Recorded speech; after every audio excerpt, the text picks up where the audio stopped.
Pizza time.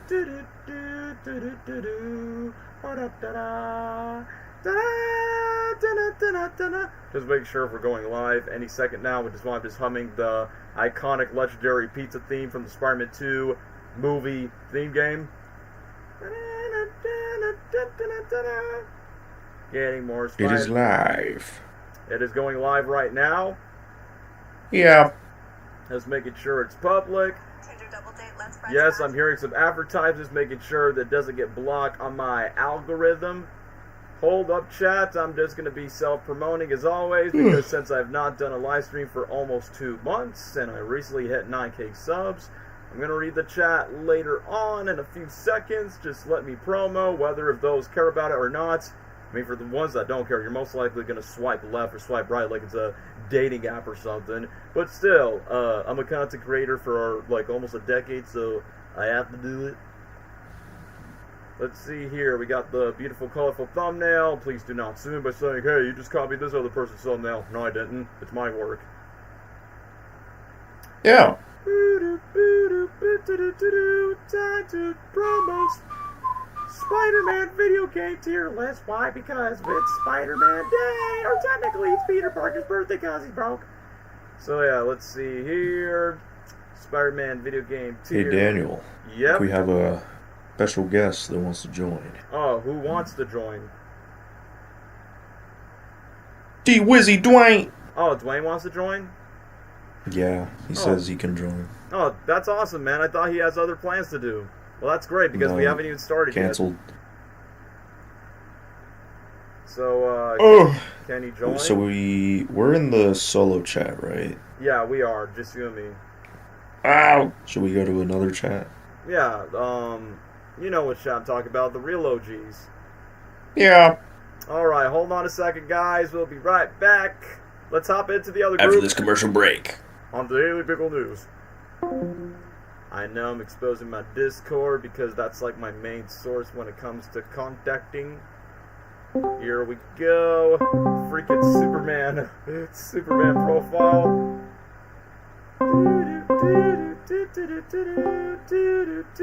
We'll just pop into this call. Through the hall. Like if Dwayne's gonna show up, Give like, in love. I mean, if Dwayne's gonna Bad show up, night. I was literally gonna say, it's like, bro, I thought you weren't gonna show up. I guess you gotta be an old lady with a stick just to get cranberry sauce. Hey yo. Yeah. Hey yo. Like I said, I just heard someone. Man of the hour. Hour? Yeah, Dwayne, you here, bro? Yeah. I was gonna say, bro, you good? Yeah, no, I'm good. Yeah, yeah, you know. Alright, making sure. I mean, we're doing the live stream right now. I was like, bro, I thought you were gonna go to that Spider-Man museum in real life. Was. Let me guess, what happened? Did an old lady just beat you with a stick to not get cranberry sauce? That is exactly what happened, dude. And then there was some old guy on the train that tried to put a beer on my face, but I just, I did a whole backflip for some reason in the subway. Holy crap, it is so... No, just stuff happened. It's alright, bro.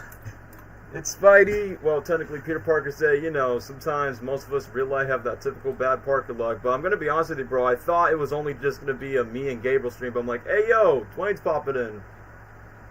Yeah, Opium Prime is here. Alright, that's awesome. So, I guess I'll just get straight to the introduction because I'm done with my promo. So, let's get this started in here. So, Let's get it started. Anyway, let me just address a couple of things before we start this tier list train. Number one, thank you for making me reach 9,000 subscribers. It's about time y'all give me 9K subs. So, yeah, it's already been 9,000. So, yeah. Recently hit 9K subs. Thank you to you Spidey webheads that watched my latest brand new day 3-minute ramble that surprisingly got plenty of views, which I shouldn't be that surprised because, you know, that movie's currently going viral on the internet. So I'm like, you know, I'm a Spidey meat glazer ever since when I was a young kid, so I gotta join into the hype since it's been a while since I've been genuinely hyped for a movie ever since Superman. I would say Superman was probably like the last one I was like genuinely hyped for. But outside of that, thank you all for 9K subs. That's one thing out the way. Number two, it's Peter Parker's birthday. Yes, bro's still broke, pretty much all like the rest of us are. But you know, just to acknowledge the webheads birthday on August 10th, and fourthly, just to be excited with all the brand new day content, I'm like, you know what? Me, Gabriel, and Dwayne already talked about the Spider-Man TV shows when that Disney Plus cartoon ended its first season earlier this year. So I'm like, you know what? I want to talk about the video games. And for those that are in the chat or watching, why are you not doing the movies? Number one, I feel like it's a bit too soon to talk about the movies right now at the moment. If I do hypothetically talk about all the movies, I'd rather wait till, I know most of you are not going to like this, I'd rather wait either one, until Brand New Day comes out in theaters, or to wait even longer until Beyond the Spider-Verse so I could talk about all 3 Spider-Verse films. That being said, I could talk about the Spider-Verse movies in the upcoming Sony Pictures animated stream. I don't know when I'm going to do it, late August, early September. I got to think about it because this is a quite busy month for me. But as for today, we're only talking about the Spider-Man video games. And before I get to Gabriel and Dwayne, just to let you guys know, we're only doing the modern 3D console-related Spider-Man games. We're not counting the arcade games at Chuck E. Cheese, Fun Spot, or all that, because one, we're not that old. Secondly, I don't really count those as story-driven games. They're kind of like your typical Street Fighter, Donkey Kong type of retro games that you play in the 80s and the 90s. Maximum Carnage. Yeah, Maximum Carnage is peak, but let's be honest, like, you know, not most of us play that game because, you know, we're not that old.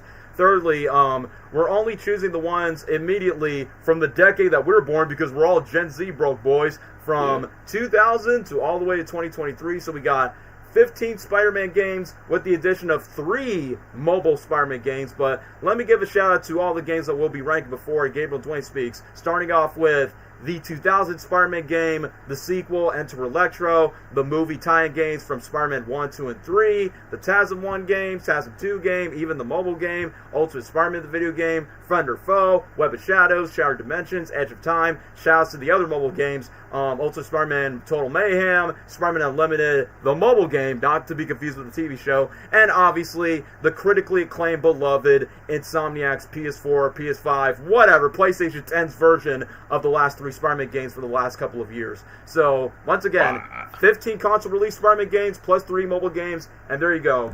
That's what we got to the list. And hey, yo, Cameron, since you are a diehard Spider-Man fan, you've come to the right place to talk about Spider-Man video games, because only diehard Spidey fans will get the cultural impact of these video games. And also, not too long ago, guys, outside of video games, for those of you who know who Seven Webheads is, my GOAT is back. That bro was like one of my inspirations of making YouTube videos, including with all the movie news. And back then, when I was like, 12, 13, I subscribed to his channel for like the Amazing Spider-Man 2 news, early MCU Spider-Man news, and now bro made his hiatus for a 51-minute video. So shout out to Seven Webheads if you want to go check out his channel, well, his gaming content right now, explain his 51-minute hiatus, but basically his recap of what does he think of Tom Holland's movies, the Spider-Verse movies, and the recent video games. And I'm like, you know what? As much as I'm glad that bro come out of his retirement to make a YouTube video and he referenced the video games, I'm like, what do you know? It's kind of like homework for me for this tier list. So, other than that, we'll get this started.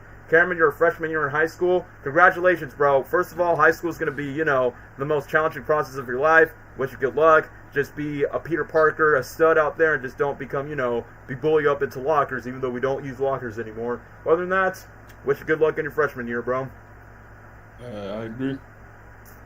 But anyway, I've been rambling so much. Let me just take away with Gabriel and Dwayne for what they have to say first, and then we'll get to ranking right away. I need some Aquafina. Yeah, I love Spider-Man games. I've played a lot of them. Not all of them. Some of them, mostly like the very early ones, I'm not very familiar with. So Like I the don't first really 2 have games. much to. I don't really have a say in those. But the rest, those were my jam. I grew up with those a lot. On the Xbox, on the PlayStation, on mobile, doesn't matter. So, this will be good. I'm a gamer, so this will be easy. Yeah, and hopefully this doesn't take too much of our time where it's like 5 hours long since it's just 15 games plus 3 mobile games. Let's make it 8. So yeah, that's it with Yeah. Gabe. Dwayne, talk about your history with the Spider-Man games before we start ranking them. So to be honest with you, my first Spider-Man game ever, like playing like solo Spider-Man game, we're not counting Disney Infinity or any other collab Yeah. games like a Marvel. First forgot to mention one that. was Amazing Spider-Man 2. Because like I'm gonna be honest, I wasn't able to play that many games when I was younger. I was like restricted a lot. So like Amazing Spider-Man 2 was like my first one that I was able to actually get my hands on and actually play. So the rest of the games, like right before that, honestly, I just learned through YouTube from like too many years, just watching clips and watching playthroughs, breakdowns of all those games. Um, but like I know those games inside and out based on their stories, but I've never actually touched them. I guess if that makes sense.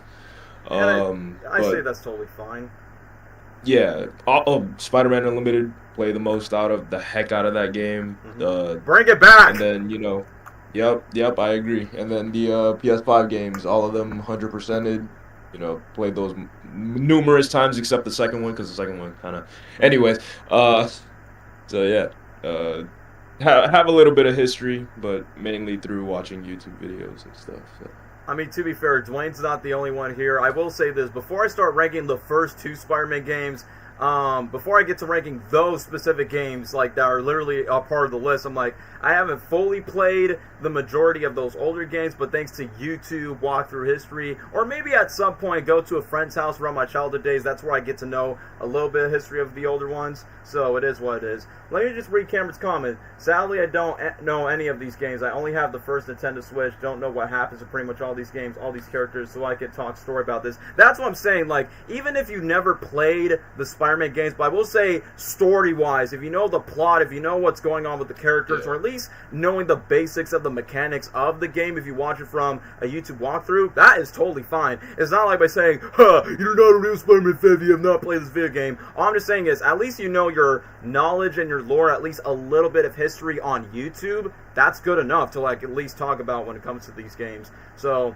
that's all I can really say, really, before I get to start the ranking. So, I say, for the first 2 games, I'm just going to get straight right to it because I don't have really much to say about the first 2. So let's start off with Spider-Man 2000. It was during the time when, what's his voice actor's name? Rino Romano, the guy who voiced Spider-Man in the Spider-Man Unlimited cartoon back in 1999. But also, he was the voice of the narrator in the PBS Kids Curious George show by saying, George wants to do hats. George basically goes to the apartment. So I'm like, wait, that bro was... I didn't know that. I did not know that bro was Spider-Man. So I'm like, the narrator of Curious George was Spider-Man the whole time around that era. So I thought that was pretty funny. So despite this was like the first Spider-Man console release game, and for my Sonic fans out there, this game was kind of like the Sonic Adventure of Spider-Man video games, where they transition Spider-Man to the 3D, where they actually put real voice acting in it. Which I will say this, the voice acting is obviously not top tier, but what is cool is Stan Lee himself is the narrator in like the opening levels when I watch it on YouTube by saying,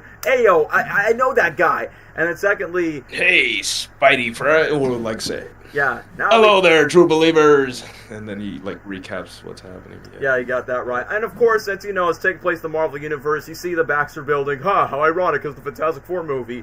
And you got a couple of cameos of other characters. You got Black Cat, Daredevil, Punisher, Johnny Storm, aka the Human Torch, Captain America. Wait a minute, Punisher, Daredevil, Captain America, and Human Torch. How ironic, because Spidey has at least some history with them in the comics, and then eventually half of those characters are going to interact with them in the MCU. Half of them already has with Captain America and Daredevil, but Punisher and Human Torch should be next in the MCU. So that's what's going to be that. Hey, what's up, Ethan? Welcome to the chat. We're just talking about the first Spider-Man game. But anyway, yeah, it's cool that they got like other Marvel characters to be exact, even though Black Cat's face looks so horribly rendered age well, where she does not look that attractive. She's not even wearing the mask in the cutscenes. But it was the first Spider-Man game that basically gives like different suit selections. Like, I think once when you switch the suits, I like that Stan Lee himself says like, oh yeah, the amazing Bagman, and then change it to Peter Parker and this and all that. And for the villains, I will say this, I feel like Venom in this game, which I'm surprised that Venom is voiced by the same guy who does Jorgen for Very Odd Parents. Yeah, he voiced Jorgen, Cosmo for Very Odd Parents, but also he voiced J. Jonah Jameson in the Spectacular Spider-Man cartoon. So I'm like, alright, so that bro had his history in the Spider-Man game. But in my mind, I was like, I like the fact that I think Venom was easily the best character in that game, where he goes, Spider-Woods, come out to play. Spider-Woods. And then when Venom keeps Mary Jane as a hostage, but then when Spidey and Venom had to team up, I like that Mary Jane is like, still like, can you guys please help me out! And I thought it was pretty funny, like, later in the final act where Spider-Man and Venom tag team at the end where he's like, Spider-Man, could you tell Captain America that we could get his autograph? I feel like that game was sort of the blueprint of Tom Hardy's Venom, where he's not entirely evil, but he kind of has this lighthearted, goofy side. I mean, if you look at Venom's Lethal Protector comics, he was kind of like that, where he could be a bit more lighthearted and a bit more silly and goofy, but, you know, be, you know, as evil and menacing like how he is in the comics. So I like that dynamic for how Spidey and Venom eventually would team up. And yes, Cameron, you mentioned this in the comments. I hate the Carnage voice. He sounds like a woman. I do like the roster that they got the Unlimited, Ben Reilly, Sensational, two of my favorite suits. Yeah, I will talk about this. The final act, a lot of players said, like, oh my gosh, when Carnage moves into Doc Ock and then it turns into Monster Ock, that moment in the game was scary, which, funny enough, I've never played that level when I was younger because, of course, I wasn't like, you know, I never owned the game when I was younger. But the fact that my discovery of Monster Ock, like the Carnage symbiote on Doc Ock, I discovered from a Lego stop-motion video, which, Gabriel, you probably know what I'm talking about, with the Lego Venom and the Megablots Venom by saying, no more Dr. Phil, purple, anything else, you're pretty, that's so You're pretty. Gabriel, you know what I'm talking about, right? Yeah. Well, in that Lego stop-motion video, that guy made like a custom figure of Monster Ock, like Doc Ock with the Carnage symbiote, and around that time, I did not know it was based on that game, but I'm like, oh, so it's based on the hardest, but a lot of people said, like, oh yeah, this level's so hard to take care of, it was so creepy, I can't even handle it. So, I would say around this time, it definitely has its iconic Rogues Gallery villains, which I almost forgot. They did a comic accurate origin of Jameson hiring Scorpion to take down Spider-Man, which, brand new day. Could you adapt that in the live action if you could, since you have your Scorpion back from Homecoming, you got J.K. Simmons back to J. Jonah Jameson. You can literally do that storyline in live action. But the video game did that storyline where you literally have to save Jameson from the Scorpion in the Daily Bugle. And even I like at the very end where Spider-Man, Cap, Punisher, and Daredevil are playing, like, I think they're playing cards and Go Fish, and then Johnny Storm and Black Hair are just dancing, and the end there's like, hey, come on, check it out, guys, I'm on fire. So yeah, the graphics and the mechanics may not age well, but if you look at how Spidey web swings and the way that he wall crawls, basically that kind of foreshadowed the first Spider-Man movie tie-in game with Tobey Maguire. So I feel like the mechanics of when Activision started Spider-Man, because basically when I talk about this game, this is basically like the first one when Activision has the rights from every Spider-Man game till TASM 2, until Insomniac got the rights. So I will say this, before I continue the Rex, let me just continue reading the comments. As a longtime Spider-Man fan, I'm excited for Brand New Day. Next year, recently had the Spider-Man Popsicles. I really want that popsicle so bad, since that popsicle, along with SpongeBob, those were like my go-to character gumball popsicles since when I was a kid after school by saying, Grandma, Mom, I want SpongeBob Spider-Man Popsicles. I like the voice actor, but I don't really like the voice he gave for Carnage. And the comic historian's Carnage voice is what I imagine for what Carnage is. I like D. Bradley Baker's voice, even though his higher-pitched Joker voice kind of, yeah, pretty much, especially in that Disney XD cartoon when he did the voice. But let me just get to the facts. So, I will say this. The graphics and the mechanics may not age well for this game, but around that time, I would say from its goofiness and from its charm, and even though the character models doesn't age well, I will give credit to be like, well, it was the first 3D console-release Spider-Man game that basically became the blueprint for all the Spider-Man games, period. So, if I had to give like a ranking, I'm gonna say probably a C, B tier. Yeah, I'm probably gonna choose a B. No, why is it putting on F? The computer program is going slow. Go! Sorry. Always left. Technical difficulties. There we go. I'll put it on B tier for my list. I need some Aquafina. So yeah, I guess that's all I could say. I guess I'll skip ahead to the sequel if Gabriel and Dwayne don't have much to say about this game. Yeah. I got a lot to say about that first Spider-Man game. Alright, go ahead. You can talk about it. So for me, I think it's a perfect interpretation of what Spider-Man is supposed to be. Like a perfect version of like a Spider-Man story, if that makes any sense. It gets a lot of things right about the character. One thing that I think is really underrated about it that I feel like a lot of Spidey writers get wrong is that there's a moment, right? You know when how Venom gets MJ, right? Mm-hmm. And there's a moment where Spider-Man has the choice to either save MJ or like some like other people in like New York. There's like a moment like that, and Spider-Man chooses to save the people from New York first before he goes to MJ. And I feel like a lot of Spider-Man writers would get that wrong, and they would actually make him go for MJ first before he saves other people. And like I don't know that right there is already a Spider-Man moment. That's how I feel like Spider-Man should be written. That he cares more about saving other lives, first before his personal life, if that makes any sense. Yeah. And you kind of brought it up earlier about like the Venom comics and stuff. I think that is a perfect interpretation of what Venom should be. Goofy, but also like he hates Spider-Man. He thinks of him more as a rival. Like he's not too serious, but he's also not too jokey. You know what I mean? Like he's jokey in that game, but it's like not to a point where it's annoying as hell. Like sometimes in other interpretations or So I think that's great. I also love how many characters that the game likes to balance. Like you said, Human Torch, Captain America, Daredevil, Punisher. They're all in that game, and also too just like the Rogues Gallery in that game. Carnage, Doc Ock, both infusing with each other.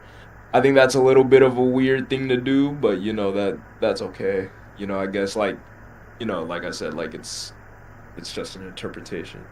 But yeah, I think the game does a lot of things right and like sets the standard for like what a Spider-Man game should do, and especially too in its early, it's early in the Spider-Man game career thing, so of course it was gonna be limited to some things you could do with it. But I think it's pretty cool.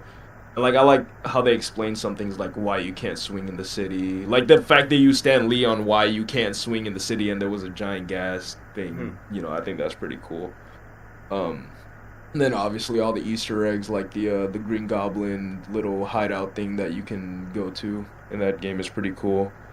But yeah, I think that game is pretty cool. I think that actually is pretty great. I would personally put it in S tier, but I can see why it's lower.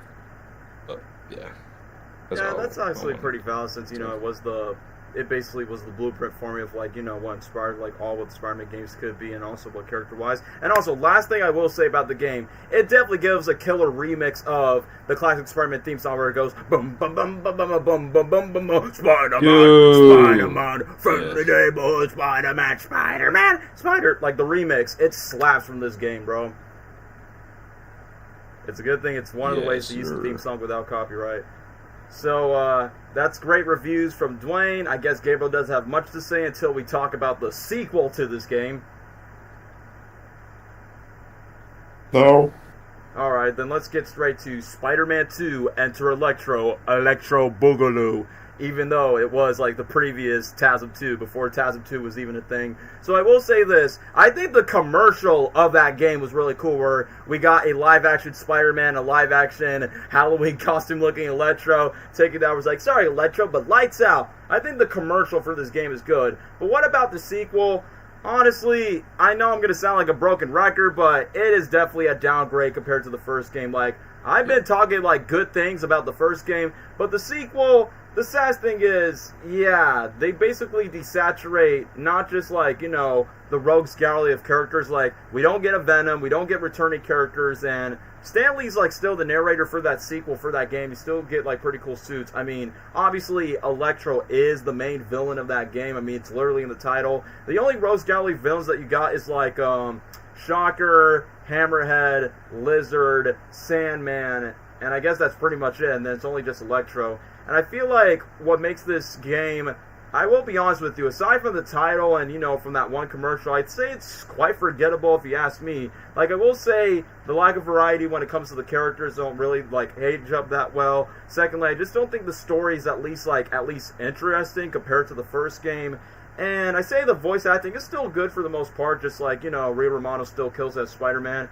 But I just feel like the storyline was quite divisive and a downgrade from the first game. And it could have the potential to become a worthy successor, but given the fact that this game came out a year after the first one, and what I noticed for what Activision does, not for every Spider-Man game, for at least for like some of their Spider-Man follow-ups, is sometimes we're like, alright, we got one big hit, let's just rush the development of the sequel, and then, the sequel just becomes like a downgrade by comparison. So I will say this, it had potential, but I just feel like they didn't put too much effort for the sequel. So I do like the new system that they add to the roster of the sequel. I'll say that, like, the suits at least were pretty solid. What they added from Bagman, Ben Reilly, obviously get Peter Parker again, and this is way before we got the movie tie-in games immediately after, like, the next following year. So I will say the sequel, I wouldn't say it's the worst Spider-Man game, because the funniest thing is, I don't think this was the only quote-unquote sequel to this game. I mean, for 3D main console it was, but then you got the Game Boy of Spider-Man's Mysterio Menace, or that one Sinister Six crossover, so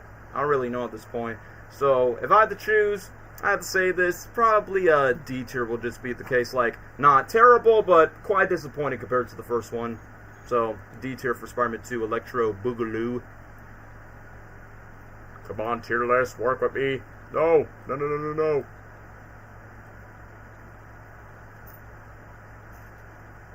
So, shall we move on to the Spider-Man Movie 1 tie-in game?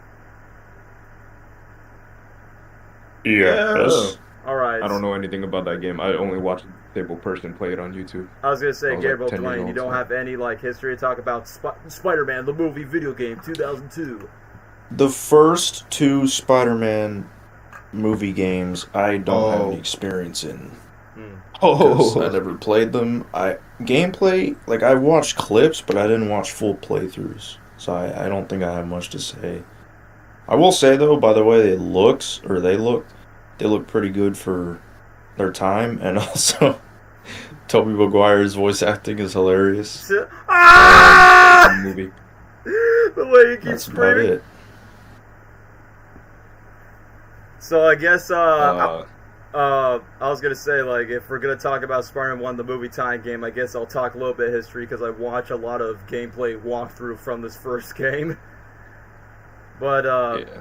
I guess I'll go ahead with it. So, yes, obviously, it's the first movie tie-in game, and I know, like what most people say, movie tie-in games don't usually have the best reputation, unless if you're Toy Story 3, the video game, you're wrong on that. But either way, Spider-Man 1, 2002, the movie, the video game, on Activision 2002. So what it was, yeah, it was quite interesting that they got Tobey Maguire and Willem Dafoe reprising their roles as Spider-Man and Green Goblin. And of course you got Bruce Campbell. Of course Bruce Campbell is, like, you know, Sam Raimi's close best friend that makes all the cameos from all three Spider-Man movies. In the first movie he was like, the amazing Spider-Man. But now he's the narrator of the first game where he teaches you the basic tutorials. So the gameplay is pretty much similar, like the 2000 Spider-Man game that we already talked about. But, you know, this time it's a bit more updated, a bit more movie quality. And I will say the cutscenes are pretty decent around this time. And I will say this, I say Willem Dafoe was easily the best, like, in terms of voiceover. I mean,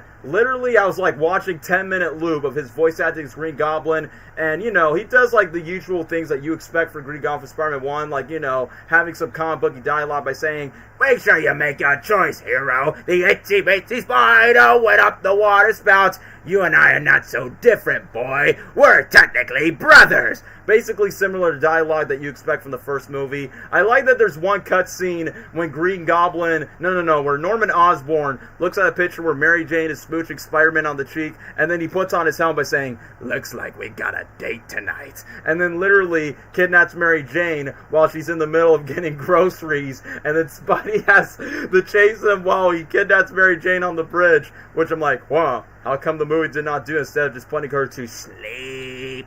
So, either way, let me just talk about the game itself. So, I think it's pretty cool that, you know, you got Tobey Spider-Man, even though I will admit his voice acting is just laughable to look at. Back off, ugly. Hey, what's up, Shock? What do they call you? Quilted Man? Oh, I get it. The Cushion. So, even though it's quite hilarious to hear him, like, saying corny dialogue from his phoning it in voice acting the first game. But what is cool about the first movie's tie-in game is we see Tobey Maguire Spider-Man face villains that we'll never get to see in his live-action movies. We let him see him fight the Shocker and the Vulture. And speaking of the Vulture, one, that was the original villain for Spider-Man 4. Secondly, the voice actor who voiced Vulture reprised his role to voice Vulture again in the 2018 PS4 Insomniac Spider-Man game. So I'm like, no wonder the Vulture in that game sounded familiar, because it's the same voice from this movie tie-in game.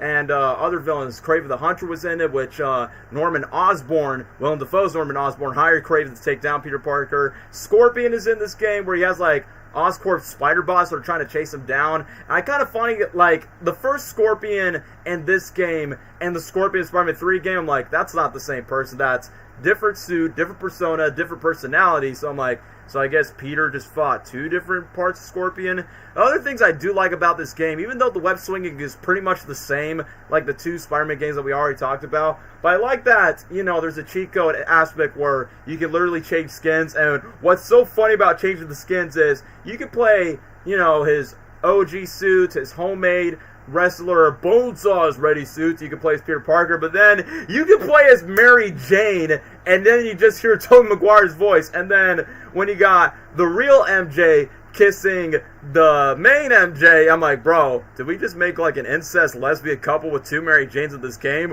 What were the developers were thinking back in 2002? And then, the one thing I think that was kind of cool for this game in particular is you get to play as Green Goblin, but this time as Harry Osborn on the Green Goblin suit. Foreshadowing. And also, Josh Keaton, yes, my goat Josh Keaton, the voice of Spectacular Spider-Man, was the voice of Harry Osborn in the first two Spider-Man games until, you know, later on, that bro has a run for his money for voicing Spider-Man, but voicing Spider-Man villains in later Spider-Man video games and cartoons. But he was the voice of Harry when you play as Harry in Norman Osborn's suit. But when you play as Green Goblin, it's funny that you can see his big fat Green Goblin cake while he's gliding. Like, he's kind of, it looks like he's about to fart Goblin glider farts out of that big Green Goblin booty when he plays him in the DLC. And the funniest thing is, once when you fight the main Green Goblin, it's still Willem Dafoe's voice, but they kind of make his voice a bit deeper by saying, ha ha ha ha, you and I are not so different. Come and get me, my friend. Like, they kind of like alter Willem Dafoe's voice by,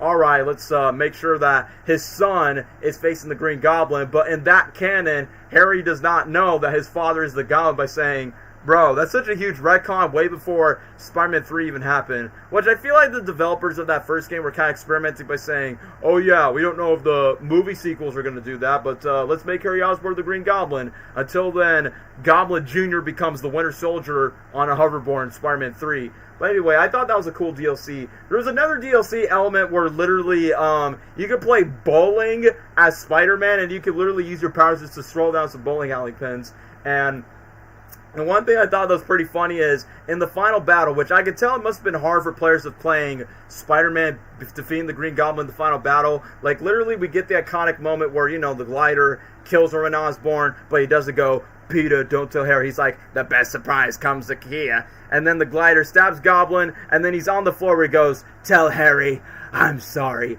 And then Mary Jane out of nowhere gets on the ground, pulls Spider-Man's mask, even though you don't really get to see his mouth at all. She just starts kissing Spider-Man through the mask, and then it's so fun that they're kissing while Norman Osborn is dead in front of them by saying, oh, Norman's dead. Anyway, let's make out, baby. And then, literally at the end of the game, Tobey Maguire's like, yup, that's my life. Pretty love story of him, right? And then Toby's like, go outside and play. It's like, yeah, Tobey Maguire's telling you by saying, get your fat booty hole outside and go play some sports. So, let me just read this. That we're going to have a sequel to Spider-Man Green Goblin could have been playable. Yes, we will get to that when we get to that game, Cameron. But yeah, around that time, I already give the ranking for the first Spider-Man game. I would say for what it was, even though it's not perfect, I would say as a movie tie-in game, I would give it an A tier because I say for what it is, from a little bit of that updated quality gameplay from the 2000 game, the DLC characters where you could play as Green Goblin, and the fact that at least Green Goblin did not get stabbed with the pumpkin bombs, if you know what I mean. Yeah, I know what you mean, bro.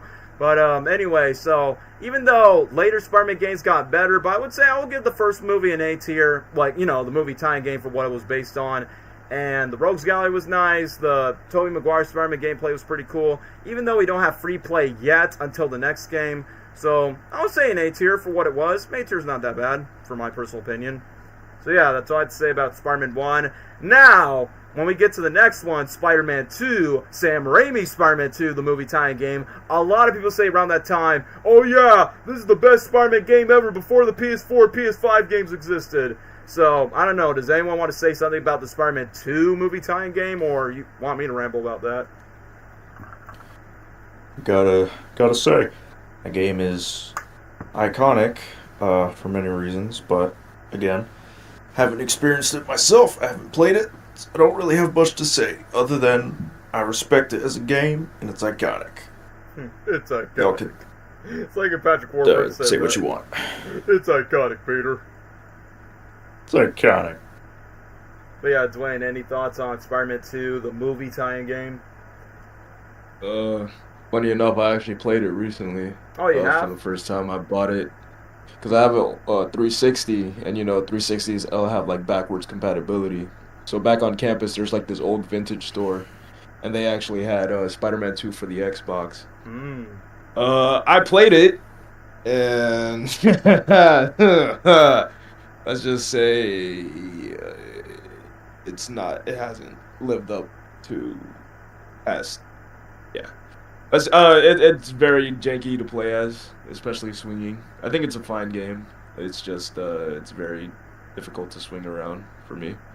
I don't know. The mechanics are weird, but I can appreciate the game, and yeah, and I like that Black Cat's in it. Yeah, she was fine in that game. Yeah. I don't know. I can't really add much. I didn't get far into the game before quitting because the janky controls. But what level did he I stop think it's a good at? game. I think it also set the standard for how Spider-Man games should swing around, and obviously it was the blueprint for what's to come. So, A tier for me. A tier? Well, spoiler alert, I pretty much will give it a same rating too. Like, I will say this because some people say, I mean, like I said, this is before when the Insomniac games come out, and people are like, yeah, this is the best Spider-Man game ever. And then on looking back at it, I'm like, yes, it's a good game, but is it really the best? Personally, for me, it's a good game. It's like as a movie tie-in game, it's good. But saying that it was the best Spider-Man game around that time, no. And the reason why I say no, because once again, I know I'm gonna sound like an old fart, bro. I just don't think the graphics hold up. Like if you play the game now, like Dwayne, for example, 2025.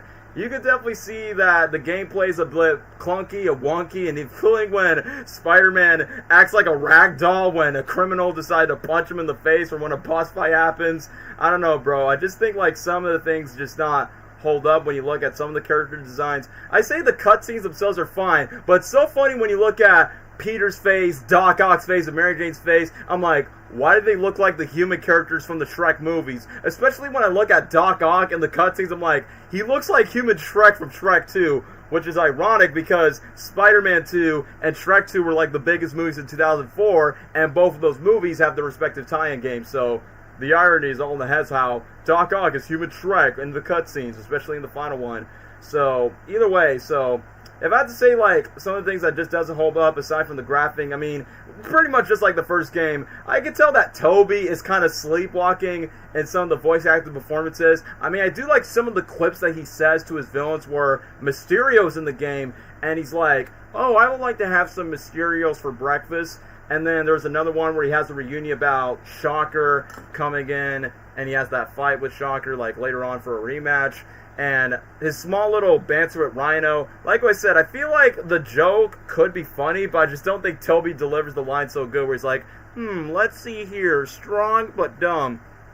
And then what's funny is, even though, like the first game, not only Toby came back, Alfred Molina came back to voice Doc Ock in the game, and pretty much just like Willem Dafoe as Green Goblin carried that first game in terms of voiceover performances. I say Alfred Molina does the same because at least both Willem Dafoe and Alfred Molina has voice acted before. I mean, yeah, both of them were in Pixar movies, but they actually take their work seriously. Then it's just like Toby just phoning in for the money. But funny enough is Mary Jane, this is the only game where Kirsten Dunst actually voiced Mary Jane in Spider-Man 2. She didn't voice Mary Jane in the first movie's game or the third movie's game, but for some reason she made the time to voice MJ in Spider-Man 2's movie tie-in game. So that's kind of weird if you ask me.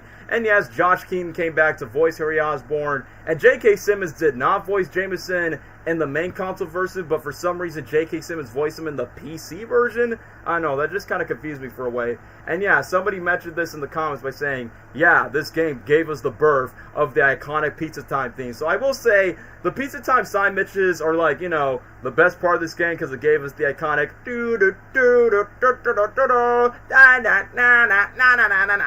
and outside of that, I think it's kind of funny, like in the side missions where you literally have to rescue a kid's balloon, and then some kid's like, my dude! And then literally you just got to bring the balloon back just to make sure little Timmy, or in this case, little Sarah, little Samantha doesn't cry in front of their mom or dad just because Spider-Man did not bring their balloon on time.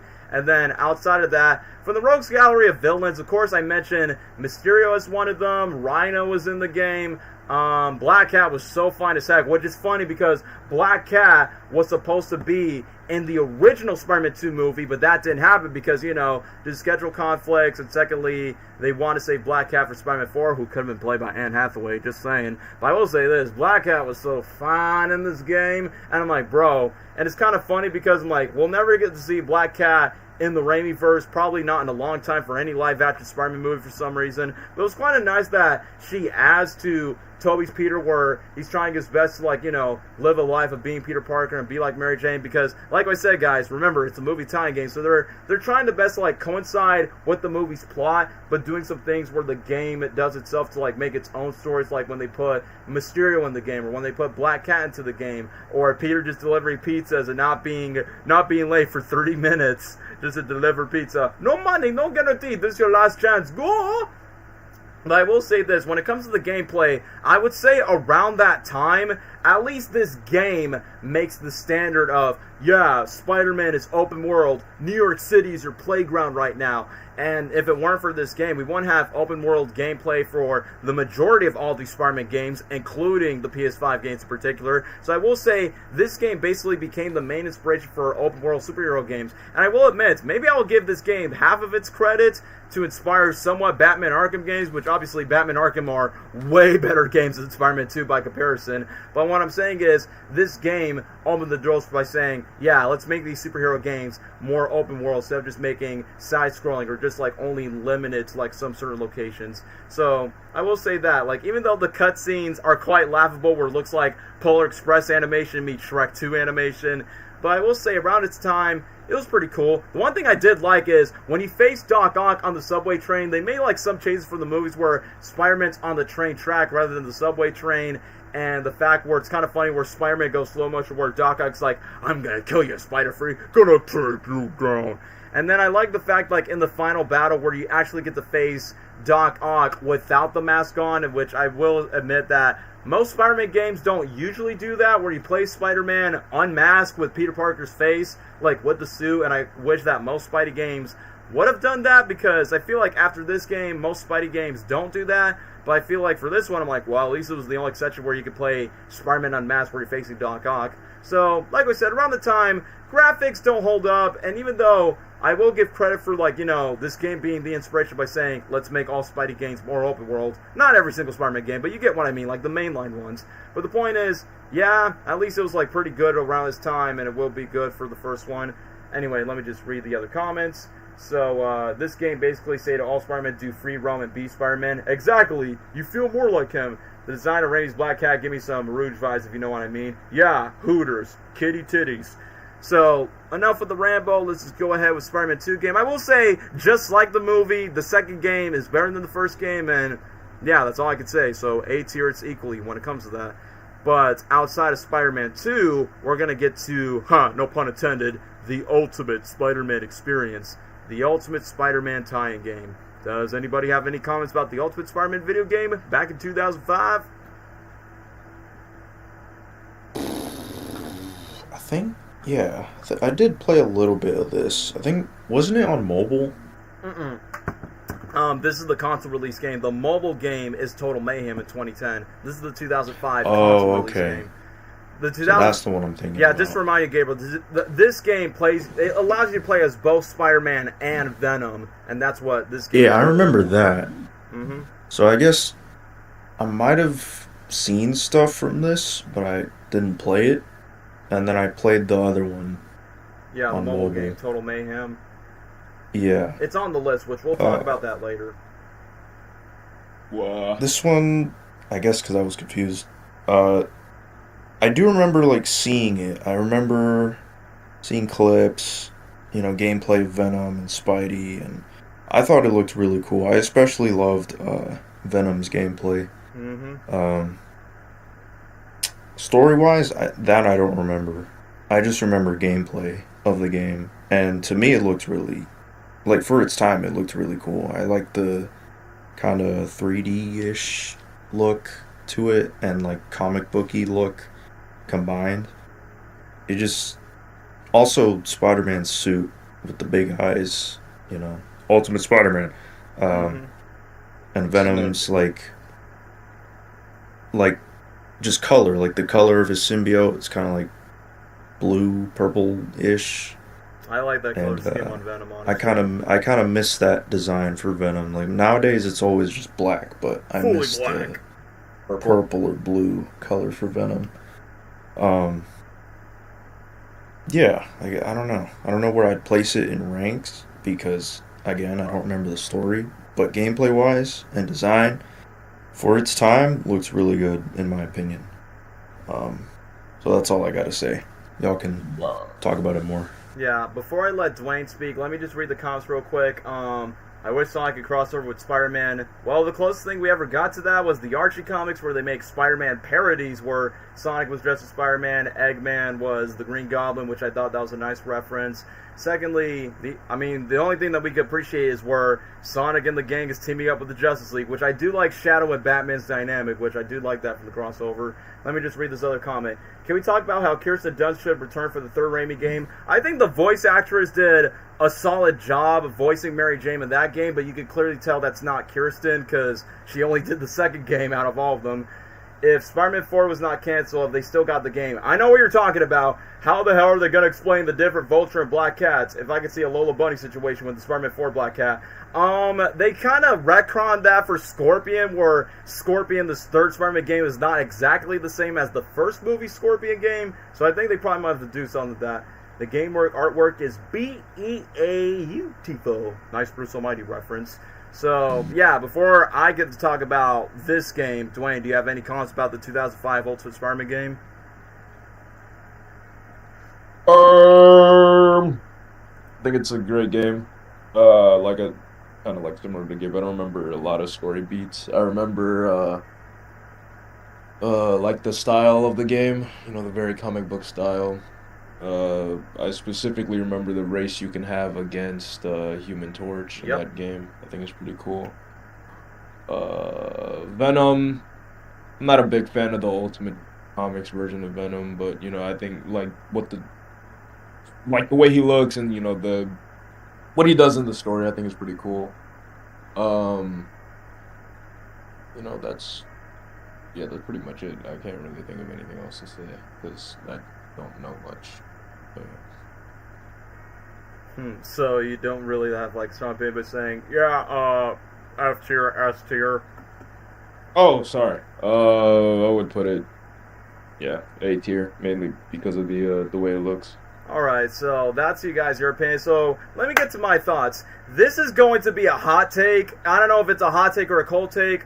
I say as a game, I like this more than the previous Spider-Man games. Yes, I like Ultimate Spider-Man more than the Spider-Man movie 1, 2 tie-in games by comparison because, like what Cameron says, the artwork is beautiful. Not only just that, for someone who has been...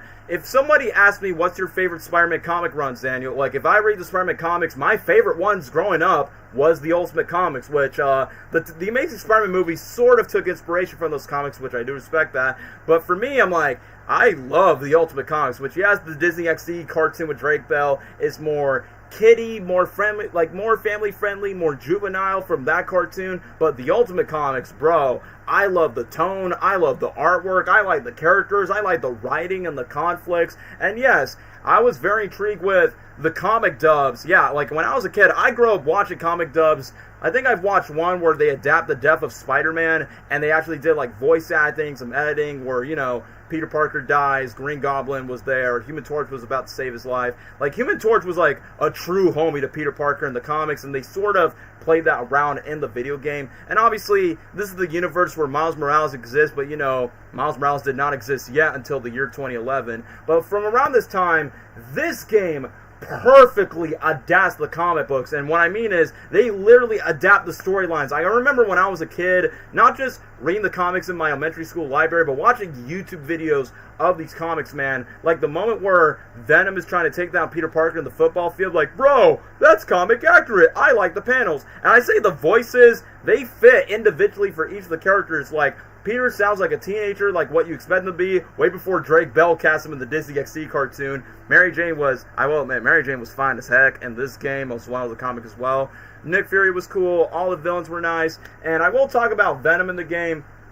So I will say this, it perfectly captures the tone, the world, and the graphics and the colors of the comic book world. And the gameplay, it is pretty much similar like Spider-Man 2's movie tie-in game, but I honestly find it a lot better in this game than Spider-Man 2's movie tie-in game. So even though it is basically a Spider-Man versus Venom storyline, and like what Dwayne says, I really like the moment where Spider-Man races with Johnny Storm, because in my head it's like, yeah, because you know, in the comics, Spider-Man and Human Torch are buddies. Hopefully we get to see that in live action with the MCU's iteration, and I honestly like that. But you know, that's honestly a thing in the comics.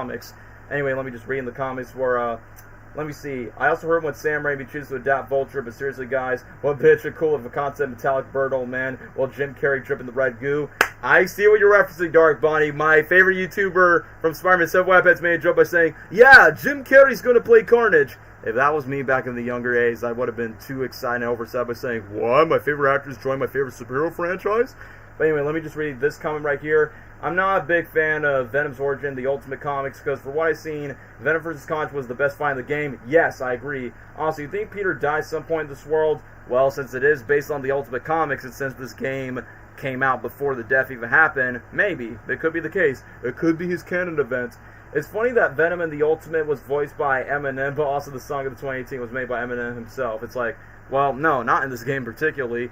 But either way, let me just talk about Venom in the game. Even though, yeah, the symbiote storyline is pretty much different, which I think the Amazing Spider-Man games, no. The Tasman movies were going to consider taking the Ultimate Venom route where, you know, oh yeah, Richard Parker and Eddie Brock's dad basically find the symbiote and they just implanted it in.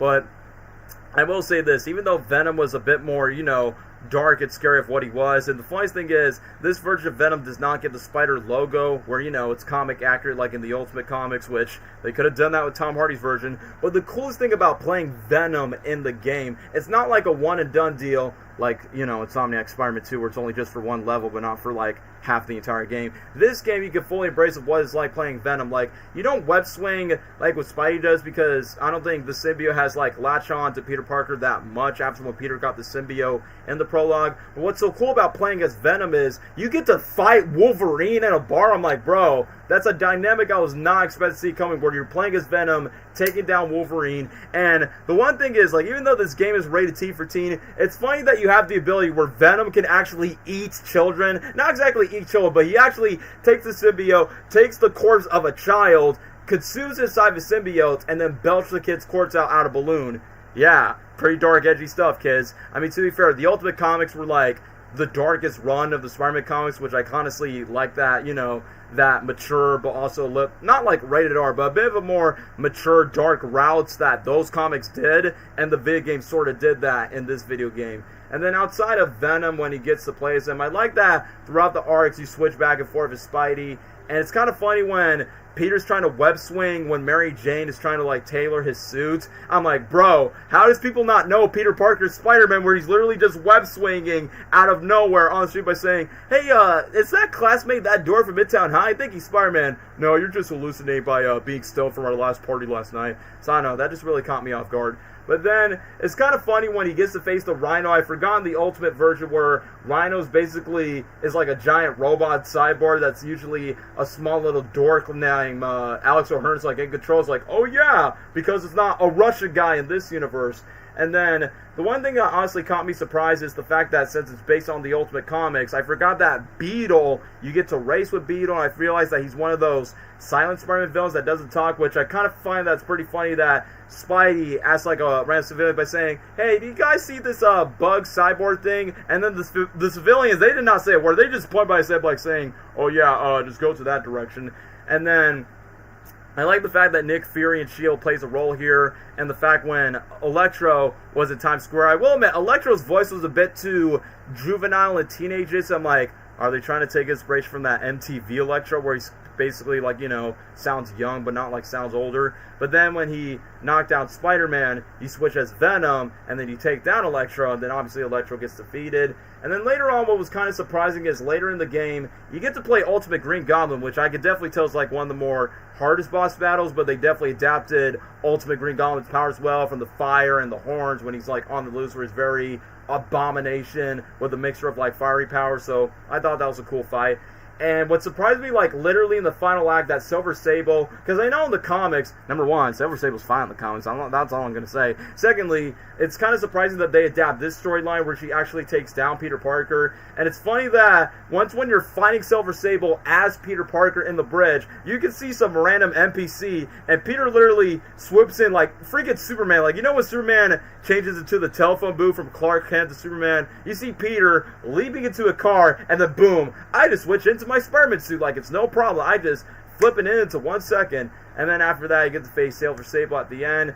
And then, take inspiration from the comic where Venom gets to face Peter Parker as Carnage. Even though, when I was younger, I'm going to be honest with you, I wasn't really a big fan of making Peter Parker as Carnage because I find Cleese Cassidy a much more interesting character, and I feel like that makes the whole Spider-Man and Venom versus Carnage storyline, a bit more fleshed out, and I like that dynamic much more than having a different host that's not Cleese Cassidy. So when I was younger, I didn't really like that at all that much. And I will say for this one, since it is based on the Ultimate Comics, it's fine, but it was a really cool boss fight where you get to fight Carnage as Venom, and then later on you get to the final conflict where Peter faces Venom with the logo symbiote, and I think he actually becomes unmasked at some point, and then he literally just takes like multiple uppercuts to take down Venom by saying, I'm just going to take it down, bro, until you're down to your knees. But I get that the story of Peter and Eddie are trying to like, try to coincide, like what Spectacular Spider-Man does by saying, we were longtime bros. Our father worked on this symbiote experiment, like your dad and my dad were bros, and then after that, it's from brothers to enemies type of trope, which we've kind of already seen that before in other Spidey media. But I will say this, around that time, from the art style, the gameplay, the Rose Gallery, the gameplay of playing Spider-Man and Venom, this was like, I know this is going to sound stupid, this was the Sonic Adventure 2 Spider-Man games around that time, even though it's not as iconic as SE2. But other than that, I just feel like from the Ultimate Spider-Man game, I will say around this time, I say it's better, and I will say it's more replayable than the first two movie tie-in games. So I will say this, I'm going to be super biased with this. I would say, as a fan of the Ultimate Spider-Man comics and the way that it adapts those storylines, I say the 2005 game is easily an S tier for my book. So, before I continue with Spider-Man 3, let me just read the comics. Ultimate Spider-Man was a bit more comedic. Yeah, you're talking about the Disney XD cartoon, not the comics. Agreed. The only time I like is where Spider-Carnage is in the 90s. So, because that's an alternate Carnage, an alternate Peter Parker from that dimension, since it's not the same version. So, I'll allow that. But for this one, I'm not really the biggest fan of it. So, that's my thoughts on Ultimate Spider-Man, the video game. S tier for my ranking.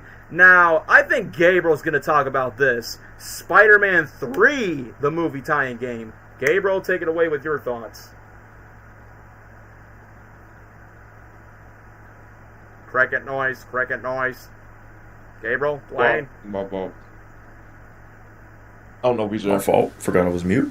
Spider-Man 3, the movie tie-in game. Is, that's easier to talk about. Yeah, because that game I played a lot when I was a kid. Probably the one I played the most. I played it on Xbox 360. It might have been my first Spider-Man game ever, with a couple others. But this one, even though you look back at it and it's like, wow, this game looks bad. At that time, I don't know, I just really liked it because I really liked the Tobey Maguire movies, so it was easier for me to feel attached to playing that game, and it was obviously better quality than the first two games, and I liked the combat and different combos you could do just from the start of the game, and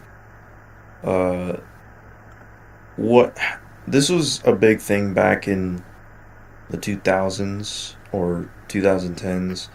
Video games would always have like a lot of, what's it called, like what, cutscene events where you tap the buttons. Oh yeah, one of those. Quick time events and stuff. Yeah, Quick time events. Yeah. Button mashing. You have to be Those super were like quick the about worst thing, or one of the worst things about Spider-Man 3. The quick time events, they made me very angry. We all know that famous one. I'm going to die. Yeah, someone playing the cards. I'm going In to die. the first level, just that iconic. I'm going to die. Boom. Please, someone. Help, please, And someone. you know, obviously, the first time I was like, I gotta beat the game. I gotta save her. Well, then I played it again. I'm like, I want to see what happens if I let her die. I'm going And to die. I'm going to die, and then just blows up. Like at first it was like, all right, I died. I'm angry. Stop doing this. Stop pissing me off. I want to beat this game. But then later on, it was just funny. Yeah, I liked the combat, the music. There were certain ones that were like repetitive, and then there was certain music that I thought was cool. Like the best music is like when you're playing as Symbiote Spider-Man. Oh yeah. And how they kind of changed the theme to a darker tone. And also while you're swinging around the city, it plays like a really epic, I don't know, music. So I like that. And it's kind of, I don't know. I like and don't like that they change a lot of the story and just put their own take into the story of the movies. Like they mix their own original stories with the movie story, which is cool but weird at the same time. Because then you, like in Spider-Man 3, you had like the different gang members that you had to fight, which were annoying. I don't know which one was more annoying. It was either those like, I don't remember their names, like the thugs. And you would fight that one big dude at the raft. I hated that. I also hated those like girls that were at the church. They were annoying. But even at a theater, I think you had to fight them in a theater. I don't know. Those little things were like kind of dumb and annoying.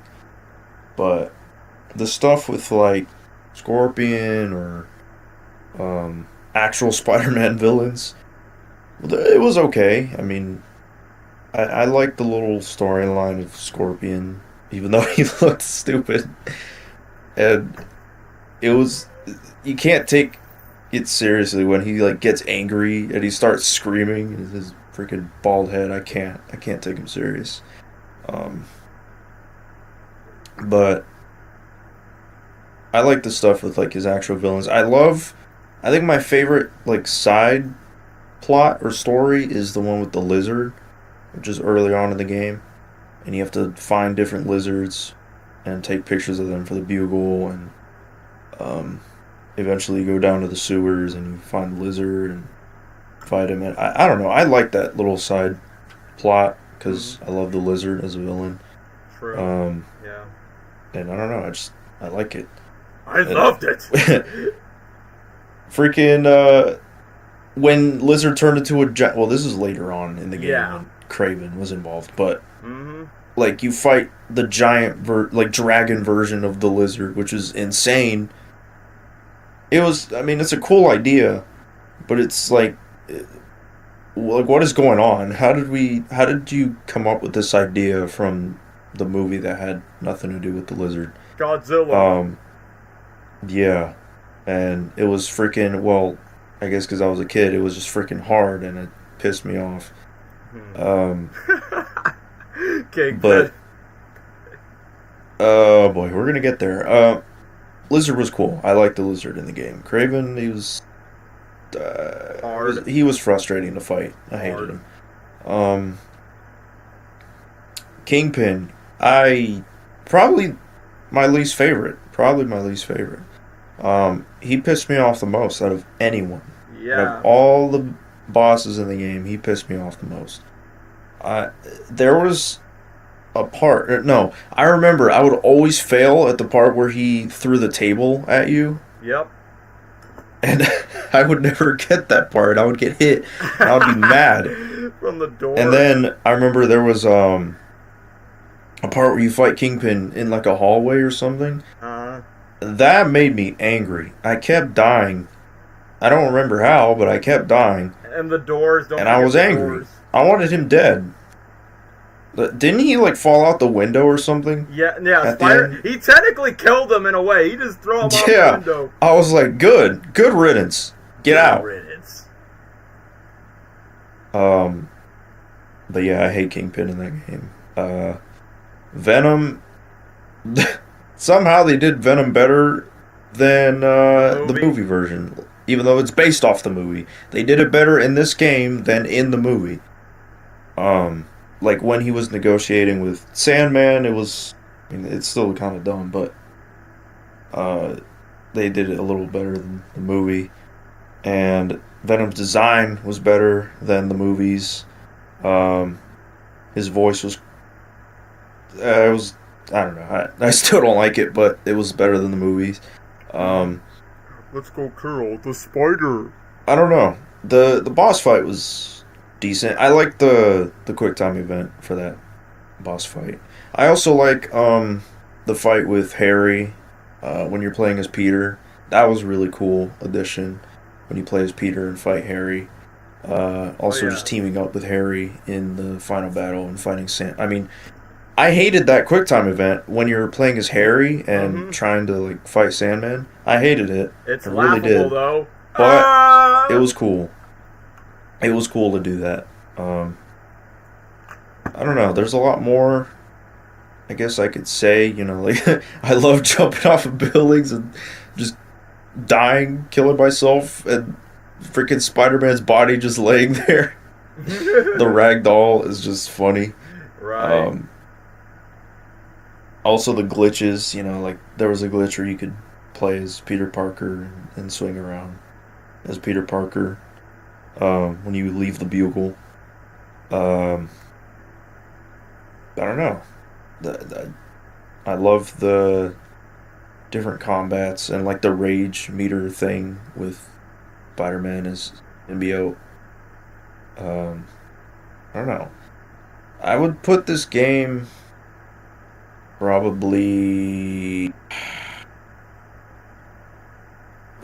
because I have a personal attachment to it. I guess maybe a B.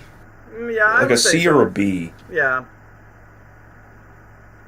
So. But that's all I gotta say.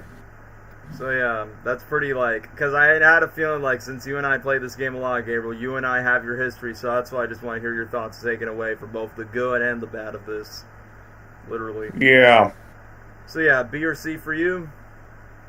Yep. Anyway, Dwayne, do you have any words on Spider-Man 3, the video game? I've never played it, obviously. I've only seen clips and stuff of it. The QuickTime event where you're fighting Venom at the end and then he dies, I think is so freaking hilarious. I don't know if it's this game. I don't know. It might have been like a different port of the game, but like where what's it called? Where Peter's on the phone with MJ. Oh yeah, from the Wii version. Don't go back. Don't call back. All those tests and nothing. I love that. I really don't. I didn't even know Kraven was in the game. If I'm gonna be honest with you, Gabe, Oh yeah, he was. I know the Lizard was in the game.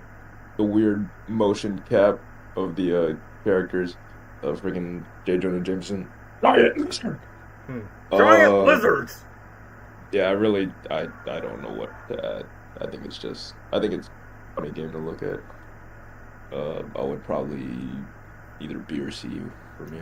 All right, B or C, so pretty much the same rating. So, thank you for Dwayne's review. Let me get to my review, because just like Gabriel, yes, I feel like out of all of the movie-type Spider-Man games, and yes, including the TASM games, I feel like Spider-Man 3 the movie tie-in game is the one I played the most, just because around that time it was the only Spider-Man movie game that I could play, and most of them were pre-owned, both on Xbox 360 along with PlayStation 3, so every time I see like the PlayStation font titles, I'm like, hey yo, that's just like how the titles look like in the movies. And then, as I go on with this game, I will say this. I find a way that I discover on the internet that people said, like, yeah, this is the worst Spider-Man game ever, which, yeah, I can understand that back then fans were disappointed with the Spider-Man 3 movie, and then they find the game a lot worse to them, in my opinion. But I will be brutally honest, there are some, I'm not saying everything, there are some little bit of aspects of the game which I actually kind of liked it a bit more in the movie's version. Like, I'll name one example, like, for an instance, we never get to see Spider-Man saving J. Jonah Jameson ever in the movies, unless if you count that one moment in Spider-Man 1 where Green Goblin was choking Jameson by saying, "Jameson, you slime." That's like the only time we get to see, but Jameson still blames Spider-Man for saying, "Spider-Man, I know you two are teaming up together," and then he whip-zips his mouth. I feel like in this game, when Jameson is being kidnapped by this guy named Callisto. I think he's like some original villain that they made up from the very beginning of the game. And for once, they actually got J.K. Simmons back to voice Jameson in this game, but he didn't voice Jameson in the last two games, so I honestly thought that was weird. But it's kind of cool that they got J.K. Simmons voicing Jameson, and I think Tobey Maguire and Topher Grace were sharing the exact same booth together when I saw the behind the scenes by saying, look, even if Tobey Maguire and Topher Grace kind of phone it in with their lines while J.K. Simmons is actually his voice acting, I think it's cool they actually got, like, you know, the main actors together. And for once, they got James Franco voicing Harry, aka New Goblin. But I will be honest, since, you know, Josh Keane voiced Harry in the first two movie games, but in this game, I will be honest, it doesn't sound like James Franco at all when the New Goblin, Goblin Little Jr.'s Grand Pierce, like, Harry, please, I don't kill your father. His voice sounded different. He's like, shut up, I don't want to hear more of your lies. I'm like, no, Franco, you're supposed to say, shut up! Like, literally in the movie. But, one thing that's pretty funny is they don't go into the Harry Osborn subplot in this game compared to the movies version, so we don't get any stupid, dumb amnesia subplot like we got from the movies version. So even though they did sideline Harry's subplot in the games version, but I think that's like on purpose so they won't spoil the movie. But it's also cool they brought back Thomas Hayden Church playing as Sandman. I will say this, just like what I said, if somebody asks me who brings the best voice performances in the movie time games, it's usually the villains, except for Topher Grace. Topher Grace just sleepwalk as Eddie Brock. Like, the moment where Eddie Brock gets punched into the face when Black Suit Spider-Man, like, Eddie Brock is trying to frame Spidey of having a friend in a fat Spidey suit by saying, Eddie, are you sure about this? And then this fat Spidey fan grabbed the briefcase, Black Suit Spider-Man punched Eddie in the face, and then the fat Spidey fan runs away, he's like, please don't kill me. But then Topher Grace's voice acting was so weak, where he's like, I just gotta go away from my picture, and just think again, it's like, yeah, bro just did it for the paycheck. But for Thomas Hayden Church Sandman, you could definitely hear a little bit of that somberness that he brings in the movie by saying, leave me alone, pal. Penny, give me back my daughter. And the one thing that's pretty cool is the fact that I honestly like how Venom makes a deal with Sandman versus the movie version, because, you know, in the movies, like, I want to kill the spider, you want to kill the spider. But even though Venom's voice is laughable, where it sounds a little bit more like a deep voice, like, this is what Venom sounds like in the game, I will say this, at least that voice is I won't say it's not the best Venom voice, because it's laughable to listen to, but at least it's not as bad or as cringy where it's just Topher Grace's normal voice. They actually, like, put a filter in.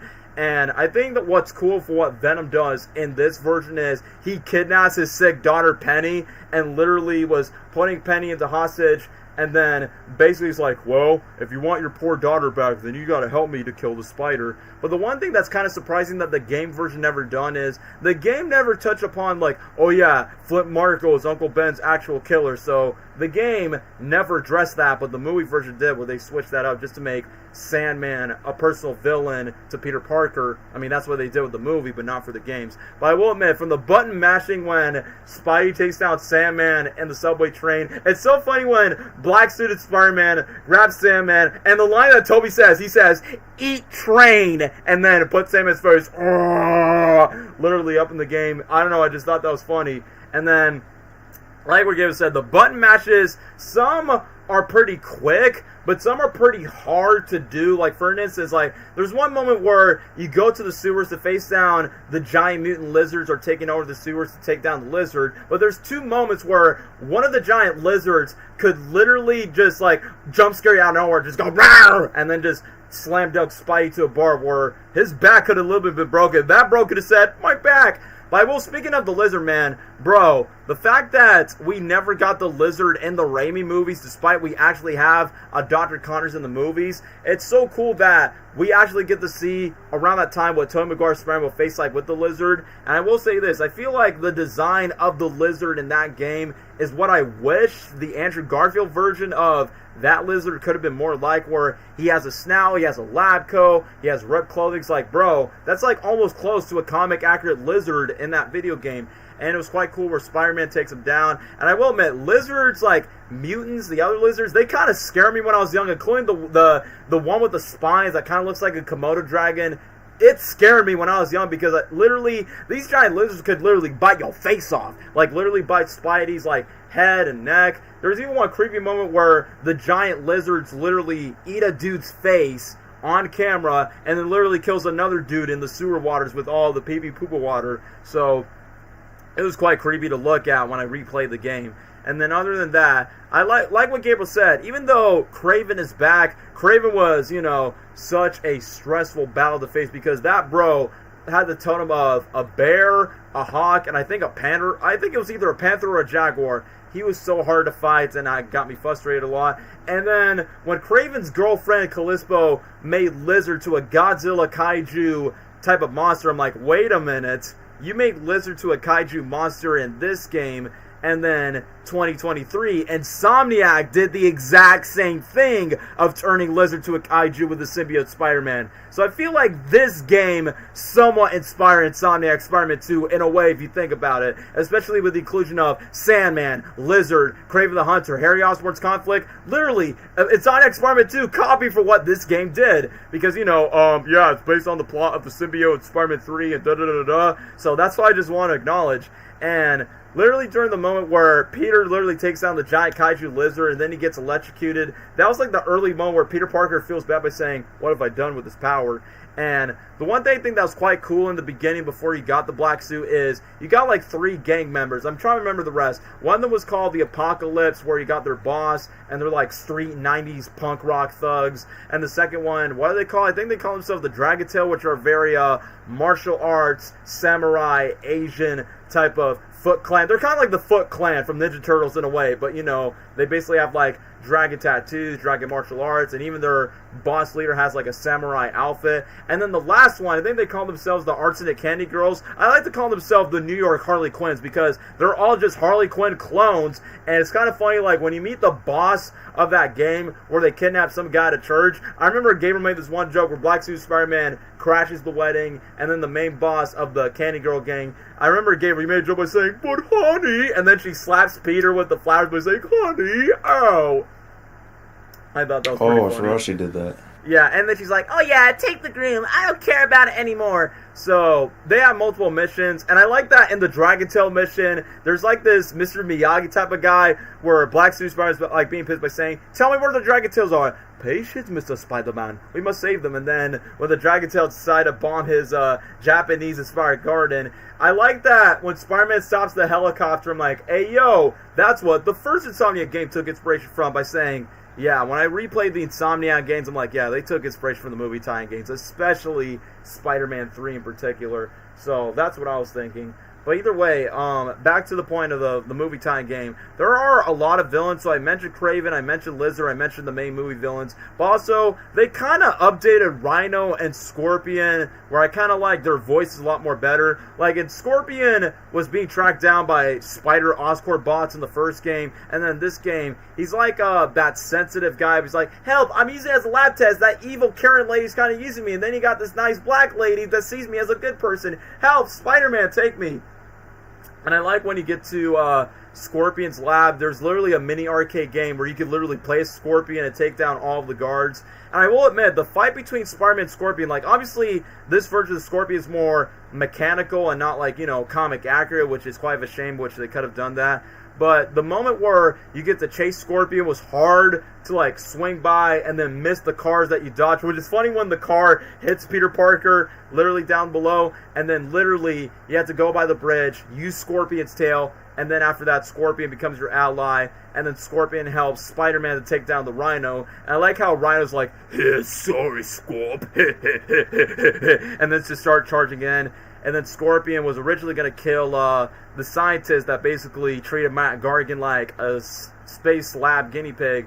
And then Spidey's like, yo, Scorp, this is not the way we're doing. And then Scorp's like, go to hell. And then the scientist that sees the good in Matt Gargan, she's like, Mac, please don't do this. And then Mac is like, but I'll never be human again. I want to remove this tail. So basically, Scorpion was kind of like the blueprint of what a Raimi villain could have been. Like, you know, a lab experiment that went through an accident, but now is cursed with this power that's like attached to him. Kind of like Doc Ock in a way when Doc Ock's arms were like attached to him. I feel like Scorpion was interesting, but yeah, Rhino was pretty stupid as what you expect him to be. And then when it comes to the Mary Jane swinging scenes, I will admit, it does get a little bit annoying when you literally have to drop off Mary Jane, and then Mary Jane's like, oh my gosh, I'm so jealous, by saying, yeah, woman, if you got bit by a spider, you probably would have understand, like, why I don't show up for your theater plays, or in this case, showing up for restaurant days, just because, you know, I'm a superhero in red and blue tights, and I have to do the things. And then, when I talk about the Wii version, it's like what Dwayne said about the meme-worthy moment in the PS2 version where Toby's Peter was like, don't call back to Mary Jane. But then in the Xbox version and the PlayStation 3 version, he just shouted so well, but he decided to like break the glass of a cup, and then literally the people on the table are just kind of like, you know, being like, ooh, what's that bro's problem? And then he literally puts on the black suit, which funny, in the movie's version, Mary Jane never sees Peter wear the black suit at all, but in the game's version, she actually witnesses it, and I'm like, well, I feel like that could have been added to the movie, so then she would get the idea of why Peter's acting normal, because, you know, the new suit, the new symbiote's taking him over. And then once we get to the iconic moment where Spider-Man removes the symbiote out of his body, it's a good thing that Peter Parker's not naked, but since his red and blue suit, but instead it's not Eddie Brock getting religion to ask for forgiveness, is the fact that literally when Eddie Brock becomes Venom, like, once when he makes the deal with Sandman and then recreates the stop us as you can, Spider-Man, I will admit, what was quite brutal of fighting Venom at the very end is, he does this in the movie where he yanks Spider-Man's neck, like, and then he yanks his neck like he's a ragdoll by saying, bro, Peter's neck could have been like, crack or snap, by saying, yeah, in real life, Peter Parker would have been dead if Venom would have just yanked him down away in a very much a web swing, hangman type of kill. But then, during the moments where Venom just rages, I like that when you replay the game again, you can actually put on the black suit symbiote and take down Venom. And what's so funny is, like, when Toby rages and his grunts, you can't really take it seriously, where you go, like Tobey Maguire just doing his Oscar-winning performance for best voice performance in the game. And then you can play as Harry in the final battle, which I think you can actually play as Harry as Goblin Jr. in the PC version free roam, where you get to face Sandman and usually use the water, throw all the pumpkin bombs, use your sword. But like what Gabriel said, the button mashing was quite stressful when Harry's trying to dodge everything. What's so funny is when Sandman brings the sand tornado, it blows Harry away where he goes, ah! So I'm like, is that really James Franco just screaming all over? And what's funny is, is Harry quote unquote dead in this game? Because once when Venom was about to take down Spidey, and then what Venom does to Harry is he just ties Harry Osborn, he puts him in the glider, and then we never see him again. So I'm like, well, I guess it's a less sacrificial, brutal way of how Harry Osborn sacrificed his life to save Peter Parker, Spider-Man 3. So I will say that's a downgrade compared to the movie version. And yeah, before I get to Venom's death, I forgot to talk about Kingpin. Yeah, I think Kingpin is easily my least favorite boss battle in this game because, bro, I will admit, I cannot take Kingpin seriously where he sounds like a British guy where he's like, oh, is that so, Spider-Man? What a shame. And then, like what Gabriel said, when Kingpin throws the table, sometimes you gotta be quick to, like, flip the table when Peter lands, and then there's some modes where the table takes down Peter Parker, and then literally you got the Apocalypse game by saying, yo, the Apocalypse gonna rock you up, you're gonna take a piece of me, sucker. And then, Gabe, remember we had Angel recreate this mode where Kingpin crack his fingers where he goes. And at the beginning of the fight, he just cracks his knuckles. Where he goes cracking time. I like when Angel decides to recreate that. But I hated that boss battle so much because he closed the doors on purpose, because I get it. Wilson Fisk is big, fat, and rich, but then you have to use all of your red raging fiery powers in the black symbiote to take down Kingpin. Like, the best combat move is you just gotta web him up multiple times up in the air like he's a trapeze ragdoll, beat him down. And what's worse about that battle is, after when Kingpin flings you away, the three main bosses from the Apocalypse gang, the Dragontail gang, and the Arsonite Harley Quinn Candy Girl gang, you have to face all three of them at the same time. And you gotta make sure your health is not low, and it was quite stressful to do. And then, when you have to take down Kingpin, I remember Gabriel was raging by saying, "You should burn in hell!" Like, literally taking down Kingpin, and then you hear this music that goes, "Oh, oh, oh." And then literally when Black Suit Spider-Man flings Kingpin out of the window, which technically Spider-Man killed Kingpin, because I'm like, yeah, there's no way he could have survived that all the way, like, what, 20 stories high for the building? It's like what Gabriel says, good riddance indeed, bro. Like, once again, Kingpin, like, it's so funny that we face a giant lizard kaiju.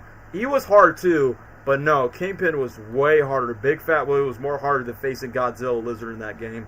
But either way, did not like the Kingpin boss battle. But when we get to Venom, it's funny how I feel like Venom's death in this game is a bit more brutal than the movie is. Because in the movie, Eddie Brock's like, "What are you doing? No!" And then the pumpkin bomb explodes and you don't see Eddie Brock's skeleton corpse, which that was a deleted scene in the movie's version. But then when Spider-Man takes Venom down, Venom gets stabbed by these, I don't know what they're called, these pipes, these pointy things and construction sites. I don't know what's the name of it. But Venom, of course, dies just like that. But the weird thing is, by saying, wait, if Eddie Brock is dead underneath the symbiote, can the symbiote actually leave the host? Which I remember back Sony wanted to make a solo movie based on Topher Grace's Venom, or they want to switch the Venom storyline and split it into two parts. Like, part one is the Sandman symbiote Spider-Man storyline, and then Venom's part two. But, you know, like I said, the movie itself, that's a whole different story we'll talk about for a future stream. But for the game's version, it was quite funny that he just dies by the spikes, and then boom, that's the end. I kind of prefer that death a bit more, but still kind of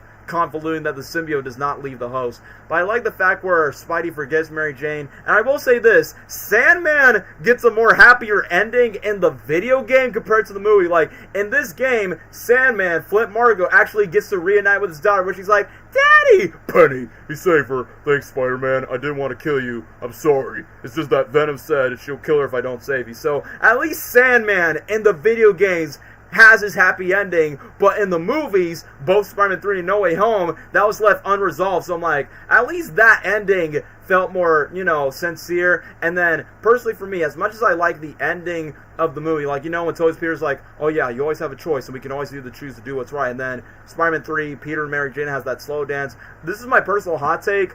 I like the ending of the video game more than the movie's version, because, yes, it goes to the cliche, Peter Parker narrating and monologuing, but that's a very good Spider-Man ending for a movie tie-in game that isn't that great. But literally where Toby's like, this should be a happy ending. Defeat the villain, got the girl back, and get a family back together. And then you hear the music, dun, dun, dun, dun. And then literally Toby's monologuing with his web swinging.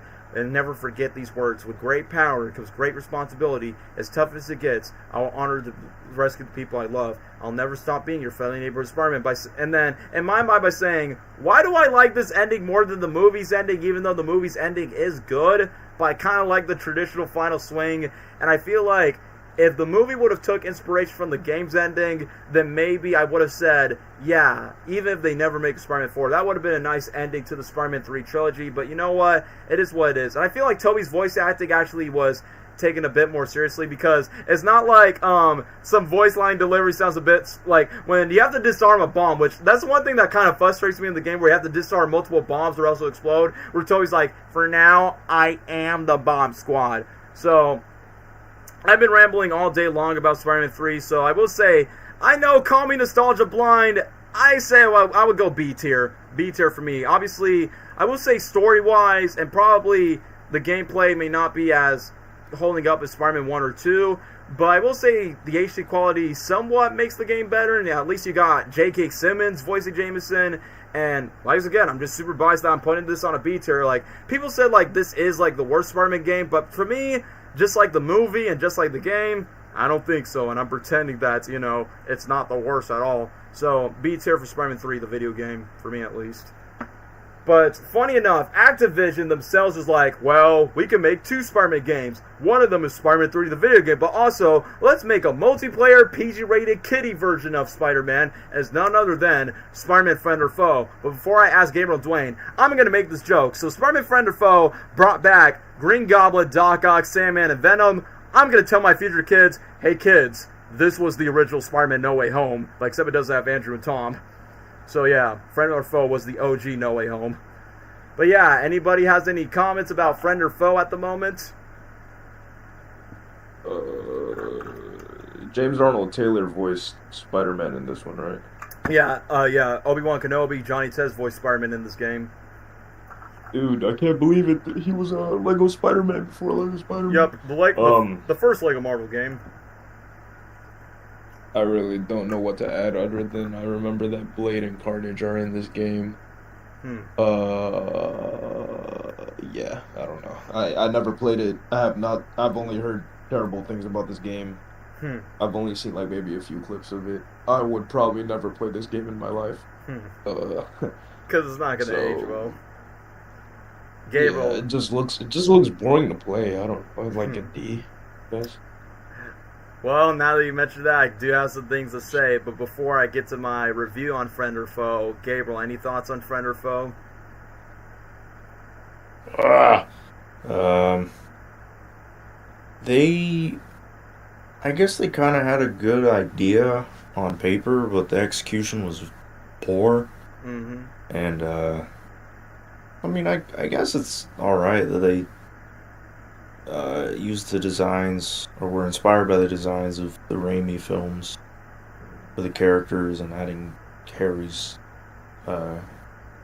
new Goblin. I like the way, it's kind of funny how you look at the cinematic scene and then it transitions to gameplay and it looks terrible. The cutscene was that Wreck-It Ralph clip. I'll say this. Yep, it's exactly. It's so misleading because, in my personal opinion, the cutscene is peak. But when you look at the actual gameplay, by saying, "Oh, it's not as gonna be good as I thought it was gonna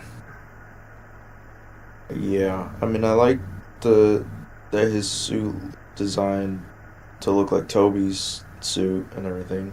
I think James Arnold Taylor does a great job as Spidey, like with Spider-Man. Yeah. He did a good job. Everybody else was kind of too goofy. It's a kid's game. It just feels like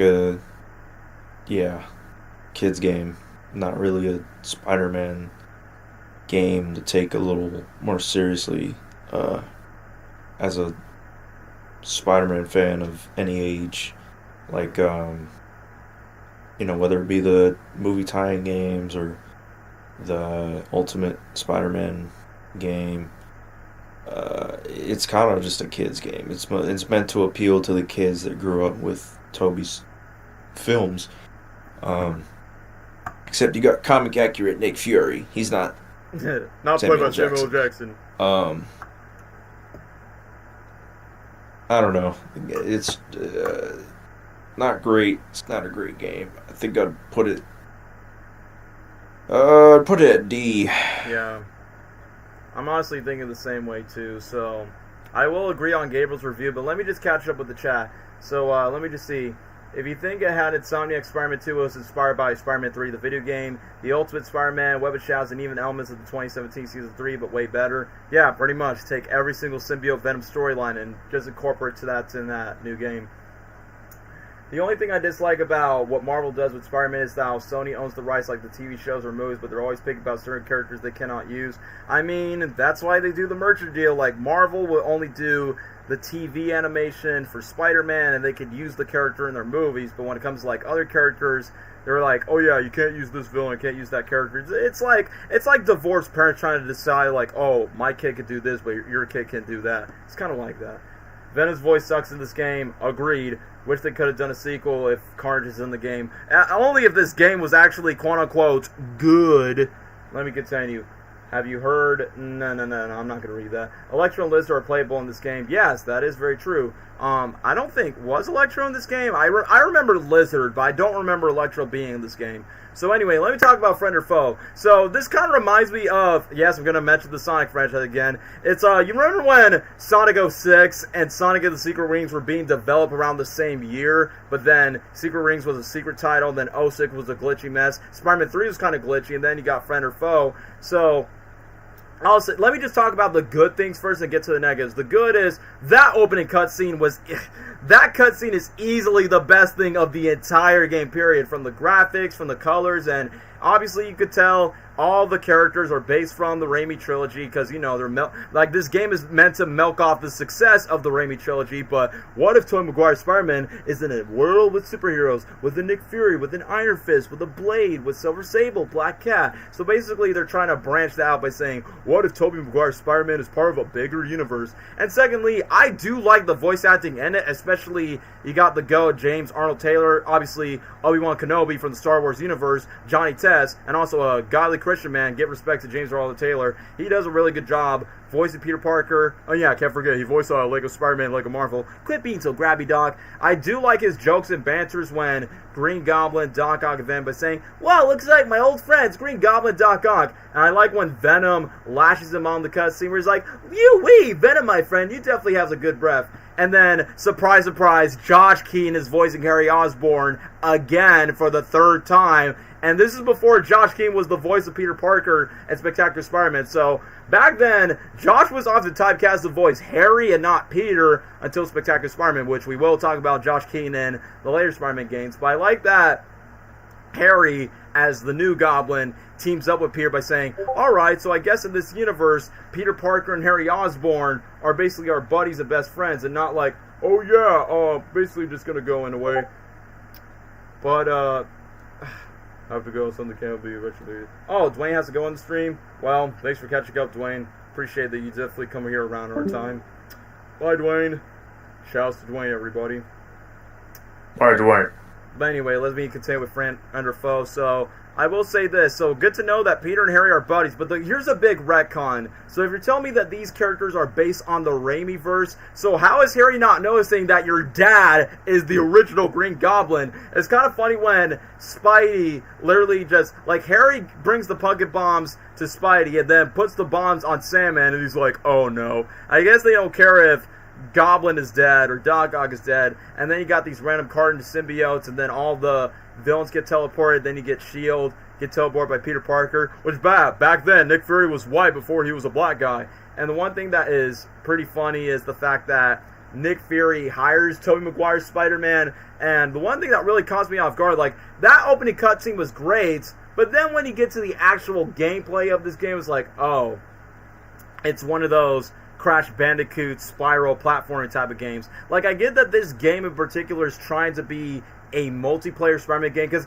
I feel like if you were a kid around that time, you have like a sibling, a cousin, or a friend by saying, hey, why are you playing the Spider-Man game? I want to play the game. No, I want to play the game. And then Friend or Foe's like, well, how about you guys play this exact same Spider-Man game together, except you play as one of Spider-Man's villains or one of his allies. You got Iron Fist, you got Blade, you got Black Cat, you got Silver Sable, and then the villains that you get to play Green Goblin, Dr. Octopus, Sandman, Venom, Rhino, Scorpion, and I think, is there somebody else I'm missing? Yeah, I don't think he plays Mysterio, since Mysterio is technically the main villain of the movie. I mean, video game. Why say movie? I'm thinking about Far From Home. That's what I'm thinking about. But yeah, when it comes to the gameplay, the platforming and the set pieces does not fit in the world for Spider-Man at all. I mean, the only close thing is where Spider-Man faces Green Goblin in Japan and Tokyo, where I'm like, wait, so Oscorp has Japan away? I thought that set piece was cool. And the part where Spider-Man's facing Doc Ock, which, by the way, Doc Ock is voiced by Joe Lasky, a.k.a. the voice of Daffy Duck, and Bugs Bunny from Looney Tunes Back in Action, a.k.a. my favorite Daffy Duck voice. Carnage is playable. I believe he was. Like, I gotta look back to the gameplay. Like, I don't remember seeing Carnage himself, but I know that when Peter gets the black suit, he gets the tag team with Venom in the game. It's kind of funny that despite Venom is based on the movie version, but they kind of make him buff himself up, but Venom's still dumb. Like, the one thing that's so weird is, there's this one commercial where Spidey's head rubbing Venom, he's like, come on, who's your daddy? You are, yeah! I'm like, hey, yo, this is a kid's game, chill. And then, one moment where Peter's giving Sam and Wedgie, what are you fighting for? Truth and justice, good boy. I'm like, bro, what's with the dirty innuendos for this kids rated E for ages 10 and up Spider-Man multiplayer game? Like, I don't know, man. And the funniest thing is like, it's so weird that the reason why I joke that this game was technically the original No Way Home, I'm not saying like, oh, there's multiple Spider-Man. Literally, this game took like what No Way Home was trying to do. Like, hey, the Spider-Man villains, Green Goblin, Doc Ock, Sandman, they're alive. And basically, you have to find a way to cure them so they'll no longer be the bad guys. So technically, I was like, did No Way Home took notes from Friend or Foe, even though Friend or Foe is not technically a good game, by saying, yeah, the villains, they're alive. And then you have to take off these totems where they actually become your allies. That's why the game is called Friend or Foe. Get it? But then, what's funny is Mysterio turns out to be the villain to, like, make all the villains evil, every single one of them. I'm surprised that even the Lizard is not technically a bad guy. Like, Nick Fury told Spidey by the earpiece by saying, oh yeah, the Lizard guy, we're hiring him. Like, alright, that was quick. And then, the funniest thing is, once when Symbiote Spider-Man takes down Mysterio, and then when Spidey takes down Mysterio and talks to Nick Fury by saying, Fury, I got him, by saying, wait a minute. Did Far From Home took notes from this where Spidey and Nick Fury knows about the real identity from Mysterio by saying, I think Gabriel, this is just a theory, John Watts played Friend or Foe and took the plot lines of this game and incorporated for Far From Home and No Way Home and put the Kito in it. Coincidence? I think not.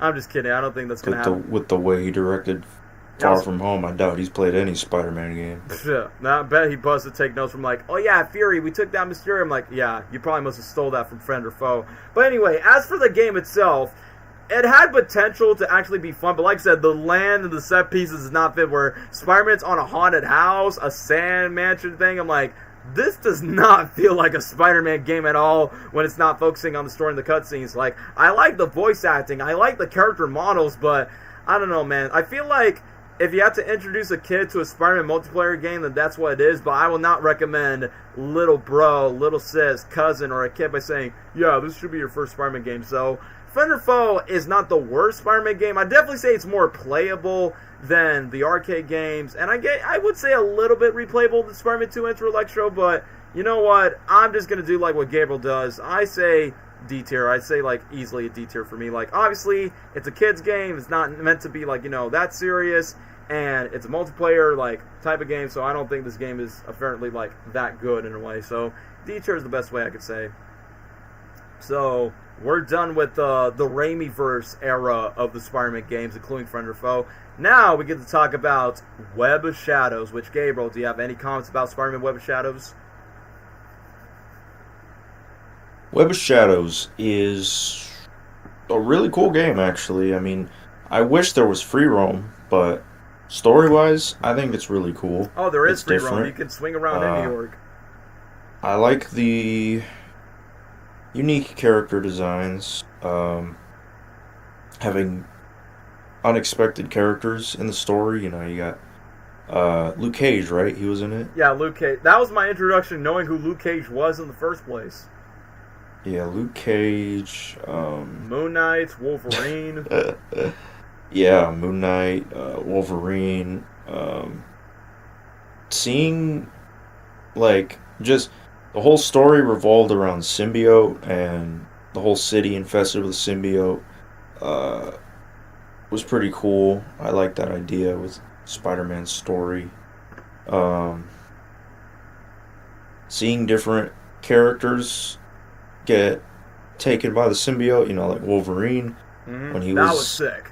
Corrupted really by the symbiote, that was the coolest thing ever. That boss fight was really fun.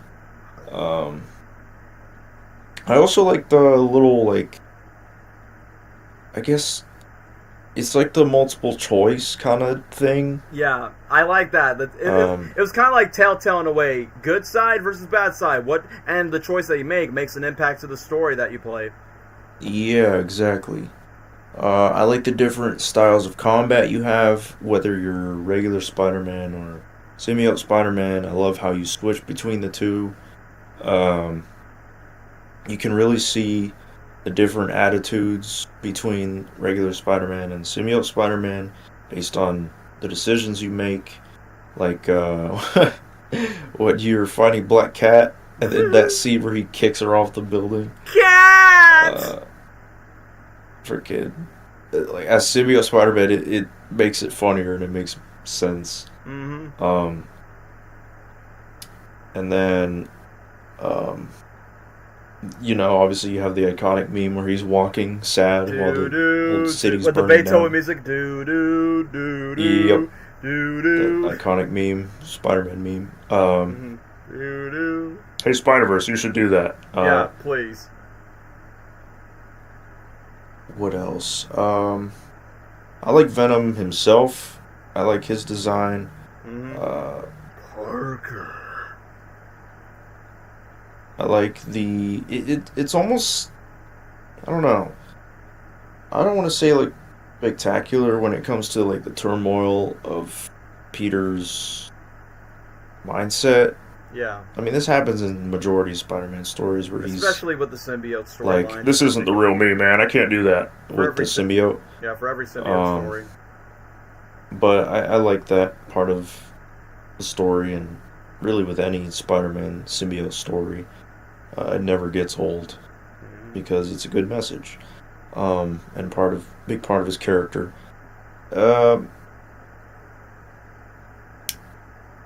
What else? I can't quite remember much else, but I do remember, the final battle with that giant symbiote. The six-head Venom, like in the shield carrier. Yeah, that was epic. That was really was like I said, like what I like about the game is that it's different, it's unique, and makes the symbiote like actually scary and a threat, and not just Venom. Like the symbiote as a whole make it like a threat, and they did a good job with that. I do like, well, I mean, it's been a long time since I played the game, but when I last played it as a kid, I liked the web swinging a lot. Yeah, the mechanics. Which is why I say I wish they had free roam, but it also kind of makes sense why they don't, because of the story, how it goes. But I like that there's different paths, like you said, that you can take based on your decisions as Spider-Man, and different outcomes. I like that. I like that part of this game, and I think it's a game that every Spider-Man fan should definitely pick up or play if they ever can, or if they haven't, then watch some gameplay, watch a playthrough, whatever. I think it's a great piece of media from Spider-Man. I would give it maybe I'd give it an A. Oh, an A? Alright. That's not too bad. I was honestly thinking the same too. Like, I'm gonna be honest with you. Originally, this is what, if you would have told my younger self, I would have easily gave this an S tier. But there are a couple of things that doesn't hold up. Like looking back at this game again, especially if I replay it now, I would definitely say I'm gonna spoil my ranking. That A tier would be on like the same ranking too. But I do like this game more than Spider-Man 1 or 2. But I won't rank it as high as the ultimate version of the game. Even though this is a much bigger game compared to most of the other Spider-Man games. But when it comes to this, it's like Web of Shadows. I'm gonna be honest with you guys. Web of Shadows used to be my favorite Spider-Man game of all time before Insomniac, PlayStation make the best Spider-Man games around that time. So this was my favorite Spider-Man game to play because, first of all, yes, it is dark and depressing. You got the iconic doo-doo opening monologue where Peter's hearing quotes from Mary Jane, Wolverine, Kingpin. Like, there's a lot of characters in this game, more than you can ever think of. And I remember this game was supposed to get a sequel, but they kind of have those scrap sequel ideas, and they import that to Shattered Dimensions later on. But back to Web of Shadows, man. I loved this game when I was a kid because not only the combat was like... what was so cool about the combat is you can actually fight the symbiotes and fight your enemies literally while you're on the building, which that has never been done before in any Spider-Man video game, where you can do kicks, you can do punches while you're wall crawling, like web climbing. Like, I feel like this game perfectly matches the mechanics and the combat and everything of what you can do with Spider-Man, including the lock-in zip-like effect. I'm like, I really like that really much. And once when you change it to the black suit symbiote, I know I will talk about the story later on, but during the free roam, I like when you're red and blue Spider-Man, everybody loves you, but when you change to the symbiote, the New York civilians are so scared as heck, and you can literally go GTA mode when you're black suit Spider-Man. Like, you can literally grab some cars, grab some trucks, and just go, ah! Literally, the trucks and the cars blow up, and then these people are lying on the ground, and there's like a face meter that shows, like, are you good side, like, are you team red, or are you on the bad side where you're team black? That kind of indicates, like, what is your mentality as Spider-Man going through. And honestly, this is going to be my biggest hot take. I don't know if Gabriel's going to agree with me on this. I feel like Web of Shadows took more time of the symbiote storyline than, here's my hot take, guys, I think Web of Shadows took more screen time with the symbiotes than Insomniac Spider-Man 2. I'll get to that later on, but that's just my hot take. I think Web of Shadows took more time on that than what Insomniac could have done with their second Spider-Man game. But either way, why is that? Because pretty much the entire storyline is basically embracing a whole, I wouldn't say like planets of these symbiotes, but it's like a huge symbiote invasion throughout the city, which it's like very gooey, very dark, but also kind of feels like a mutated virus that takes over the cities, that even the civilians are like zombies in a way, where the cops think Spider-Man's a murderer for like throwing people off the building just because they're being possessed by the symbiotes, and even Wolverine thinks Spidey is one of them just because he got the symbiote. But either way, the combat of the black suit, it was my favorite utilization of how to use the black suit combat, from not just from the strength, but from the spikes and from the symbiote tentacles and the way that he's just using all of his powers. And like, I feel like the gameplay of the symbiote in the gameplay was really awesome, man.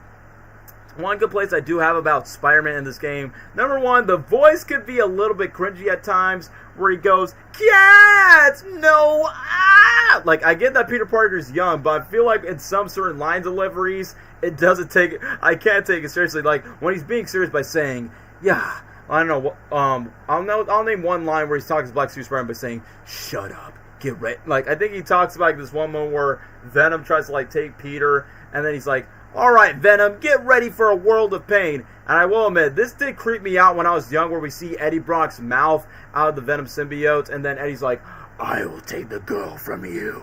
And then literally, I'm like, the one thing that caught me off guard of this version of Venom is his mouth doesn't move, which I'm like, usually I'm used to seeing Venom with his mouth moving when he speaks, but I'm guessing the symbiote host only like roars, and only Eddie Brock speaks on the inside, so that kind of caught me off guard. And I will admit, Mary Jane, I know they kind of make Mary Jane a badass rebel, but first of all, there's a lot of fine women in this game. That's all I'm going to say. Mary Jane was fine. Black Cat's, woo! I'm going to be web-gooning over Black Cat in that game, especially in her symbiote look. Woo, woo, woo!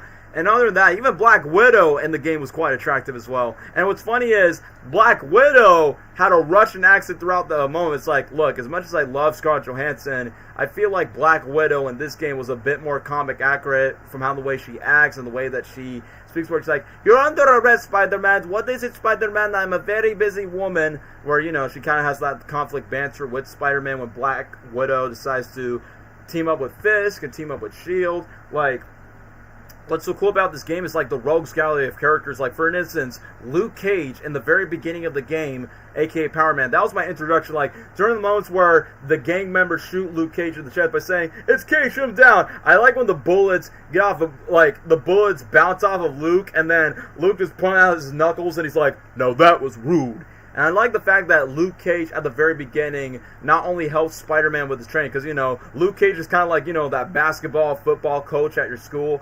And the funniest thing is like, once when you make the decision between good Spidey or bad Spidey, where Luke is trying to like stop a gang war, he's like, "No guns, I said no guns." Like, if you choose Black Symbiote Spider-Man, the gang members will go on war and they'll kill each other. But if you choose the good side, the gang members will actually help you and actually become your allies to, like, make sure, like, the city is safe from the symbiotes. So, usually when I was a kid, sometimes I switch back and forth. Sometimes I'm like, you know what? I should take the Spider-Man montage because Spider-Man's a good guy. He takes care of his others because with great power comes great responsibility. But then what intrigues me about the game is like, well, if you go with the black symbiote route, I'm like, what would be interesting if I choose the choice for the black suit when it comes to decision? So I will say my favorite choices on the black suit side, I will be honest with you, I always go for the Black Cat choices. Like, it's funny that Black Cat, it's the same voice actress that voiced Felicia Hardy in the Spectacular Spider-Man cartoon, so I'm like, oh, no wonder the voice sounds familiar. But once when you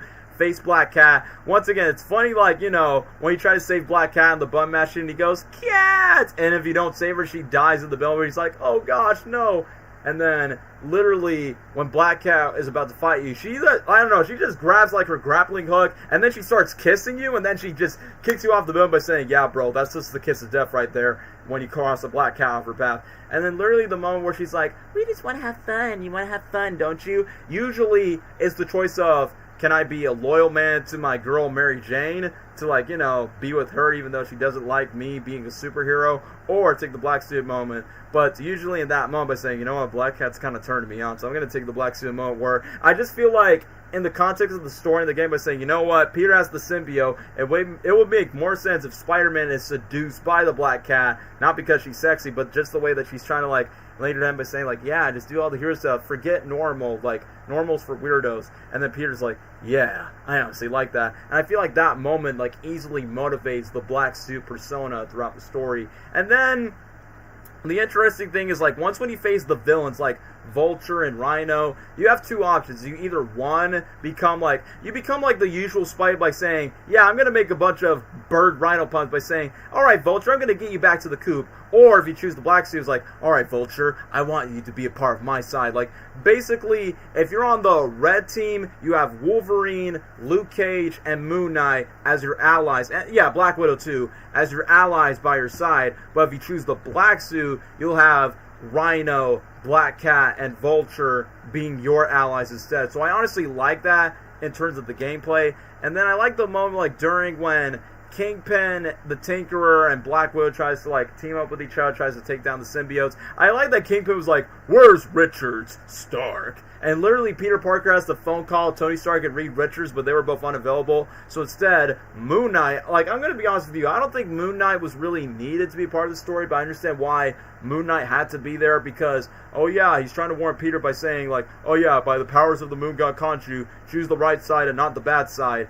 And even though that was my introduction of knowing who Moon Knight was and Luke Cage was, personally for me, Wolverine steal the show in this game. Because first of all, you got the legendary Steve Bloom, the most iconic Wolverine voice actor, coming in once we face Spider-Man, where Spidey has his Spider Sense tape by saying, I'm sensing some claws. And then when Wolverine with his mutant powers, he smelled by saying, yeah, you're one of them, bub. And I like the moment when Wolverine, when you're fighting Wolverine as Spider-Man, both in the red suit and the black suit, I like that Wolverine is trying to, like, not interrogate Spider-Man, but he's trying to quiz by saying, maybe you are the real Spider-Man. Like, he gives us questions by saying, if you're a diehard Spider-Man fan, you would get these answers by saying, what are your parents' names? Richard and Mary, who's that guy that we stopped? And then Peter just mentions Ned Leeds, so these are, like, deep-cut Spider-Man references that, if you know the lore, you should, like, get the moments, like, if you know the answers of what Wolverine's asking Spidey, then you get it. But if you got the answers wrong, Wolverine still thinks you're enemy by saying, yeah, that alien consumed you. You're not the real Spider-Man. And I will admit, my favorite question that Wolverine asked Spider-Man, where he's like, who served us roast pie? And I think the answer choices was Tony Stark or Harry Osborn, but Peter's like, yeah, you have to remind me that May served you roast pie by saying, never would have thought Logan will go to Peter's house and get served Aunt May's hot roast pie. And then later on, when Wolverine and Spider-Man takes down these symbiote-possessed humans, I like this inside joke where I think it's a reference to Facebook in a way, but they try to, like, you know, make their own version where Wolverine's like, yeah, too bad you're not one of those teenagers that would vent off their post. And then Spidey's like, oh my gosh, you have a my face? No, I don't. Yes, you do, you dork. Shut up. Hey, Wolverine, how about if I give friend request? If I poke you, you'll poke me back? I said shut up! And I'm like, bro, I will be honest with you. If Tom Holland and Hugh Jackman can have a similar dynamic like that in live action, maybe for Avengers Secret Wars, I want that dynamic for Web of Shadows where Spidey's making fun of Wolverine by saying, oh my gosh, you're on social media? Shut up, kid.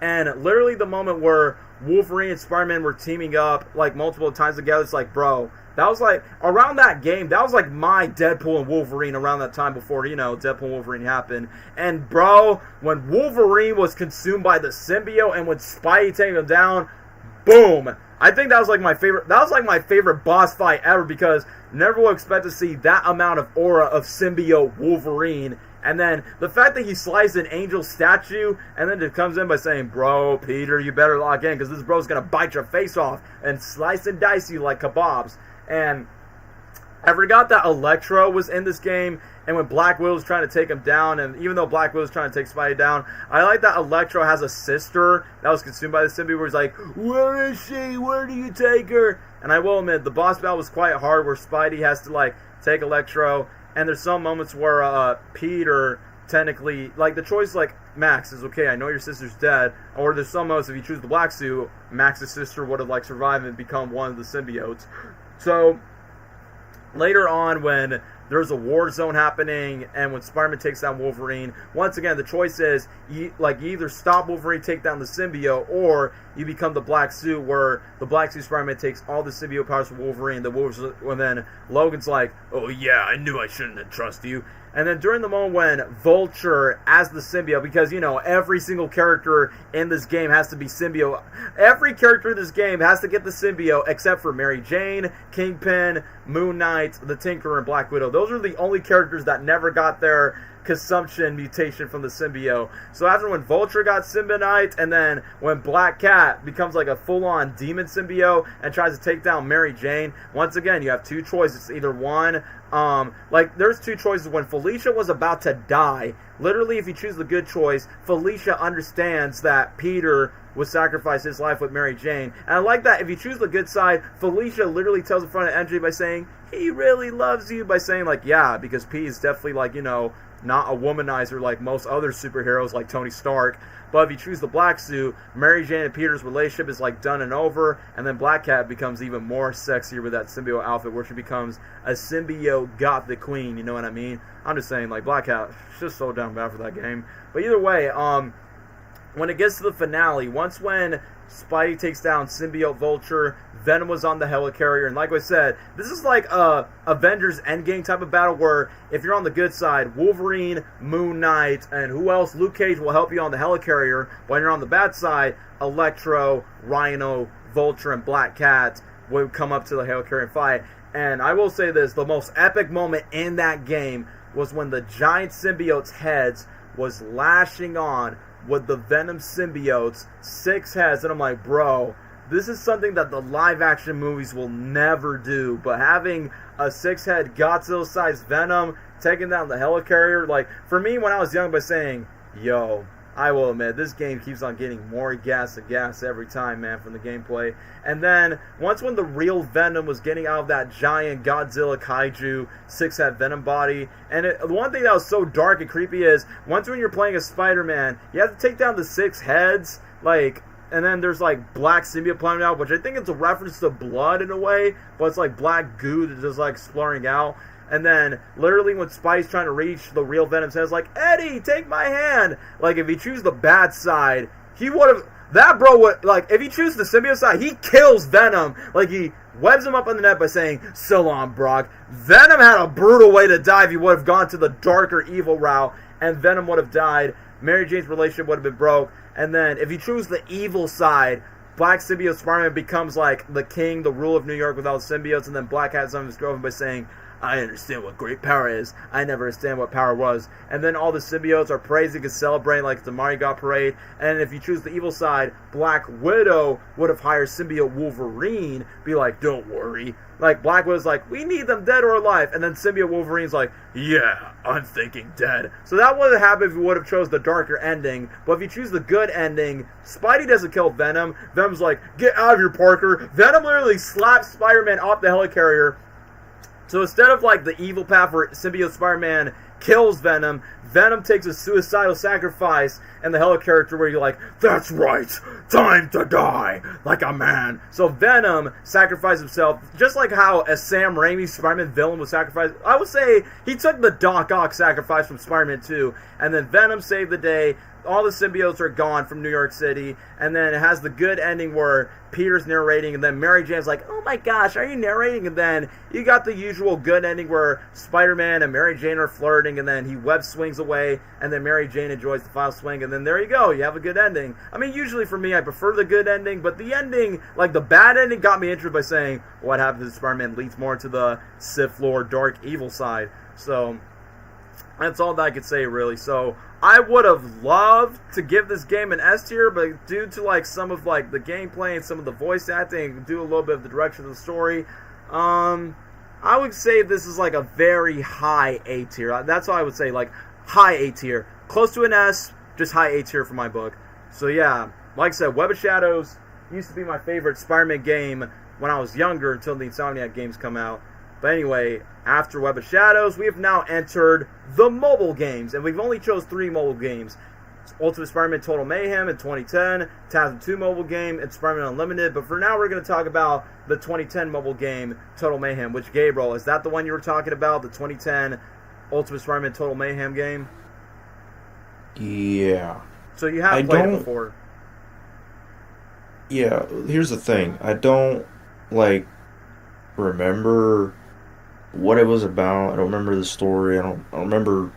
I just remember playing it. I remember mostly Venom. Because you could play as Venom, right? No. That's the console version. You can't play as Venom in the mobile game. So it was. Yeah, I don't know. I remember playing it on mobile. That's it. I don't remember anything about it. I just remember playing it on mobile. I had a feeling that you don't have when I was a kid. I had a feeling you don't have the most memory from this game. So for me, this was a mobile Spider-Man game around that time, and obviously, just like the console 2005 game, this 2010 mobile game is pretty much based on the Ultimate Comics, and pretty much like, despite it's just a mobile game, it does, similar like the console game, it does adapt the Ultimate Comics, but it's not as big or layer as complex like the console release version of the game. But I will say this, I really like the opening cutscene where it's basically comic panels from the Ultimate Spider-Man comics, and then the music sounds very similar to the Danny Elfman score where it goes dun dun dun dun dun. And I will say this, like, even though it was a short-lived mobile game, I actually liked the mechanics of the web swinging, but the one thing that was pretty difficult was the speedos, where you have to dodge the attacks and everything else. And I do like the colors of New York, of how the way it was branched out, the way that it was colorized, like how the way it is. And you get to fight multiple villains. Like, you get to face Sandman with his giant bulky sand hands, like the first battle. You get to face Rhino at the bank. Electro in a lab, where he's in his lab, like blue, black coats. And I'm surprised he didn't even get to turn blue in the mobile game. And then for Venom, I will admit, Venom's model did kind of creep me out when I was younger. Like, literally, when the team was like, Parker, I need help. And I will admit, the symbiote tentacles did creep me out when I was younger, but then I like that for Venom's fight, you extend it where you find him in the bridge, and then you get to fight him on top of the subway train. The one thing I find that's pretty stupid is you got these big, powerful villains in the mobile game, but then you're allowing shield agents literally to arrest him by saying, bro, like, they're not that strong. Like, literally, Venom, Green Goblin could easily take down these villains if they were not defeated by Spider-Man that quickly. Like, Spidey could have, like, at least webbed them up a bit, and then shield agents would have just come in to arrest these villains. So I feel like that just caught me off guard. But even though I never looked up who are the voice actors for the cast, but I will say the voices for the characters are very spot on, whether it's Venom or Spider-Man, or even like some of the characters like Sandman and Doc Ock. The one thing that's pretty cool about Doc Ock's design is the fact that when you get to fight him, he actually uses lasers from his tentacles. It just goes bzzz, and then you got like giant tentacles that are like leeching off to the ground. And I also like the banters where Sandman's like, Spidey was like to Doc Ock by saying, sorry Doc, are you just here for appointments? I would like to, boy, but can you see I'm a little busy? And then, obviously, it's based on the Ultimate Comics where you get to fight Ultimate Green Goblin, which I will say this, like, as a kid, he definitely was the hardest boss fight when it comes to, like, you know, he was the most difficult since he was, like, the final main big bad when it comes to the Spider-Man video games. But for this one, he pretty much used his fire powers like he did in the console release game. But it's kind of funny that that goblin in the mobile game was like, oh no, we're supposed to be making a big, better city. And then Pete's like, oh yeah, I like how the city how it is, Norman. Yeah, with not everyone mutated the goblins. I feel like that version of Goblin would have took what the Lizard would have wanted in the Amazing Spider-Man 1 by saying, we must turn everyone to lizards, where everyone is equal. They could become one of us. But for him, it's like, yes, everybody should be a goblin. But then I like at the end where S.H.I.E.L.D. talks about where Dr. Connors basically needed, they said that Lizard turned to Connors and basically took, like, the DNA of some of these villains themselves. And then I like that Peter was like, oh yeah, just tell Nick Fury to suspend that. But in the very beginning where Peter saves a random woman, like, literally Peter saved this woman's life, and then she's like, freak!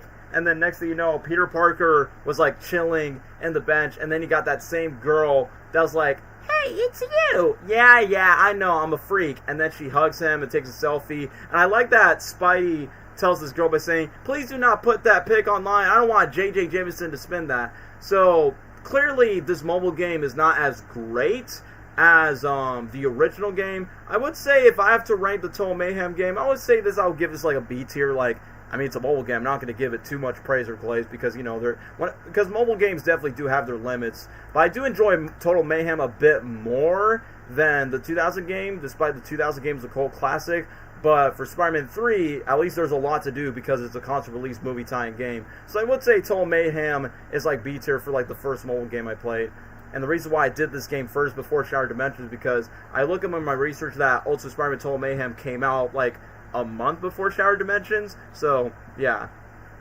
Now that we're done with the 2000s era of the Spider-Man games, now we officially enter the 2010s era of console release Spider-Man games. And it's none other than this cult classic, which this game was the inspiration of the Spider-Verse comic books, which later inspired the animated Spider-Verse movies. I mean, yes, the 90s cartoon did it first with the finale special, but let's be honest, Spider-Verse would not exist if Shattered Dimensions would have never happened. So, as much as I would love to glaze about this masterpiece of a game, Gabriel, take away your thoughts on Spider-Man Shattered Dimensions. This game, along with Spider-Man 3, was one that I played a lot. Those two games were like, I would just play them repeatedly, over and over. Shattered Dimensions, I love the idea of it. I love that you can play as, 4 different Spider-Men, which are probably, or were, like the more popular versions. Or I guess they weren't like that popular, but I think the game helped those other versions of Spider-Man become popular. I mean, the only one that was more popular was Symbiote Spider-Man. There are probably people confused, like, wait, but that's the same person. Why would they? Well, it's a multiversal story, and it's Ultimate Spider-Man, the symbiote one. The OG is, I mean, that's just the Spider-Man you've always known and grown up with. And then you have Spider-Man Noir and 2099 Spider-Man, which I think, but they changed the tone of the game. Like, they made it different because Spider-Man Noir's gameplay was always like, it was like Spider-Man and Batman at the same time, which was really cool because you could be stealthy and then you could also just kick butt like Spider-Man. So it was a mix of both. I like the Noir style. I like that they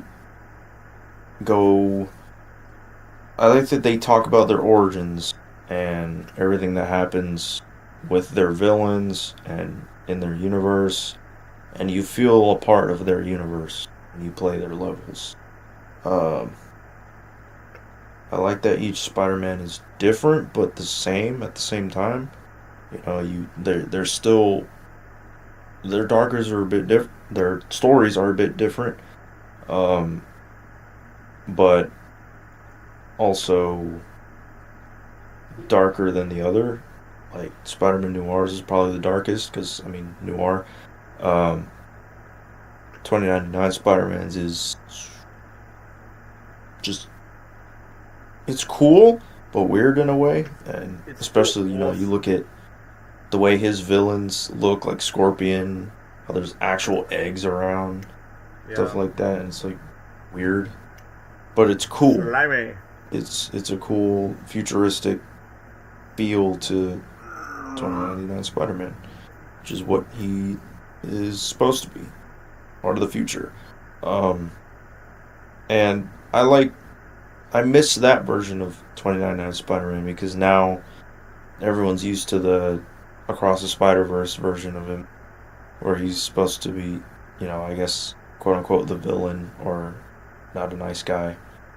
But that's not really who he is. He was always a hero. Obviously, a different background and story than Peter Parker, but still a hero, regardless. And a bit more quippy back in the day. 'Cause that's just Spider-Man. You can't be Spider-Man without some quips. Uh, but I like that. I like the different styles and combats, gameplay, with each Spider-Man. Like I said, Noir was like playing as Batman, but with Spider-Man powers. 2099, I like that majority of his stuff was like just straight up throwing hands, like combat stuff, more than webs. Um, Ultimate Spider-Man, uh, his levels are probably my least favorite, but they're still cool regardless. And playing as him was always cool. And his different symbiote abilities. I like the design of the symbiote. It was like purplish, which I like. Um, he was probably, well, him and um, the OG Spider-Man were like the most quippiest in the game, which I liked. That fight with Ultimate Spider-Man and Electro, I like that fight. That one's probably my favorite, honestly, with Ultimate Spider-Man, the Electro one. Um, it's also maybe my first introduction to Deadpool, that or Wolverine versus Hulk. Um, but I like Deadpool. I'm not a huge fan of his design in the game, but just as a character, it was fun. I like to see him in the game. Um, I liked the beginning of the game, showing how the multi or Spider Verse kind of collided or collapsed or got brought together. I don't know. With Madam Web, I like Madam Web in the game, how they designed her character and stuff. um, the boss fights, just in general, were really fun, and like the villains were all well casted. All the Spider-Man were well casted. I loved Craven. I loved that boss fight. Um, Mysterio, that one. I mean, he's the main villain of the game, but he was. I actually like Mysterio in this game. He was like, he was using, he was doing what he was best at with his magic and all that, and then illusions, but also being kind of like a silly villain that you don't take too serious. Uh, just like a typical comic book villain. So it had a good comic book feel to the game. It felt very Spider-Man, true to Spider-Man, with each Spider-Man specifically. Uh, Bringing different characters, obscure characters, to the spotlight. Like, that's how I knew about Hammerhead, um, about the origin of Noir in 2099, and Vulture, and then freaking Vulture in the Noir universe is a demon. Hate that guy. Um, yeah, I don't know. Just overall a great game. To me, in my opinion, the game is S tier because it's just a great multiversal Spider-Verse story. It's a lot of fun, and I wish I could replay it again. Yeah, S tier for me. So yeah, when you mentioned S tier in particular, I was like, bro, this is why if you were like a diehard Spider-Man fan, not just from hearing the 4 main voices of these 4 Spider-Man leads in the game, but knowing like the villains, the comic lore, and basically just the Spider-Man mythology, how could you not put this game in S tier? So thankfully Gabriel definitely pulls off his valid points, but now allow me to glaze why this game is like one of the greatest Spider-Man games made around that time. First of all, yes, the 90s cartoon gave us the Spider-Verse, but this game brought that formula back that later on inspired the Spider-Verse comic books, but also the animated movies that we got later on. Because, bro, what is so cool about it is, like, the 4 main Spider-Man, Amazing, Noir, 2099, and Ultimate, all 4 of them were all voiced by any voice actor that voiced Spider-Man in all the 4 lead cartoons. Like, you got Neil Patrick Harris voicing Amazing Spider-Man, who voiced Spidey in the MTV 2003 TV show. And then you got Christopher Daniel Barnes, who, yes, that Christopher Daniel Barnes that shouts out, "Shocker! No! Mary Jane!" He was the voice of Spider-Noir, and I will admit, his voice acting as Spider-Man Noir was so good in those levels. And I forgot who's the guy who voiced Miguel O'Hara. I think his name is Dan Garcia, who voiced Spider-Man in the original 1981 Spider-Man and His Amazing Friends. And then you got my GOAT, Josh Keaton, who voiced Spidey from Spectacular Spider-Man, now voicing the Ultimate version of Spider-Man, but it's Ultimate Spidey when he has the symbiote, so it takes place in the Ultimate Universe. So I will say this, so it's good that you got 4 previous Spider-Man voice actors all together. So in a way, that kind of was like No Way Home, where you got previous Spider-Man actors that voiced the role, and they're all into this one game together. That was super cool. And yes, this game was my introduction to knowing who Madam Web was before she got a crappy movie with Dakota Johnson in it. But basically, Madam Web was like the Doctor Strange of the Spider-Verse, where she looks out for each universe. And during the moment where Neil Patrick Harris's Amazing Spider-Man takes out Mysterio, I honestly like the comedy quiz by saying, "Hey Bubblehead, try to take this for a size." But then when Mysterio got like the totem and it breaks different fragments of reality, and I will admit, just like when Gabriel talks about Mysterio, here's my personal hot take. This is my favorite iteration of Mysterio ever, and yes, it's from a video game. If you ask me, my favorite version of Mysterio is not Jake Gyllenhaal's from Far From Home. It's not from the cartoons.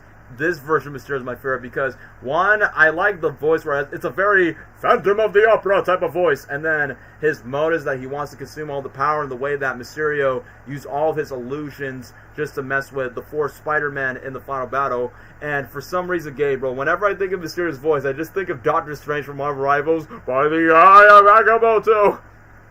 I will admit, what's so funny is, when Amazing Spider-Man takes out Mysterio, it's so funny in the final battle where he goes, "No, I'll give you everything you want! Stop!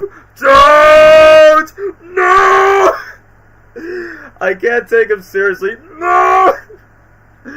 When he tries to take Mysterio down in the final battle. So yeah, it's pretty cool. That's what I mean. Like, he's like a comic-y villain. Like, he was cool because of what he did, but like, you just can't take him seriously because of the way he talks and stuff, and I don't know.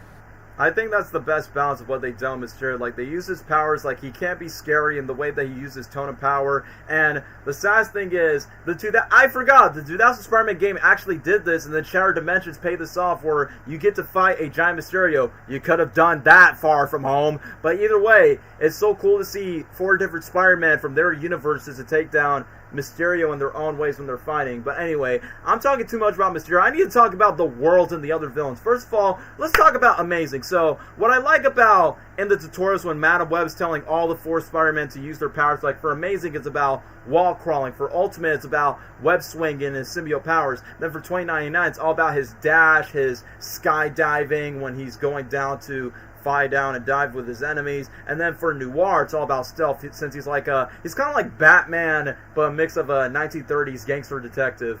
And I will talk about Amazing Universe. So, first of all, I love the cutscenes on every single Spider-Man's opening with their villains. Like when Amazing Spider-Man is going inside with Kraven the Hunter, who is voiced by Jim Cummings, the legendary Winnie the Pooh, Darkwing Duck, is the voice of Kraven the Hunter and the Green Goblin in the Noir universe. So when he pulled off his Kraven voice, like, Gabe, remember when Jim Cummings voiced the chef at Curious George by saying, "Oh, I like that little monkey, my little George." Yeah, exactly. Like his voice as Kraven sounds a lot like the chef character from the Curious George TV show, where he's like, "Come, little spider, hurry, hurry, you must go down my prey." So I'm like, bro, I thought that was a really good Kraven.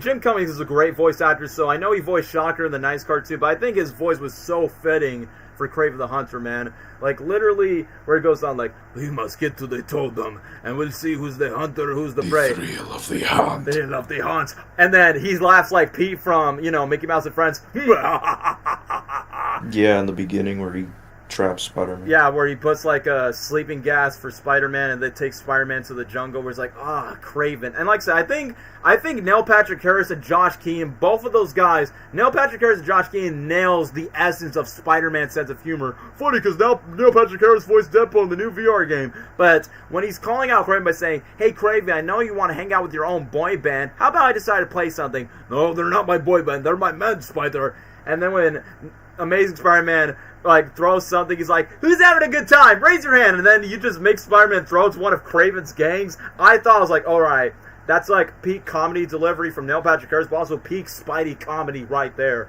And then literally, when he takes down Kraven, who's the next villain? Sandman. Yeah, I like when he faced down Sandman. I like that in the opening cutscene. It's a Marco Polo type of joke where Peter's like, talk about a dirt map. "Looking for this, webhead?" It's my good friend the Sandman. And then when Sandman disappears, Marco Polo! And then when Sandman decides to scare Peter away, and Peter's like, and I thought my jokes were bad. Hey, did you steal that line from Heath Ledger's Joker? And then what's so funny in the Sandman level for Amazing Spider-Man is Gabriel. I think Insomniac Spider-Man sort of took inspiration for Sandman, but you don't get a Sand Tornado in Insomniac Spider-Man 2. But literally, you get Sandman's conscious in the Sand Tornado where Flint is conflicting with his thoughts, and you got 3 sand heads in the tornado by saying, "Wait, both of you just shut up!" And they all say, "Quiet!"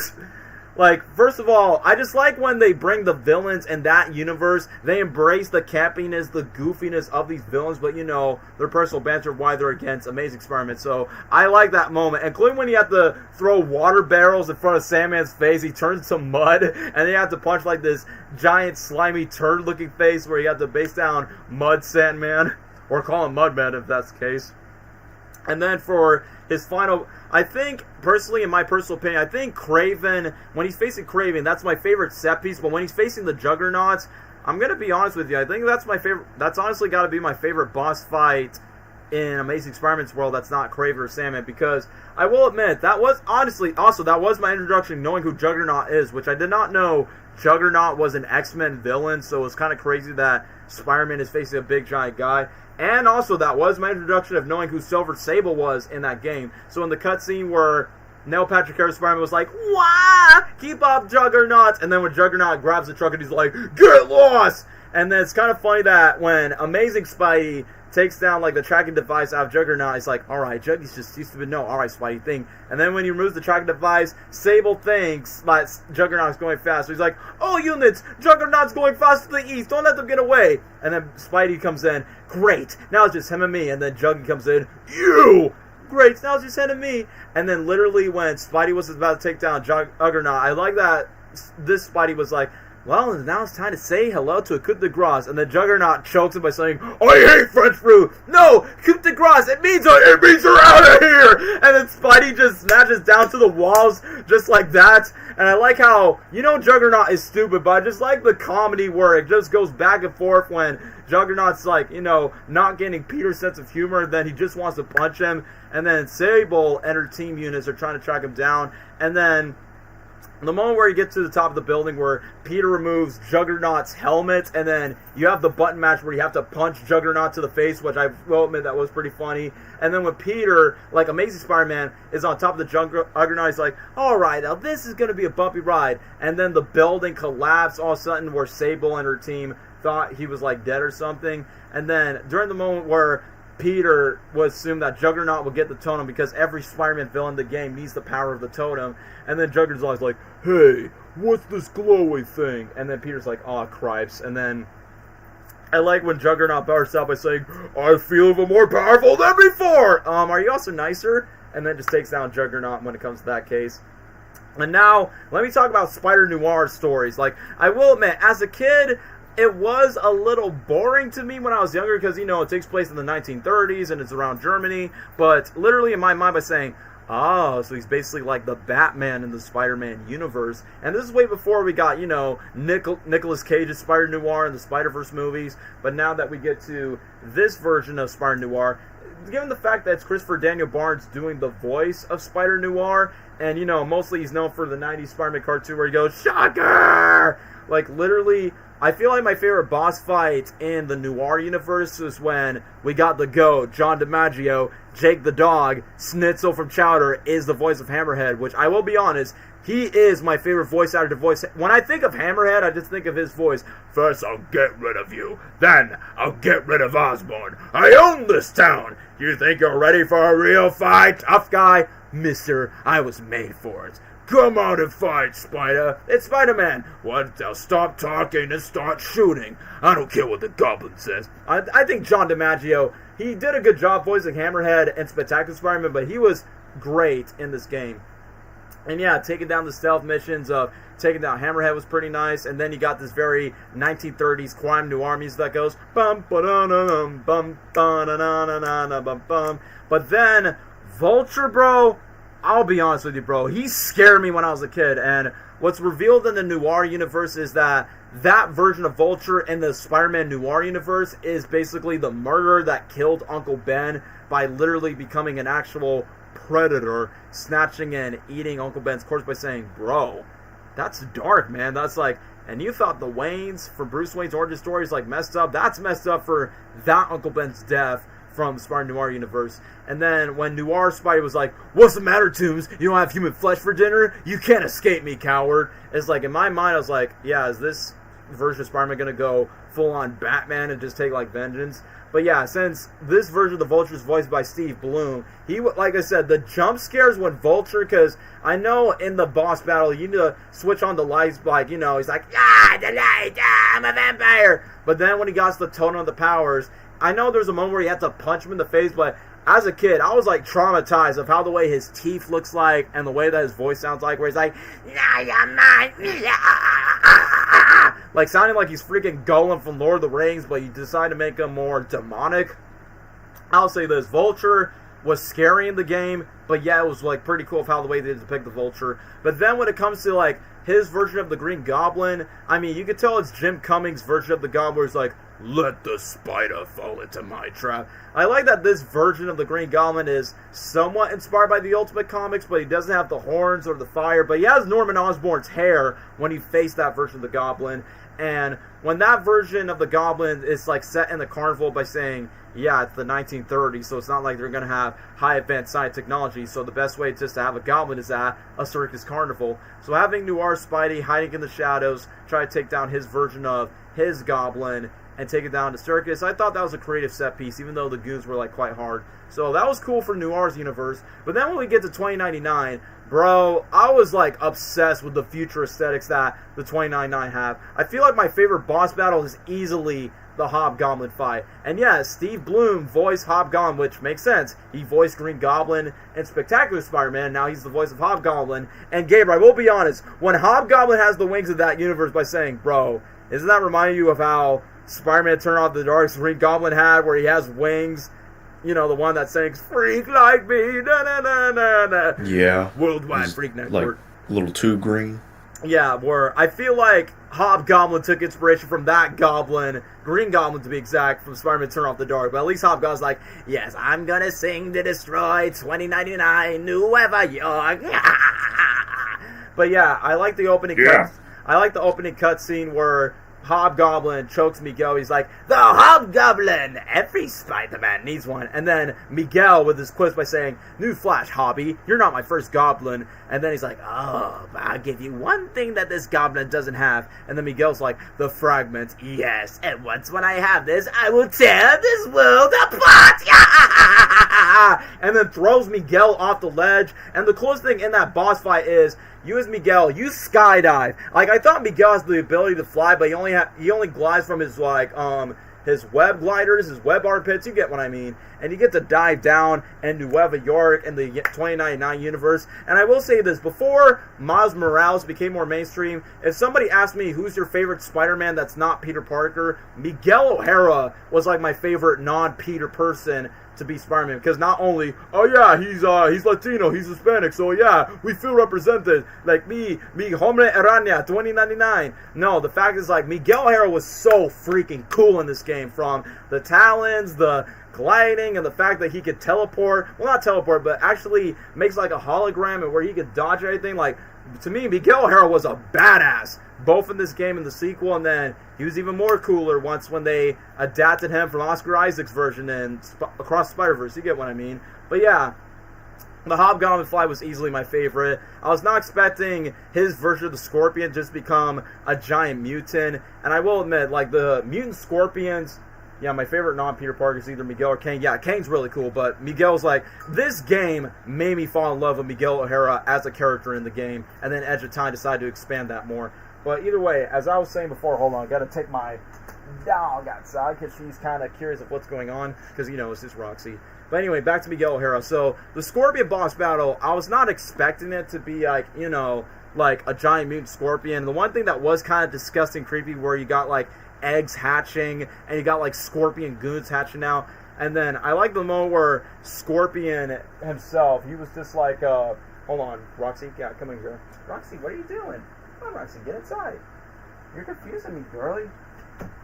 Yeah, my dog's kind of distracting me right now. She's just kind of curious. But anyway, back to Scorpion. My favorite moment, like, when you get in type of, like, maybe it's the Alchemax Tower where Scorpion's, like, taking down all these, like, future police cops or something, and then he goes, enough, enough, enough, and I keep on forgetting that Miguel's cuss word, he keeps saying shock, so I'm like, I guess in the year 2099, shock, shocking, shocker, shocker, shock is basically a cuss word in the year 2099, so when Scorpio was about to destroy the tower, Miguel was like, shock, shock, shock, shock, shock, shock, shock, and then literally when we get to the boss battle, yeah, Roxy's adorable, she's like currently, yeah, Roxy, come over here, Roxy. Yeah, Roxy, say hello to the camera, say hello to the camera. Yeah, just making sure, like, see, you're in the camera. I'm just in the middle of live streaming, girl. I know you're going to be spoiled. But anyway, let me just get back to the Scorpion fight. I like that Scorpion spilled the beans for Miguel by saying, yellow lady, green and yellow, with shiny arms. Shiny arms, mate? Like, wait, you mean metal? Enough talk, you die. I will admit, I do like the boss music fight in Scorpion's battle where it goes, but then when we get to female Doc Ock, which, by the way, that was my introduction to him by saying, wait, there's a lady Dr. Octopus, before, you know, the first Spider-Verse movie did that trope. And funny enough, she's voiced by Tara Strong. Yes, Harley Quinn, Raven from Teen Titans, Bubbles from Powerpuff Girls. You obviously know who Tara Strong is. So obviously, she voiced Doc Ock. And I like the banters that Miguel messes with, I think her name, I forgot what's her name in this universe, but basically female Doc Ock is trying to show her machines. But Miguel keeps on being an a-hole by saying, meh. What do you mean, meh? I've seen this before. No, you haven't. You've never seen this. And then once when he starts pissing her off, I like that Miguel's kind of like, you know, being like snarky and quirky with his humor by saying, yeah, I think this girl has a crush on me. And then when this female Doc Ock got so upset where she's like, do you? And then Miguel keeps mocking her by saying, meh, I'll kill you. I will admit, I mean, as much as I like the banters, I feel like the Doc Ock fight in the 2099 universe is my least favorite battle just because you're just stuck in a lab. Well, for Hobgoblin and Scorpion, there's variety you could do in the 2099 universe, but for that, there's nothing much to do. But anyway, I think my favorite levels, in my personal opinion, outside of, I would say The Amazing Universe is my #1 favorite, and then second place would be, the Ultimate Universe. And like I said, I'm biased because I love the Ultimate Comics. So, and also, you got my GOAT, Josh Keaton. Like, I already told you guys that Josh Keaton is my favorite Spider-Man voice actor ever since Spectacular Spider-Man. But, bro, like, his boss fights. I like the first one with Electro where he's swinging the black sword. He's like, nothing but fresh air. And I will be honest, guys, if you like Gabriel, you probably might remember this. Remember Spider-Man No Way Home? Tom Holland Spider-Man was like swinging in a suit in black, and Electro was in a forest with electric pipes. Doesn't that give you Shattered Dimensions vibes? I know what you're talking about. When I saw that moment in No Way Home, I was saying, oh my gosh, it's just like Shattered Dimensions. Spider-Man's in a black suit in the forest, and you got Electro and Blue forming off. And what's cool about Electro in this game, since it's based on the Ultimate Comics, Biff Tannen for the Back to the Future franchise, and the voice of the Strangler from SpongeBob, and who does he voice in SpongeBob movie 1? Hey, who blowed this bubble? All little baby, all blubby boy babies wants to weed them out. Now everybody line up. Yeah, he's the voice of Electro in this game. I'm the Strangler. What are you looking at, butthead? He's the voice of Electro in this game, so that blew my mind. Isn't the Spectacular Spider smug? And then Spidey says in return, geez, where's the pants? Nobody wants to see your junk. Keep laughing, punk. And then Spidey says again, yeah, still no pants. Like I said, Josh Keane and Neil Patrick Harris, I feel like they nailed, I think both of them had the funniest jokes as Spider-Man throughout this game. While Miguel O'Hara's in third place, well, Spider-Man Noir, he's more serious and less jokey, even though he does have a couple of jokes from the Noir universe. But yeah, it's quite crazy that in that first level, you get to embrace like Ultimate Spider-Man symbiote powers, which I will admit, the combat and the fight styles of the symbiote was honestly really cool. And the one thing that's pretty funny is like when every time Electro teleports or something, he kind of has this like, since he's voiced by Thomas F. Wilson, he laughs like ha ha ha ha ha ha. And then when Electro just becomes very giant, like literally by the rain and the water dam, where he's like, I have become of energy of pure light. And then symbiote Spidey says, without pants! Once again, I just like the jokes that Josh says. And then after Electro, guys, okay, I just said that Juggernaut was my introduction of like, this game introduced me to Juggernaut. This game introduced me to knowing who Deadpool was in the first place. Because around that time, I did not know who Deadpool was. But then when I played Shattered Dimensions by saying, oh, so Deadpool was part of the X-Men universe, and now he's an anti-hero. And he's voiced by the legendary Nolan North. Like, whenever you think of Deadpool, you think of either Nolan North or Ryan Reynolds. And then, ironically, Neil Patrick Harris is voicing Deadpool in a VR game. So, I like that Deadpool, like, even though this game is rated T for teen, so of course Deadpool cannot be fully violent, but he still has his meta break of the fourth wall jokes where he goes, the guy who won't die, Deadpool, hi Ma, and welcome to Pain Factor. And obviously Deadpool has Atonium, and then basically he has like his own fan fighting stage community where he has a bunch of fans that wants to take Spidey down. And it's so funny because I've never seen symbiote Spider-Man face Deadpool before, so even though this game was my introduction of knowing who Deadpool was before the Hulk vs. Wolverine movie reintroduced Deadpool, and before Ultimate Alliance, and obviously before the Ryan Reynolds Deadpool movies. This game was like, alright, so he's not like Spider-Man, he's the opposite of Spider-Man, technically. And then Cameron just was, I love that each character has their own unique art style, and I love Ultimate Deadpool. So yeah, he was cool, like with the comic belt and the suits, and this was before Deadpool had his own video game in 2013, but let me just ramble on. I like when Spidey's on the TV just talking to himself, and then when Deadpool's like, well, we have a great brand prize winner. Who is it? You, Spider-Man? Wait, is the one and only, the friendly neighborhood Spider-Man, and he needs this. Television, you are a great commercialized expertise. And then when Deadpool's crew literally has Ultimate Spider-Man on the helicopter, and they're like, oh, you can ride inside. Oh, I'm not going to overcompensate anything. And then Deadpool talks to Spidey live by saying, Spidey, can I call you Spidey? How about you start suing things online on the web? You get just sue the web. Anyway, Spidey, what do you need? You need soda, a bottle of water, and then Spidey responds, what about the fragment? Ha, that's a good one. We're about to go live. 1, 2, 3. Welcome to Pain Factor. And then Spidey, like, he has his annoyance on Deadpool already by saying, is there a mute button for him? And I like that in the skins. You can play as Iron Spider for $20.99, and then for the Ultimate Spider-Man, you can actually play as like in his original red and blue Ultimate Comic suit, even though you have the black suit powers. And I like whenever you destroy Deadpool's cameras, Deadpool's like, you're wrecking my show! And then, obviously, you got Deadpool's big bulky fan trying to take him down. And then, Gabriel, remember the hardest part of the Deadpool levels when Peter's trying to escape from a tidal wave, and Deadpool's like, and he's off, let's swing him off the tidal wave, and you're supposed to escape out of the wave as soon as you could, and the third wave is so hard where you're supposed to be on a boat, and then when you're on the boat, you're supposed to be getting on this drone or something, and then you gotta go all the way down to meet Deadpool in the final match. Remember how hard that was to, like, avoid the tidal waves before you get flooded down? That was hard for me when I was young. Yep. But that kind of frustrated me.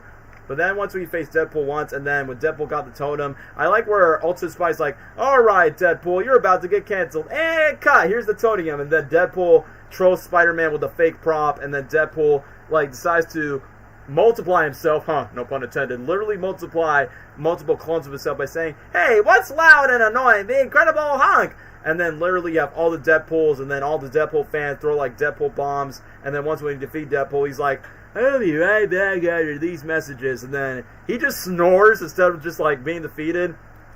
And I like that Ultimate Spidey asked Meta Web out of nowhere by saying, how do I get home? Because literally he's stranding in the middle of the ocean out of nowhere where all of his fans, and there's no proper location. But in my opinion, the best final fight, the best boss fight for Ultimate Spider-Man is easily the Carnage fight. Even though it's based on the Ultimate Comics, I'm like, well, Clay's Cassidy doesn't technically exist in that universe, but instead Carnage is like his living own host. But bro, I mentioned Vulture was scary in the Noir universe, but once when you get to Carnage, like, Josh Keene's, like, even though Josh Keene is great as voice acting for his comedy chops, but why is Josh my favorite Spider-Man voice actor? When he gets serious and dramatic, where he goes, oh, great, just great. Why can't I go to Triskelion like see him with Nick Fury? But the opening cutscene was so dark when Symbiote Spider-Man went to S.H.I.E.L.D., and then you see all these dead bodies, and then you see Carnage, like, it feels like you're just seeing a horror movie, and then Symbiote Spider-Man's like, oh no, this red goop, there can only be one thing, and then boom, jump scare, title card, Carnage jumps out the way, and then you see all these possessed S.H.I.E.L.D. agents consumed with the Carnage symbiote, and then later on, you have to save, like, this random S.H.I.E.L.D. scientist, and they explain, like, Carnage lab assistant, and then basically Ultimate Spider-Man got upset by saying, did you just give that fragment to Carnage? And then she's like, my gosh, how do you know? And then I like how super pissed Peter was, where he's like, just open the door. Wait, you're going outside? Why? Because with great power comes great responsibility. Something that you won't understand. And then he got these S.H.I.E.L.D. robots taking out Carnage, was like, activate symbiote possessed. And then Ultimate Spidey's like, yeah, my team. And then when they detect symbiote Spider-Man just because he has the black suit on, that's where Peter regrets by saying, I knew this black suit was a bad idea. I think the host of the Carnage is Gwen Stacy. I mean, yeah, even though in the Ultimate Comics Gwen Stacy's the host, but I don't think in this game it's not Gwen, because if it was Gwen, they would have just revealed. But I know that is a thing in the comics, but I don't think in this game it's not Gwen. That would have been too harsh. But either way, technically, when we get to the boss battle, it's so funny when Carnage goes out, he just goes, wah!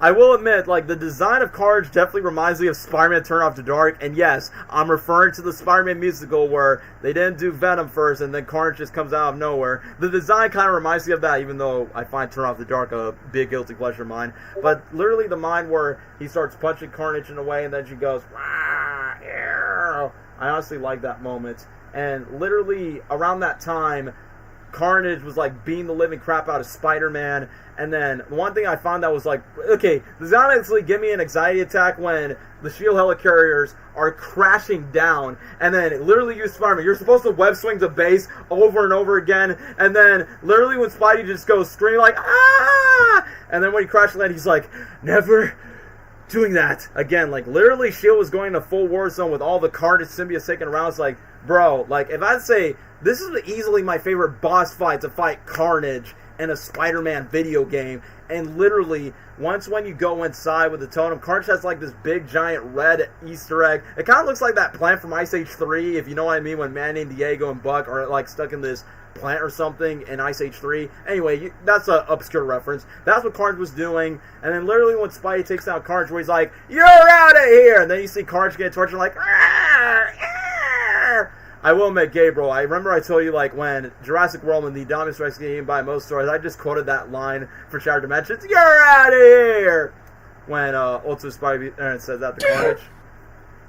But anyway, yeah. Let's talk about the final battle, shall we? So I like how Mysterio tries to kill Madam Web, and then once when the four Spider-Man defeat Mysterio, I like that because in my game, remember when we were younger, we were like, oh, are they actually going to team up at the end that we actually get to play all four of them? Kinda, but they still fight Mysterio in their own universes, so I'm like, well, that's a bummer. But after the, no, I get you anything you want, and then you got Stan Lee narrating the ending by saying, for sensational Spider-Man.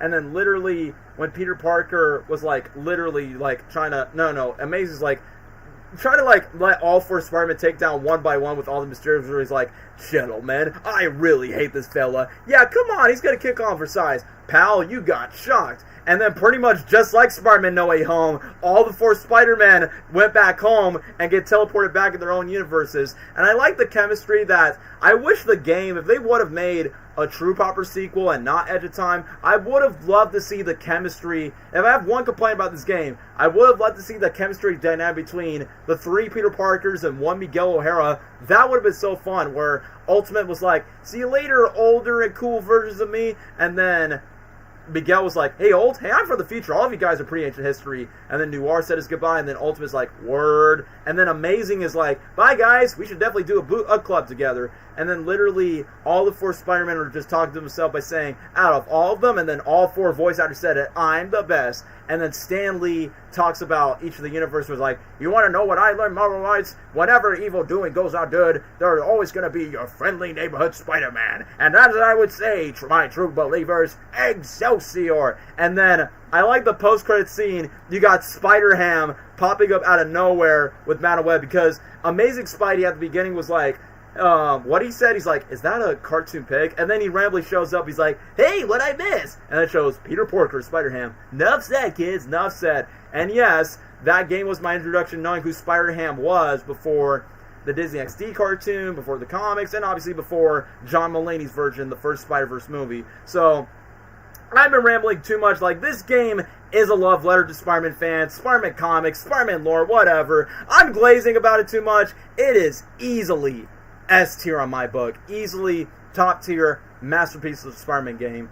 But it did have a sequel, but only features only two of the Spider-Man. Amazing Spider-Man, aka Peter Parker, and Miguel O'Hara, Spider-Man 2099. So this is the sequel, Spider-Man Edge of Time in 2011. Gabriel, do you want to take away your thoughts on Spider-Man Edge of Time? Yeah, this game was really cool. I mostly played it on the Wii. I remember that.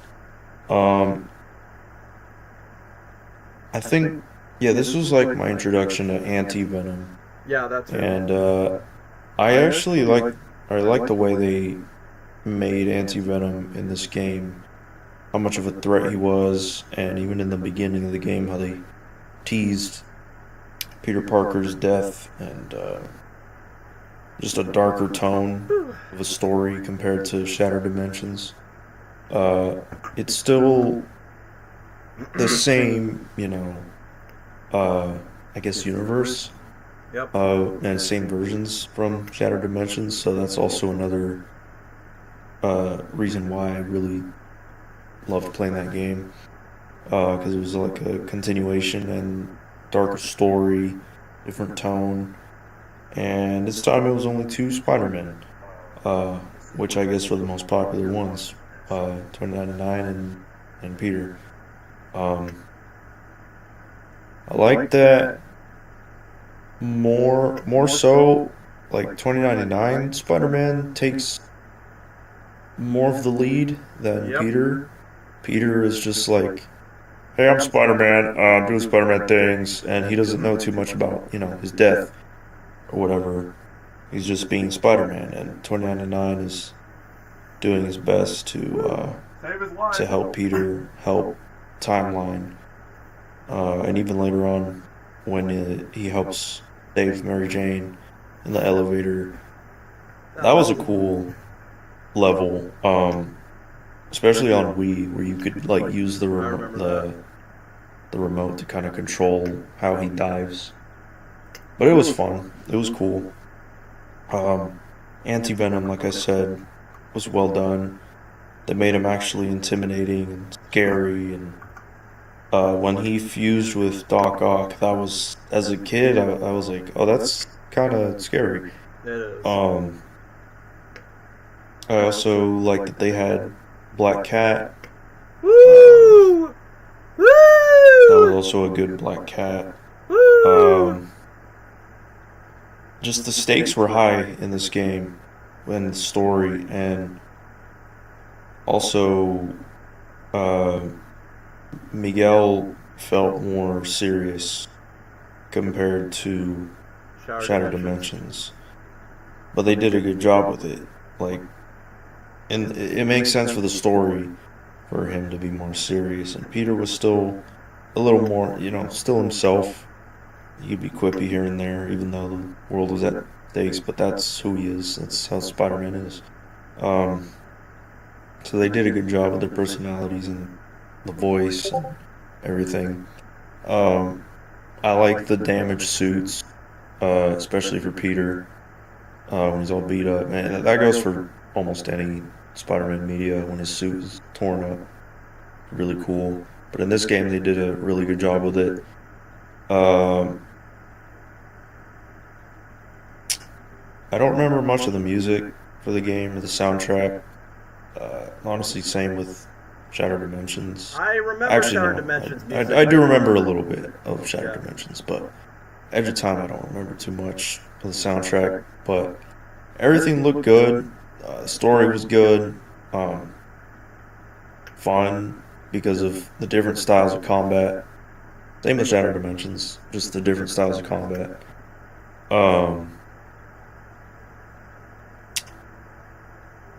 And yeah, I mean, I don't know what else to say. It's just really great story. I would say it's on par with Shattered Dimensions, probably.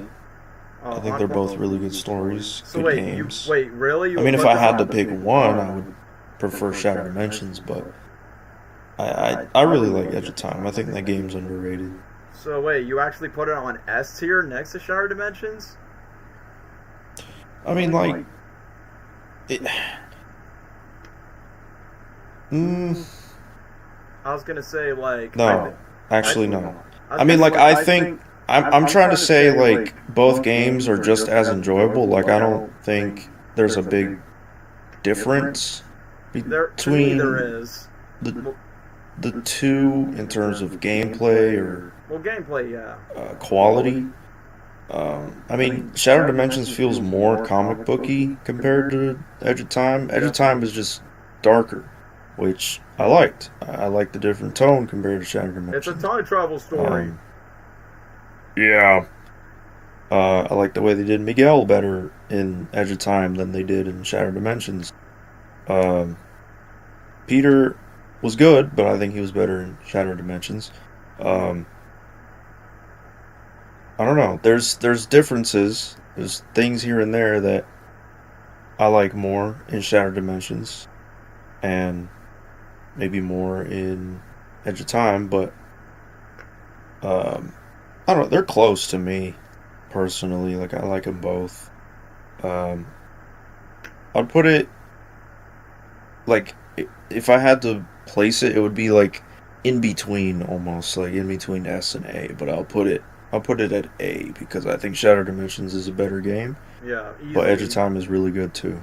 So I'll keep it at A. Alright, I would say A tier is pretty valid because, I won't say it's better than Web of Shadows, and that's the case. But anyway, my thoughts on this somewhat of a sequel to Shattered Dimensions, because there's one line that Peter talks to Miguel where he's like, oh, are the other bees in my head? And then Miguel's like, no, it's only just me, Parker. So I'm like, alright, so this is somewhat canonically a sequel to Shattered Dimensions, except no Ultimate, no Noir, because this time, because remember in the last game, Christopher Daniel Barnes voiced Noir Spider-Man, but in this game he's voicing Miguel, and same goes for Josh Keaton. He voiced Ultimate Spider-Man in the last game, but in this version he's now voicing the Amazing Spider-Man, which honestly, I mean, Neil Patrick, no. Josh Keaton and Christopher Daniel Barnes does the more drama side of Spider-Man for both their previous Spider-Man for themselves, where they actually sound really good. And I will say this, when it comes to, like, not only just the voice acting where they did such a good job, is the fact that, number one, It's one thing that's really cool about the voice acting between both Josh Keane and Christopher Daniel Barnes is the fact that, number one, they actually get to share the booth together. So once when they're recording lines with each other, and once when I saw behind the scenes, I'm like, all right. So when they get to the iconic scene that most of you guys know, that when Peter and Miguel has their conflict with each other, that's actually literally both the voice actors literally recording like behind the plot, and then basically it's like, you know, that's actually pretty nice where you get to see two voice actors sharing the same booth. And I'm just trying to look it up real quick. I'm trying to look up the scene where, you know, Peter and Miguel has their conflict where if you don't save Mary Jane, then you don't deserve the mantle to be called Spider-Man. Like, you get what I mean? So, either way, so I think the sequel is technically, I will be honest with you, sort of a downgrade to the first game in particular. I'm not saying it's a bad game, but, you know, the first game felt like a love letter to all Spider-Man comic books, Spider-Man media, but also Spider-Man, the mythology of it when it comes to the characters and all whatnot. But for this one, they keep the simplicity of the story of, you know, this came out in 2011, aka the same year where Spider-Man, or in this case Peter Parker, is dead since he died in the Ultimate Comics, and then boom, Miles Morales came in the way. And the one thing that's pretty surprising is I didn't know he died in the Ultimate comic books, but then this game, when it was promoted everywhere, I remember the trailers when I was a kid was saying, "What? Peter Parker is dead? No!" And literally my younger self was like, "Mom, Dad, give me this game. I want to know if Peter Parker gets to live," which, spoiler alert, he actually did survive and stay alive, thanks to Miguel O'Hara saving the future. So, yeah, it's basically like a time-traveling story between Miguel and Peter Parker, and the fact that the one thing that I would say Edge of Time did slightly better than Shattered Dimensions, at least we get to see an interaction dynamic of how the other different Spider-Man are like, which Shattered Dimensions didn't do that. But for this one, they did it for both Peter Parker and Miguel O'Hara, as both the Spider-Men are just trying to like save each other's timelines. The one thing that sucked is the only time we get to see Miguel and Peter together is when Peter was quote-unquote dead, when Miguel was carrying Peter. Like, you know the iconic shot where Miguel's holding Peter's corpse when Anti-Venom supposedly kills him, and then Miguel's like, "Why the shock you didn't listen to me?" Then obviously Peter gets stuck in Miguel's timeline, 2099, then Miguel goes to Peter's timeline, and they both have to fix their timelines because the main villain, Anti-Venom, which, like what Gabriel said, Anti-Venom was, like, this is my introduction of knowing who Anti-Venom was by saying, wait, there's more symbiotes than just Venom, Carnage, and Scream, and I did not know there were other symbiote variants. That's why you gotta read the comics. But other than that, the one thing that was honestly surprising is Val Kilmer, rest in peace of Val Kilmer, which obviously we know him as Batman and Batman Forever, but Val Kilmer was the villain. I think his name is Walter Sloan or something, and he teams up with Dr. Otto Octavius just to mix up with Anti-Venom and try to mess up with Peter Parker and Miguel O'Hara on the timeline. And I like that in the beginning cutscene. And Miguel O'Hara honestly looks like Human Shrek from Shrek 2 when he's talking.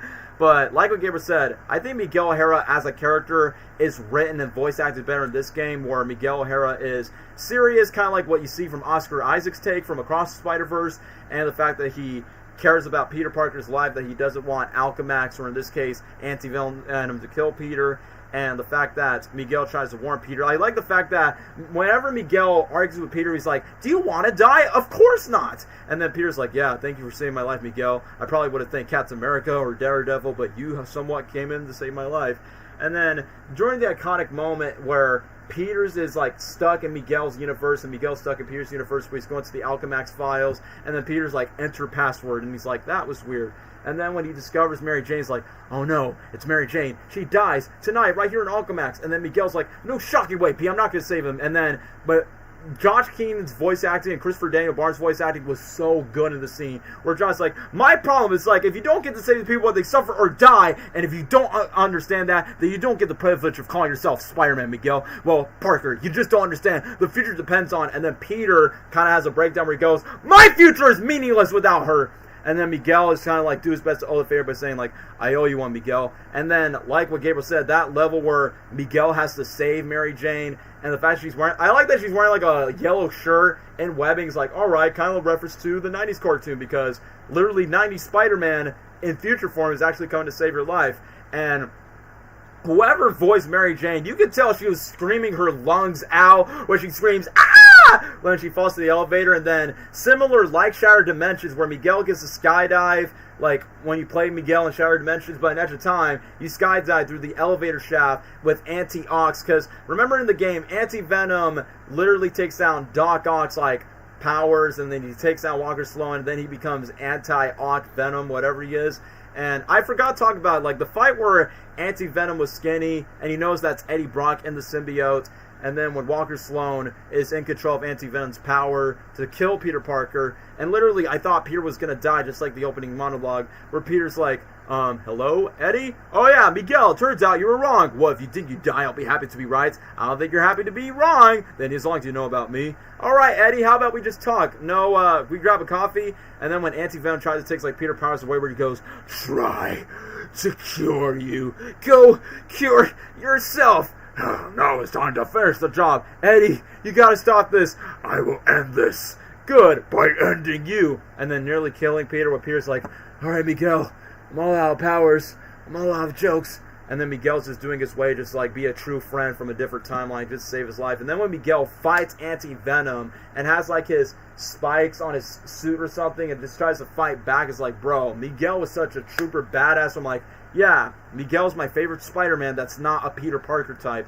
And then literally, during the moments where he heals Peter, then you got these alien creatures just trying to like crash in and crash out. And then once when Miguel saves Mary Jane, she's like, hey, do you have a cell phone in your mouse? And then Miguel's like, a cell what? I mean, sure. So I guess cell phones don't exist in 2099, where it's very prehistoric. And then I like that Mary Jane's trying to call out Peter, where she's like, you're as brave and unselfish like some other guy. I'm like, MJ, you're just calling out your boyfriend just because your boyfriend's not there to save you. And then, coincidence, when Miguel saved Peter's girlfriend, his ex-girlfriend, Black Cat, which I will admit, her kind of boobs were kind of showing, just saying, I mean, got to like, I know what the video game developers are doing, is like, yeah, start gunning for Black Cat in every universe.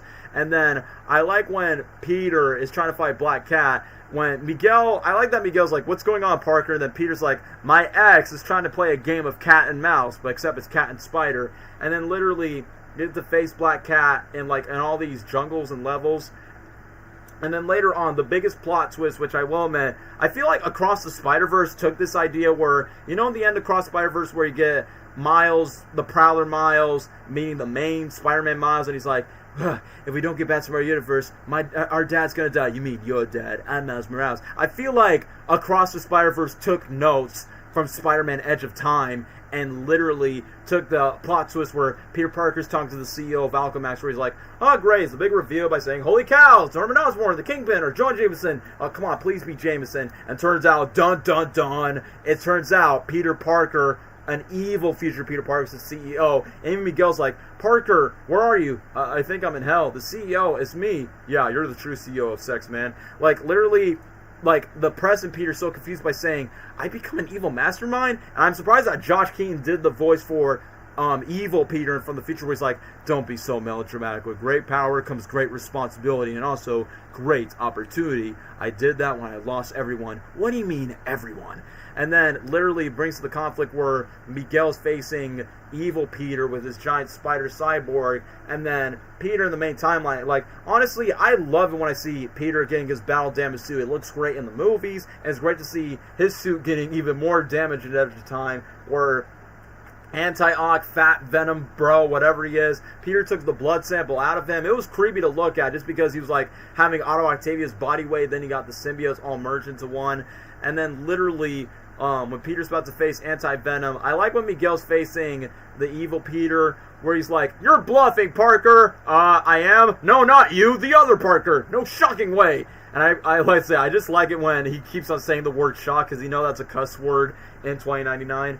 But then, once when Peter defeated Anti-Venom, he's like, Miguel, it's over. I thought it was over. But then when Miguel take down the evil Peter, then both the timelines are fixed, and then Daily Bugle's back to normal. And even though Peter and Miguel never interact in person at all throughout the game, but they still have their fun communicative interaction where he goes, crazy? We were just fighting and constant fight bad guys for free. Alright, crazy-er, because don't forget I have all the time in the world. And I feel like that was the last time that Josh Keaton voiced Spider-Man in a Spidey video game. Until then, Josh voiced other Spider-Man characters in later games and other TV shows, but no longer the main voice of Peter Parker. Until I heard rumors that he's voicing Peter again for a different game that's like a Marvel fighting game. I don't know. But anyway, the only downside of Edge of Time is I feel like the gameplay is pretty much the same. And the saddest thing about the setting of Edge of Time is the fact that you're most of the time, as much as I like the dynamic between Miguel and Peter, it's just that it's like you're stuck in a lab throughout pretty much a lab building pretty much the entire game. While for Shattered Dimension, you got different locations. You got boom, boom, boom. You're in the jungle. You're in the sandcastle. You're in Noir Detective Land. You're in a different lab in 2099. You're in the forest. You're facing Deadpool. You're in a car. It's like Shattered Dimensions has more variety, but Edge of Time is like it's only limited to this one set piece, which I said, I feel like that's like the downgrade of Spider-Man, because I feel like, yeah, even though Spider-Man has his history fighting in a lab, but that's not what the entire storyline should be based on. Like, it's quite of a shame that Miguel or Peter never, like, travel outside. Like, Peter could have, like, web swing in Nueva York, and Miguel could have, like, swing in the present-day timeline than just in their own laboratories. So, that, like, I feel like set-wise, it's a downgrade of what Shattered Dimensions have when it comes to the plot. But the story and the voice acting is really good, and the writing is good as well. So, yeah, I guess I would be with Gabriel. Like, S tier would be too much of a praise just because of the lack of variety that Edge of Time has. So, I will say Edge of Time deserves to be, nope, not B tier. There you go. Somewhere around A tier, yeah. I say, like, in terms of voice acting and dialogue, definitely right here where it goes to the A tier. But now that we're done with the original Spider-Man games, now we're back to the movie tie-in games, and it's none other than the Amazing Spider-Man 1 movie tie-in game in 2012. Gabriel, want to take away with the TASA 1 movie tie-in game? This game, I think we got... Did we get this one first before the second game? I believe we got this game first before the second. I believe we have. Okay, well, I mean, I remember playing this game a lot. I'm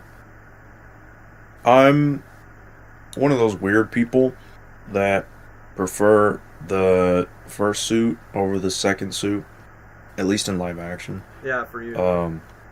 I think on paper, like, design-wise, the second suit should look better, looks better, but in live action it just doesn't appeal to me as much. But I like the first suit because it's different, and I like the small lenses. It's just a cool modern take on his suit. It's not the greatest Spider-Man suit, but I kind of like it. I don't hate it. But in this game it looked pretty cool, especially battle damage. Fighting all these different drones and mutants and the lizard. Yeah, what I loved about the fights in this game was especially out in the city, like when you had to chase the drones or you had to chase Rhino or something. Like, that was really fun. That was really cool. I also kind of like the style of swinging that the game had. It was very simple, but I liked the camera angle. It kind of felt like you were swinging with Spider-Man. I don't know how to put it, but I don't know, I kind of liked it. It's not the greatest swinging. It's not, like, as great as the Insomniac Spider-Man swinging, but I liked it. It was simple. I like, like, this is common in movie tie-in games, but, like, how they just added more to the original story of the first TASM movie, but this one is, like, almost a complete shift change, and, like, so much is going on in this game, in the story, where almost the whole city is just getting taken over by giant robots and mutants and stuff, which is probably worse than what happened in the actual movie, because it's just the lizard trying to turn people into lizards. Literally. But in this, it's like, it's the lizard trying to turn people into mutants and lizards, on top of other mutants roaming the city, and then robots. So it's 10 times crazier than the original movie. But it's still cool in a way. Like, stopping giant robots is Spider-Man. Chasing them and finding different mutants, and the TMNT reference he made. Finding that rat mutant thing. And I like the final battle with Lizard, the way they handled it. I like the music in the final it felt, I don't know, like I mean, the movie one is better, but like Yeah, this one was clearly. still cool, and like doing it in the sewers was a nice touch and just felt right. It was cool. Um, and you know the high stakes of trying to find the cure and cure everybody and stop these mutants thing to save not only the people but Gwen, and make sure that she was safe. Just the stakes were much higher compared to the movie, which is what I liked about the game and the story. It was cool that you could get different suits. You could even get the Tobey Maguire suits. I only had the symbiote one. I don't remember having the original. I think they had Scarlet Spider. I used that one a lot. But I just like sticking with the original, like Andrew suit. It looked really good especially in for the the movie game. that's based on. Yeah. I don't know. The game's pretty decent. It's not the greatest Spider-Man game out there, Agreed. but it's decent. It's decent, I think. I'd probably put it at B. B tier for TASM 1. I'm going to be honest with you. Yeah. Same here, too. Like, on replay valuable, I will say this. Before I talk about the game, I will say the commercials, the trailers for the promos were hard back in 2012, man. Like, in the first trailer where, I think it's Nolan North who voiced Alistair Smythe, which back then I didn't know who Alistair Smythe was around that time. And then literally the trailers where it goes, "How would you like to tell you, Spider-Man?" Or Peter Parker, where it goes boom, boom, boom, like a lot of dubstep music. And then there's this one launch trailer, which there's this band called Garbage. Yeah, that's literally the name of the band. It's like a very emo, grunge, female rock band. And then there's like this launch trailer where you see TASM Spidey literally taking out the rhino, where it goes, "Ah, na na now, now, now, now, now, da little present, you autograph it, really bad me down," and then pun intended, "If you think you are amazing, give me something to believe in." I feel like the promos for this game were hard back then, especially since it was during the hype of the first movie around that time, which sadly I didn't get to see the first movie in theaters because I want to see it so badly, but then my parents were like, "Oh no, it's not as good or colorful as the Tobey Maguire movies, and it looks pretty dark, pretty dull." But then it then took until like TASM 2, where TASM 2 looks more lighthearted and colorful, and then they're like, "Alright, we want to see it." But luckily I saw TASM 1 when I read it on Redbox when I was younger. But then when it comes to the video game, I didn't get to play it because I actually get to watch like YouTube cutscenes around that time. And the one thing that's interesting about this movie tie-in game, you expect this game to like retell the exact same story like what the movie does, because that's what the Tobey Maguire movie tie-in Spider-Man games have done. But for this one, it's like, this one is after the events of the movie. So it's like, yeah, you get to watch The Amazing Spider-Man 1, the movie. This game, we're not going to call it TASM 2 because technically TASM 2 is already a thing, but this is basically The Amazing Spider-Man 1 1.5, like in between after the first movie but before the second movie came out. So I'm like, oh, that's honestly quite interesting but also creative for a movie tie-in game where it's not exactly a retelling copy and paste version of the exact same movie that you've already seen. So I honestly like that. That's kind of like a new change by saying, yeah, this takes place after the events of the first movie. Peter and Gwen are a relationship, and Peter basically reveals identity to Gwen, and then they went to Oscorp. The one thing that really caught me off guard is we never get to see Peter Parker's face, but then when we get to the second movie tie-in game, I honestly take that back from what I said. But when it comes to this game is, you get to very POV where Peter and Gwen are trying to like look over Oscorp. But the one thing that really caught me off guard about Alistair Smythe, which I know he's a character in the comics, he was one of the villains in the 90s cartoon, and they adapt the Spider Slayers that Smythe is mostly known for in the comics, and they're like giant Transformers looking beetle type of creatures that are like robots. But then when it comes to the cross-species genetics, it's like, look, I understand Rhino and Scorpion are based on animals. Like, maybe I could tolerate Rhino of how he is in the game, but why have to make Scorpion a cross-species mutant where he doesn't talk at all? I mean, sure, you could simply call him Matt Garg and call him this Alexei Suksevich. It's kind of funny that TASM 1 the movie tie-in game just gave us like a comic accurate Rhino, but when you watch the Amazing Spider-Man 2, the movie, Paul Giamatti's Rhino is just like a giant mechanized transformer, but with, you know, with gun machines. And then they had to retcon that in the movie tie-in 2 game for the second Amazing Spider-Man movie. So even though as much as I like the fight between Andrew Garfield Spider-Man, well, supposedly Andrew Garfield Spider-Man, because, you know, the saddest thing is Tobey Maguire did the voice for his Spider-Man, the movie tie-in games, but, you know, Andrew Garfield's either one, too busy, or maybe Andrew Garfield does not want to sign in. So then they got Sam Riegel to voice Spidey in this game, and I will be honest with you, like, I think, for what, I'll say this, I would credit him for what he's trying to do. I think some of his jokes still land, but the one thing that really kicks me off guard by saying, if this was an original Spider-Man game and not based on the movies, then I would have slapped him like, but if you're trying to be Andrew Garfield Spider-Man, bro does not sound like Andrew at all, man. Like, I hate to say it, but literally with that deep-ass raspy voice where he's saying, Gwen, I need you! What you're doing, Connors? It's like, bro, you make Spider-Man sound like he's heading in his 40s. Like, basically, you're doing your best impression of Peter B. Parker before Peter B. Parker was, like, an actual character. Like, don't get me wrong, Sam Riegel's a talented voice actor, and I think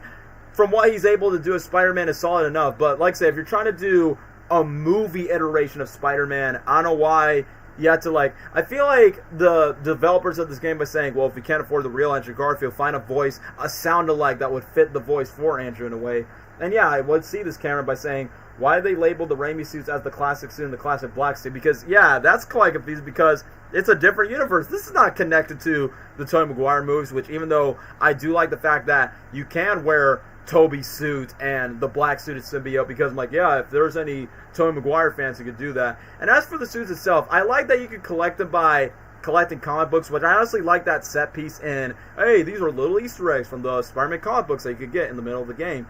And there's one where Spider-Man is like ripped apart. There's even the choice where you can give him a belt where he has like and once when you attach the belt to his suit, that's kind of like how he refills his web shooters. I'm like, all right, it's a little too silly, but that's like, you know, kind of a smart way to like, how can you refill his web shooters? And then there's some creepy looking ones where he's like a spider mutant. I'm like, oh, don't tell me it's a reference to the Man Spider comic books, or in this case, the cross-species genetics. That they keep saying that line so many times, cross-species genetics, by saying, like, I get it. And the words of the mayor for Clive, the chance of meatballs, blah, blah, blah, science, bigger, and bigger is better. Anyway, quotes aside, from the suits in particular, they're pretty, like, nice, fun to change. I like that in the DLC, you can play as Stan Lee, and even in Stan Lee, when you go slow motion to fight down your enemies, instead of just looking at Spider-Man eyes, it's like Stan Lee's, like, his glasses as through, and then he's like, oh no, my comic books, I must go ahead and go fight them. And I think even for the DLC, you can actually play as the Lizard, only for a DLC level, so you can, like, climb as the Lizard, and there's even one DLC where you can play as the Rhino, so I'm like, man, that kind of gives me the vibe of the first Spider-Man movie tie-in game, like the Tobey Maguire version, where you get to play as Green Goblin, but it's Harry Osborn as the Green Goblin. But for the DLC for TASM 1, the video game, it's Lizard, Rhino, and Stan Lee, which I thought that was a pretty nice addition that they did. But as for the story itself, even though, yes, it does take place after the events of the first movie, and I think Steve Blum does a really good job voicing Dr. Connors, where he sounds similar to Reza Fonz from the original movie, but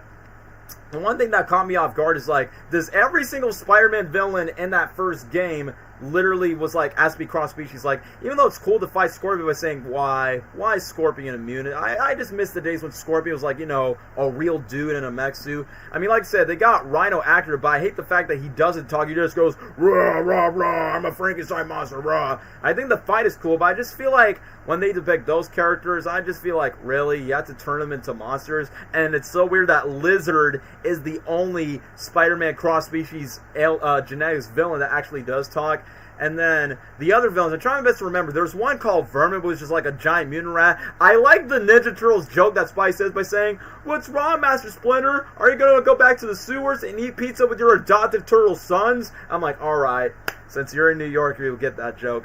And then I forgot what's the name of this villain, but Gabe, remember there was like this blue aquatic creature before he fought the Lizard, and then he just jumps out of nowhere. I was like, who is that? Is he a Spider-Man villain? Is he like a frogman or a piranha? Yeah, I think that's his name, Piranha. It's like, is he a Spider-Man villain in the comics? I don't remember seeing that. I don't know. I just feel like they kind of... Yeah, that was random. yeah, I was like, I don't know. I just feel like that was the excuse that they just made up some of these villains. Like, obviously we know who Rhino and Scorpion is, but they just turn them into monsters. I think the fights are fine, but it's like, I'm just wasn't the biggest fan of like, hey, let's make every Spider-Man animal-based. That's kind of like making Doc Ock and turn him into an actual octopus, and then he becomes like an octopus, like taking over the city. Like, we would not like that at all.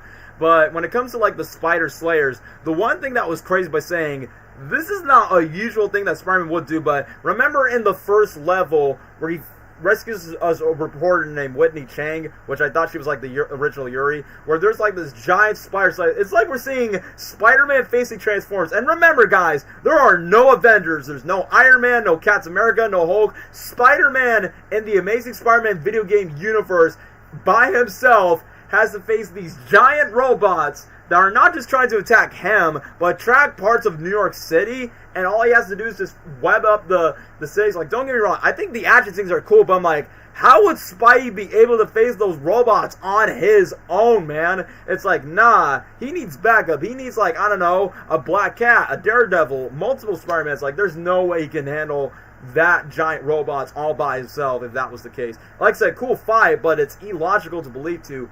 Even though I will admit, there's one Spider Slayer that kind of looks like a giant worm, and it takes over Oscorp. And I will admit, I feel like out of all the video games, I think this game in particular, the 2001 video game, has the best battle damage looking Spider-Man, where his suit is like so, like, you can easily see, like, his back is like shredded to pieces by saying, bro, he is having a bad day. And honestly, I like I said, I know this is going to sound weird, but I thrive for battle suit damage Spider-Man since Tobey Maguire. So fingers crossed we get to see battle damage Tom Holland's Spidey suit at some point. But for this game, it looked really raw and looked really good of how the way his suit is damaged. And then during the moments where he's trying to save Dr. Connors and including the prison breakout, the one thing that's pretty funny, when Peter's trying to get these inmates back to like the prison, there's like this drunk one by saying, "Hey, what are you doing to me, Captain America? Put me down." Like, literally, my mind was saying, wait, so does that mean Captain America is somewhat canon in the TASM universe, even though in No Way Home, Toby and Andrew's like, the Avengers, that's great, what is that? Is that in a band? Are you in a band? Because, you know, in Toby's universe and Andrew's universe, they're technically the only heroes in their universe compared to Tom Holland's. But I get it, it's a video game, they don't know what they're doing. But I like there's one prison inmate that was so drunk, he was acting like a chick where he's like, I don't know, I couldn't take the game seriously around that time. But what caught me off guard is when Peter was trying to save Connors, and then Connors breaking out free, and then when Alistair Smythe take the lizard serum and thinking that Connors could cure it away, and then Gwen has confidence by saying, like, you trust the lizard that killed my father? What is wrong with you? I kind of like that confidence by saying, alright, so that means Gwen doesn't like Connors after what he did to his dad in the first movie where he killed Dennis Leary's Captain Stacy. And then literally, once when Peter was trying to escape, and then I think Alistair Smythe literally took Peter Parker's spider powers, and then he literally drained all his powers, where Peter literally has to escape, and the only thing that he can use are his web shooters, so it's kind of weird to see him in his Spider-Man suit, and he knows Peter Parker's identity, Alistair Smythe, and then during the moment where he needs a helicopter from Whitney Chang, gets on the giant Spider Slayer that's destroying New York, is like, bro, I get that there's no Avengers in this universe, but seriously, this is like, it's like they took the concept from Man of Steel by saying, yeah, let's just make sure the city's all destroyed by these giant robots and they start destruction, and then let's blame it all on this one hero. Which I think TASM 2, the video game, somewhat addressed that, but they didn't take it that seriously. But then, when the Lizard was in control, but Dr. Connors in his mind, when Connors was in control, he let Peter hide, and then he regenerated his powers from Smythe's powers, and then the Lizard actually helps you fight Smythe and the robot, and then Smythe lost his abilities to walk. And then when Spidey gets to the sewers, and I remember when Gwen was affected, Peter thought Gwen was dead, and then when Gwen woke up by saying, Peter, that was the cheesiest speech you ever had. Which I will say, the voice actress doesn't sound too much like my baby girl Emma Stone, but I say the actress did a solid job voicing Gwen in that game. I think her name is Carl Walgreen, I think. She also voiced Mary Jane in the Spider-Man 3 video game, so I'm like, wow, I guess you have a habit for voicing Spider-Man's girlfriends in the video games for the movie tie-ins, both Spider-Man 3 and TASM 1. But during the moment when Lizard got Gwen hostage, and then when Peter and Gwen kind of flirt with each other, then Gwen sort of smooched Peter, she sort of smooched Peter on the cheek right there, and then she's like, sorry, I have to do it now. And then Peter's like, because later I'll be lizard food. Just get on out there and save the day, sweethearts. You know I gotta do it. But then I have to agree with Gabe. I think my favorite boss fight that's not Rhino and that giant Spider Slayer scorpion thing. And I like the fact when Peter took down one of the Spider Slayers, he made this one joke by saying, just like David and Goliath. Except, I'm much more cooler and I wear underpants. I'm like, Pete, I disagree with you on the cooler part, but I agree that, yeah, at least you wear underwear underneath that suit.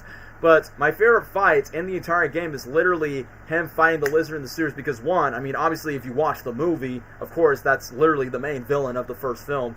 And then literally, I love the music of how the way it sounds, where it goes, dun, dun, dun. Like, it sounds similar to James Horner's score of TASM 1. And then when Peter got the chance to heal Connors, and when Lizard faints down, I like that this one moment where Peter and Connors are talking to each other so casually. It was like, I guess we fought the Lizard together. I heard it's movie night, Peter. And then Peter's like, yeah, we all have our inner demons. And then Connor's like, with he without sin cast the first stone. You're so much like your father, Peter. Because, you know, Connor's had a history with Richard Parker in the original Amazing Spider-Man movie. So, I will say this, as a tie-in game, I like that it takes a more original approach. Like, it's connected to the first movie, but we're not retelling the first movie. So, I'll say this. It's no, I would say as a story, it's not better than Spider-Man 1 or 2 in terms of movie tie-in games, just like the movies. So I would say, from the web-swinging cinematics, the Easter eggs from the comics, and even though some of the villains that are not Lizard or Rhino are quite questionable, I say B tier. I honestly enjoyed it a bit more than Spider-Man 3, so I say B tier is like the best I could say about TASM 1, the video game. But as for TASM 2, aka the final Activision Spider-Man video game before Activision no longer had the rights for Spider-Man, boy, Gabriel, we enjoyed this game, but now looking back at it, the TASM 2 movie tie-in game does not age well. But yeah, want to give your thoughts on TASM 2, the video game, the Amazing Spider-Man 2 movie tie-in game? Yeah. This game, well, like you said, as kids, I enjoyed it. I had a fun time with it because Spider-Man, and I was really hyped for the movie. Mm-hmm. But the quality, it felt like the quality just went down compared to the first game. And I don't know, it felt like, I don't know how to describe it. Like the swinging felt weird. Like how you had to swing from left to right, and I get what they were trying to do with that, but the momentum felt off. Like it almost felt like there was no momentum to swinging. Yeah, it's so you were just sticking left and right against the buildings. Clunky. I hated the whole thing where like, oh, you missed out on stopping a robbery or a car full of thieves. Yeah, you suck as Spider-Man. Your hero meter's going down. Yeah, you're not a hero. You're lame. I didn't like that. I hated that. Didn't like it. And then the bomb missions where he has to throw the bombs into the ocean. The same animation over and over. Lazy. I don't know. I did like the way they designed his suit in the game. It looked a little better. I don't remember all the suits they had. They did have more than the first game, I know that. I just don't remember all of them. But, story-wise, one thing I liked was the subplot with Kraven. Yeah. When you would go to his house and you saw... Bloom did the voice of Kraven as well. Yeah. You would go to his house, you'd see all the people or not people, like the mutants or the creatures that he hunted. Yeah, that he killed. He killed Scorpion, he killed the Piranha, and I think he was planning to kill Vulture at some point, even though Vulture didn't exist yet. Yeah. So I like that sequence where you go to his house, stuff. He killed the iguana. Yeah. And then I don't know how to feel about the Carnage fight. Without Venom. Just Carnage in general. Yeah. That doesn't make any sense. I mean, it was cool to like have Andrew's Spider-Man fight a symbiote. Yeah, kind of. But he fought an alien. I can't take Cletus Cassidy in this game serious. I can't. Oh man. I know they were trying to like set up and tone it to where he's creepy and a murderer and this and that. It was almost like what they did with Professor Pig in Arkham Knight. Yeah. Except Arkham Knight did it better, where you would have to like find clues and know about Cassidy's lore and stuff before you actually get to him, and talks about his murders and messages and this and that. And I can't take him serious. I can't. Eager, I like. Yeah, that's from Donald Macon, and then talks to Cletus. Real man who saw all those people die. Oh, you meant it. Good. Thanks for the smooth ride. Yeah, thanks for the smooth ride. It's just the way he talks. The conversation that he had with Donald Macon. Good day, Mr. Cassidy. Oh, good day. My name is good day. Yeah, my name is Donald Macon. Macon. And I learn answers you don't even know. And then Macon comes back. Oh, eager. I like that. Let's talk, shall we? That. And then Cleese just breaks out of nowhere by saying, "Oh yes." It's like, what is it? What is with the writing of this, man? It felt so dumb. Just like the movie. I did like the stealth parts of the missions and combat with Spider-Man, with almost any Spider-Man game, really. But I liked the way the stealth worked in this game. I know, Electro obviously was a big part of the game because he's part of the movie. Yeah, the movie. But I don't. Even though he wasn't the main villain in the game. Yeah, exactly. I don't remember much of what they did with Electro, but I know he wasn't a huge part of the game. Yeah, they just treat him as a side villain, just like Goblin is also a side villain. Yeah, I remember the Goblin fight. As a kid, I enjoyed it, the Goblin fight, but I mean that Goblin is just terrible. That storyline, very overall, it's just bad. I don't know what else to say. It's just kind of a downgrade compared to the first game. Yeah, huge downgrade. The story is just you everywhere. could tell the development of this the movie. This game was so rushed from the development just for the sake of, hey guys, they're doing a new movie. We gotta sell this real quick. Yeah. I don't know. Carnage was just okay. Kind of, I don't know, that whole plotline was just average and kind of, like I said, you just can't take it seriously. No. It felt dumb. Messy subplots like the TASM 2 movie, but worse than the movie. Yeah, exactly. It was just all over the place. And Spider-Man 3 did it. Different subplots and everything. But at least the Spider-Man 3 game is more enjoyable by comparison. Like, the subplots were actually cool. Yeah, with Lizard. But in this one, they felt lazy. They felt dumb. Kind of just shoved in there. Mm-hmm. I don't know what else to say. It's just I liked it as a kid because Spider-Man. I was hyped for the movie. I was just a kid, but you look back at the game and it's just wow. They did not care. This game. Maybe a D tier. D tier. I honestly thought the same too. Yeah, that's Gabriel's review. Now you guys are going to get to my surprise that, yes, this game is definitely one of the more weaker Spider-Man games by comparison. But I say as a movie tie-in game, it's easily the worst Spider-Man movie tie-in game compared to all 5 of them. And obviously Spider-Man 1 or 2 were good. Spider-Man 3 and TASM 1 were decent games. But this one, around that time when I was younger, I enjoyed it because I'm like, yeah, it's a tie-in to The Amazing Spider-Man 2, and I like The Amazing Spider-Man 2. For the movie itself, I'll talk about that maybe in a future stream by saying there's amazing things about it, but there's some missed potential things, and there's some moments I'm like, what are they doing?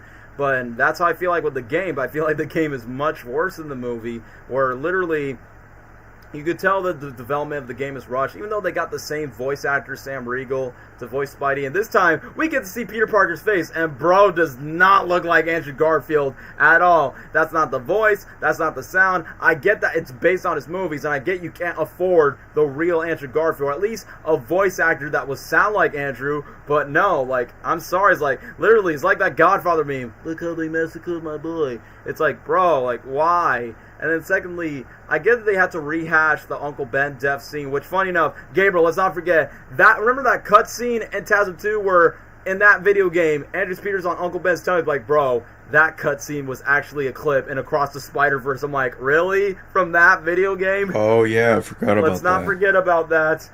And then... out of all the games, they chose that one. It's like, bro, they could have just chose a clip from TASM 1, the movie, of the movies version, but instead they choose the TASM 2 games version. And the one thing that just really caught me off guard is the web swinging by comparison to the first movie times game. It is so weak by comparison because, like, Spidey, I mean, no offense, because I'm a skinny boy in real life, but man, look at Spidey's noodle arms from left and right, and the fact that you do glitch at certain moments where you, like, bump into a building, or in some cases where you can't even go. I mean, it does have the exact same features like what the first movie's game had, where you slow down to the dash, and it is helpful, but I don't know, like, the first movie tie-in game, it's not perfect, but the first movie at least tries to be cinematic. The second one, it just feels so cheap by looking at the renders of not just the buildings or New York or just the characters, just the fact that it just feels slow and sloppy by looking at the graphics of TASM 2 by saying, I wish I would credit them for trying, but looking back at TASM 1's movie tie-in game, for that one, the first movie tie-in game, you can see they try to put effort, but for this one's like, no, we got to do this right away because new movie's coming out and we need to have another cash-grabby Spider-Man game, which technically, just like what the Amazing Spider-Man 2 did for Sony, it was the death of that franchise, and then they get Tom Holland's Spider-Man for the MCU. This game was the death of Activision's like development for all the Spider-Man games. So 2014 was not a good year for the Spider-Man franchise when it comes to that, except for a few mobile games that sort of saved it. But either way, I'm just saying by quality, it kind of like burned out like the dealership with Activision and the Spider-Man games. And pretty much, like, even though this game is trying, like, the one thing I credit the first movie's game is, like, the first movie time game, it tries to, like, be original, be connected to the movies, but it's its own original story. The second game basically tries to be original with some of the villains, like Shocker, Kingpin, Kraven, and Black Cat, but they still try to, like, retell plots for the movie whenever Electro's there or Green Goblin's there, which, by the way, Electro was cool in the movie, but they honestly wasted that character because, you know, they have to focus on Harry Osborn, pretty much like what the movie version of The Amazing Spider-Man 2 did. But either way, I do kind of like Shocker in a way. The one thing that's kind of weird is when Spidey has to talk to the villains and they have to, like, push buttons, like, ask them questions, like, what's going on with the crime. Like, when he faced the Shocker in Oscorp, he's like, what are you guys so afraid of? The Carnage Killer. They're killing off Hammerhead, Mr. Negatives, man. I'm like, whoa, whoa, whoa. Did this bro literally drop references to other Spider-Man villains that this version of Spider-Man never faces? Like, bro, why are they not in this game, man? But Insomniac's like, aha, we got our hands on Mr. Negative and Hammerhead, and we're gonna do justice with those characters. But the one thing that really caught me off guard for this game is, so you're telling me they're recapping that this version of Spider-Man, I know it's based on Andrew Garfield's Spider-Man, but he is still after Uncle Ben's killer despite he has a new suit, and we get to see Uncle Ben's killer, but guess what? When Spidey gets to chase him down, he freaking dies so quick by Cletus Cassidy by saying, whoa, there is no way that this bro immediately got killed by Cletus Cassidy, get buried in the trash cans, and then leaves a CK to the marking. Like, I know in that game you get logs from Max Dillon, Cletus Cassidy, Harry Osborn, and Wilson Fisk, which, yeah, that's kind of surprising that just like the movie, there were too many characters and too many villains, but like what Gabriel said, at least the Spider-Man 3 video game subplots were cool, like the 3 gangs, the Lizard, and even some other villains that were a part of it, like Scorpion and Rhino. But for TASM 2, yes, they give us iconic villains like Kraven the Hunter, Shocker, Kingpin, and Black Cat. Like, yeah, that's cool. And the fact that we see Kingpin in another Spider-Man game. But luckily, I bet Gabriel can agree with this. At least Kingpin was not hard to fight in this game compared to Spider-Man 3's game. At least, I mean, the fight was still hard, but you get the point. Yeah, that's true. It wasn't as difficult as facing Kingpin in the Spider-Man 3 game versus the TASM 2 game.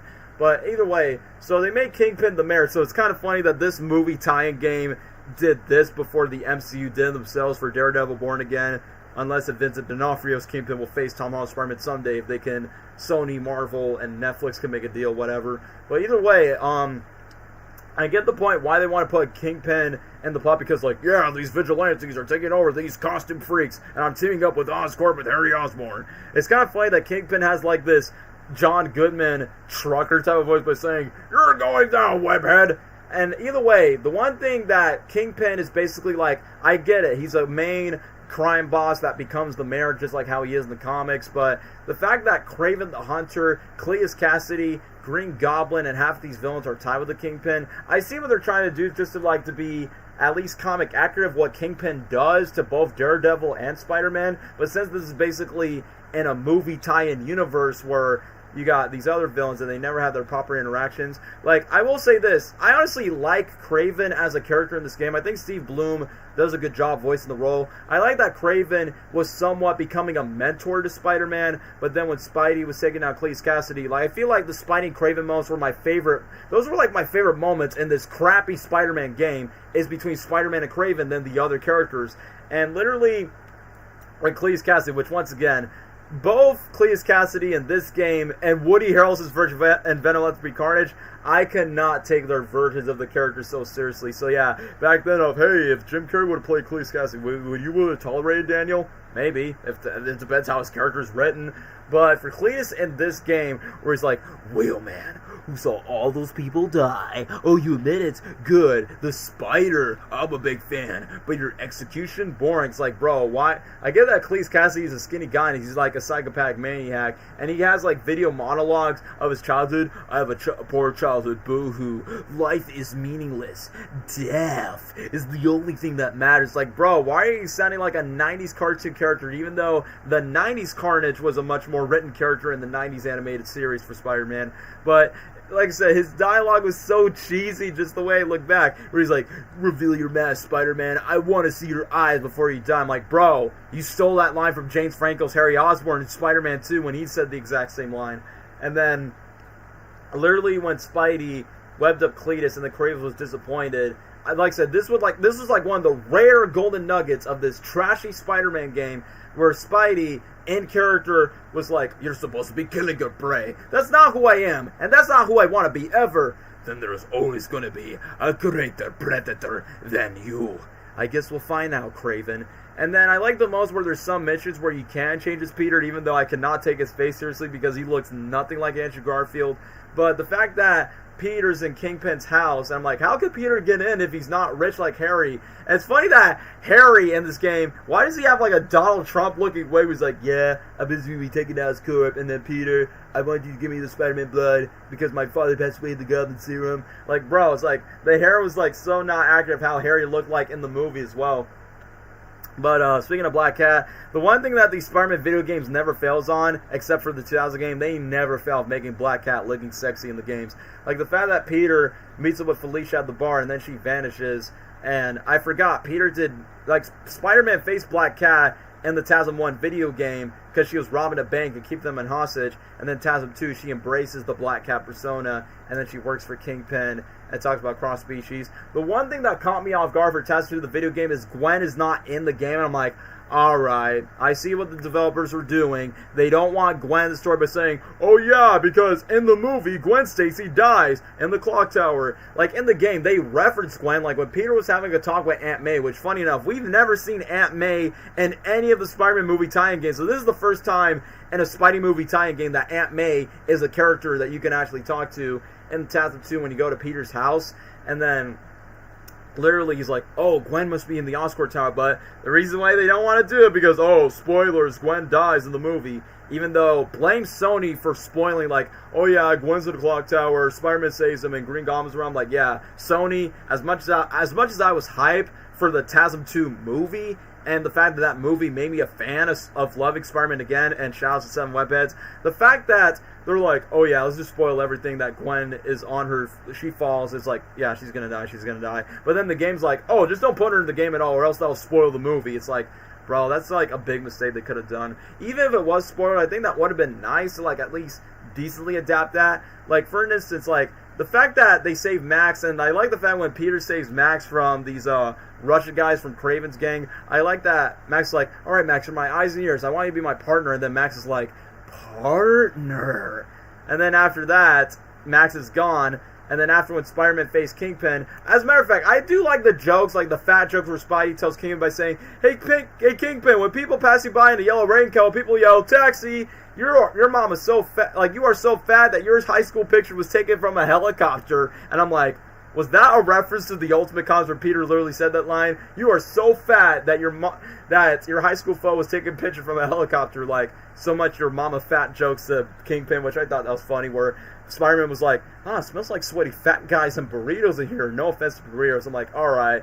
At least the Spidey jokes somewhat save it. And pretty much like what the Amazing Spider-Man 2 movie did, there's a lot of Sinister Six Easter eggs by saying, hey, take a picture of this green shirt by the sand. Sandman. Take a picture by these bird wings. The Vulture. Look, Doc Ock tentacles. Rhino armor. I'm like, wait a minute. Rhino armor? But didn't this version of Spider-Man face the Rhino and a cross-species TASM-1 as a monster? So yeah, that was a big retcon from the game's timeline, but also the movie's timeline.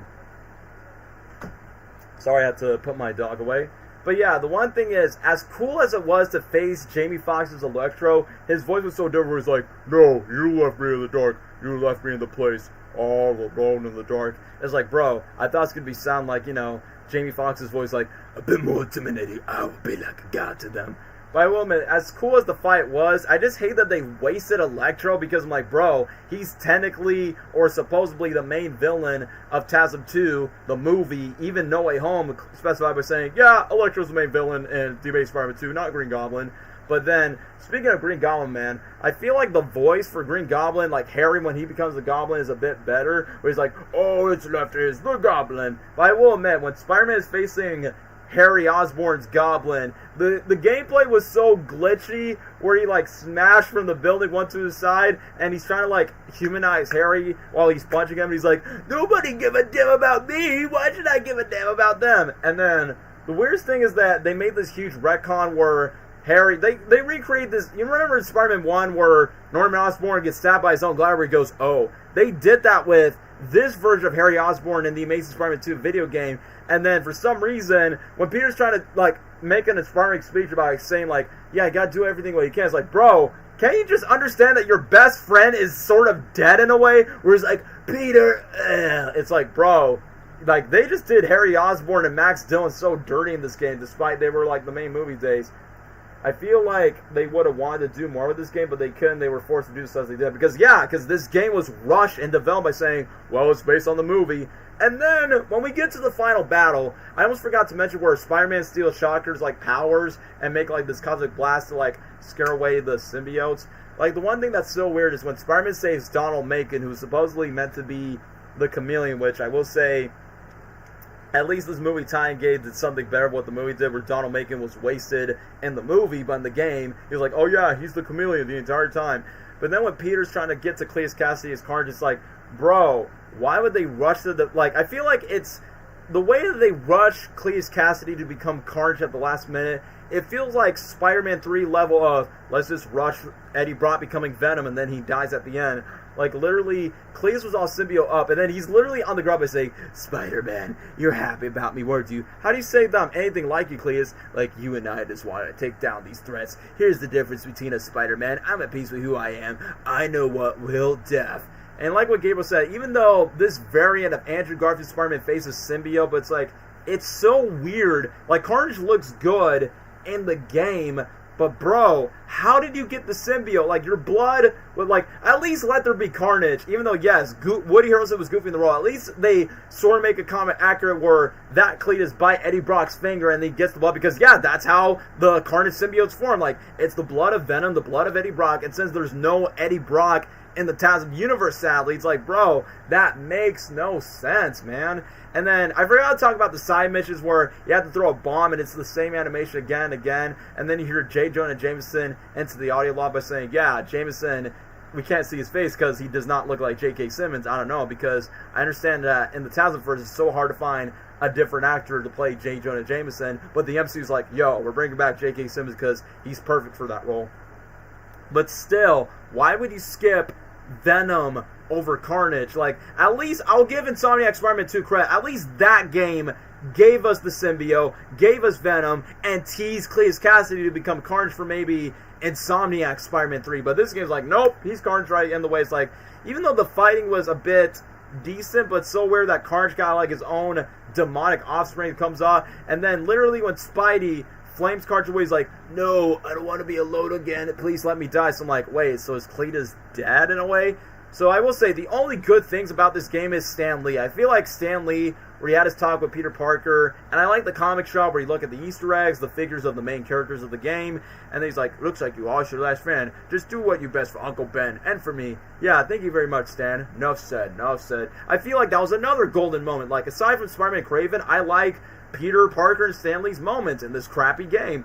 And then out of nowhere, this post-credit scene that leads to nothing where Kingpin hires Chameleon, and it's like, yeah, now the real game begins. I'm like, what? Is this supposed to set up the Sinister Six because Sony was supposed to make a Sinister Six movie and then do TASM 3? Because, you know, Sony was trying to copy Marvel and copy the Avengers, say, yeah, we can make this our own cinematic universe. The video game did the exact same thing. So, yeah, like I said before, guys, I honestly would rather, like, you know, play friend or foe if that's the case, but TASM 2, man, it does not age well and it doesn't hold up. So easily a D tier. And it's funny, that's so ironic. Enter Electro and TASM 2 has Electro, but at least in Enter Electro, Electro is the main villain in this game. As for Electro being the main villain in the movie, nope, the main villain is Kingpin, Kraven, Carnage, whatever, man. This game was like a death sentence to Activision's partnership with the Spider-Man games.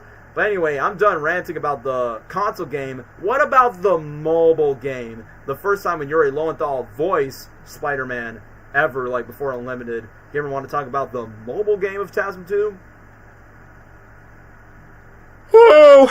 Well, this one's simple. I don't even know where to put it because it's a freaking, I don't know. This game, I remember, I mean, again, this is because I was hyped for TASM 2. I saw it on the App Store and I was like, hey, I want that.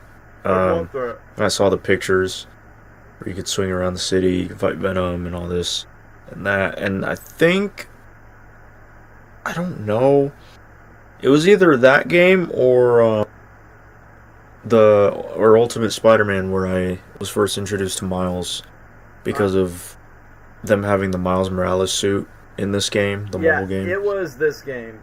TASM, like, just like the console game, it's the mobile game too. It was either one of those two that introduced me to Miles. Yes.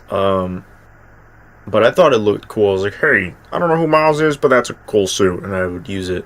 I don't know. I mean, it's a mobile game, so obviously the quality's not going to be the greatest. It was just, I mean, gameplay-wise, it was just okay. It was just cool to have Venom. I mean, I'd rather have Venom than Carnage. Yeah, Cameron even says that at least Venom was there. His design is mid, but yeah, Venom came first before Carnage. I'll give them one thing. Yeah. I don't know. The mobile game was just okay.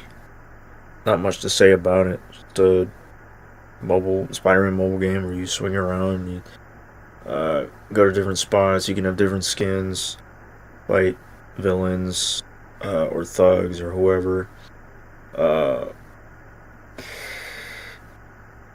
I guess, to be honest, I'll probably put it, D tier with the console one as well.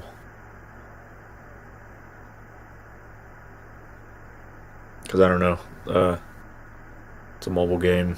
It's always going to be worse quality than the console one, and I don't know, the gameplay just didn't work for me on mobile, at least. I mean, when I was a kid, I was in the middle of being hyped for the movie, so I didn't care about the quality, and I was just like, hey, I want to play Spider-Man, but I would never touch that game ever again if I had the chance. Yeah. So, what's the rating you said? I'd put it on D. D tier? Yeah, honestly, Yeah.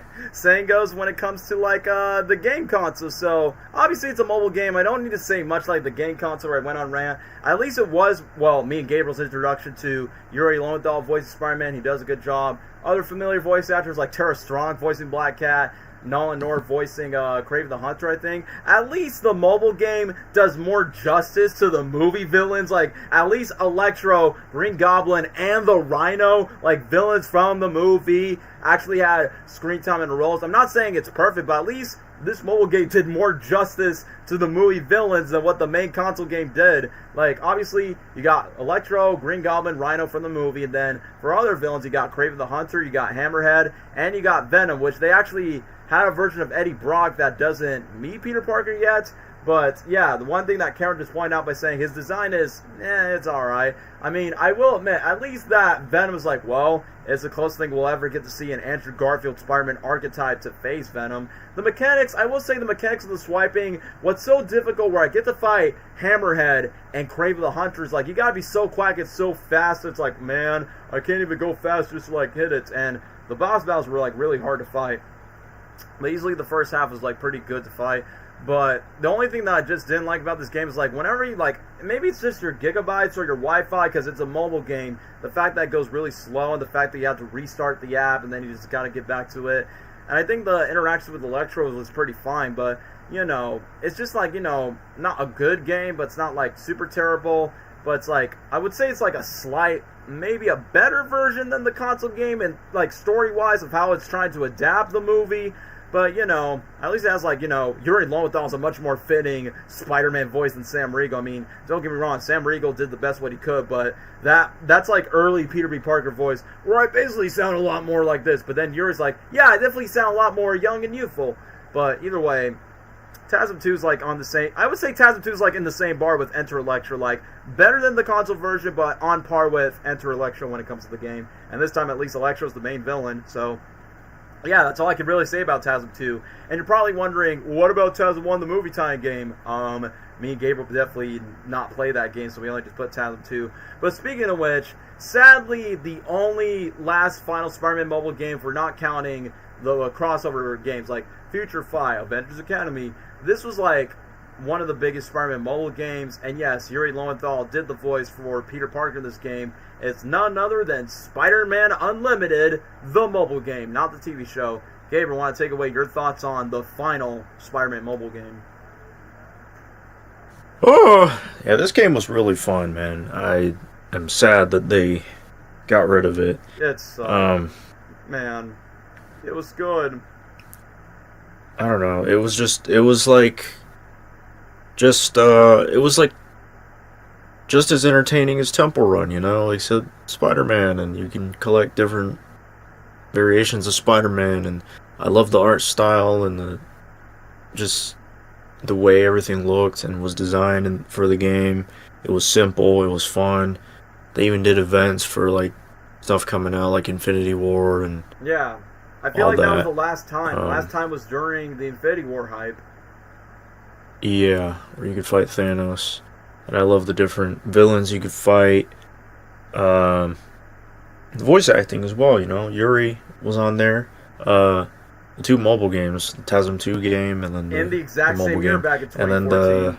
And then this one. That was like our introduction to Yuri Lowenthal, especially as Spider-Man.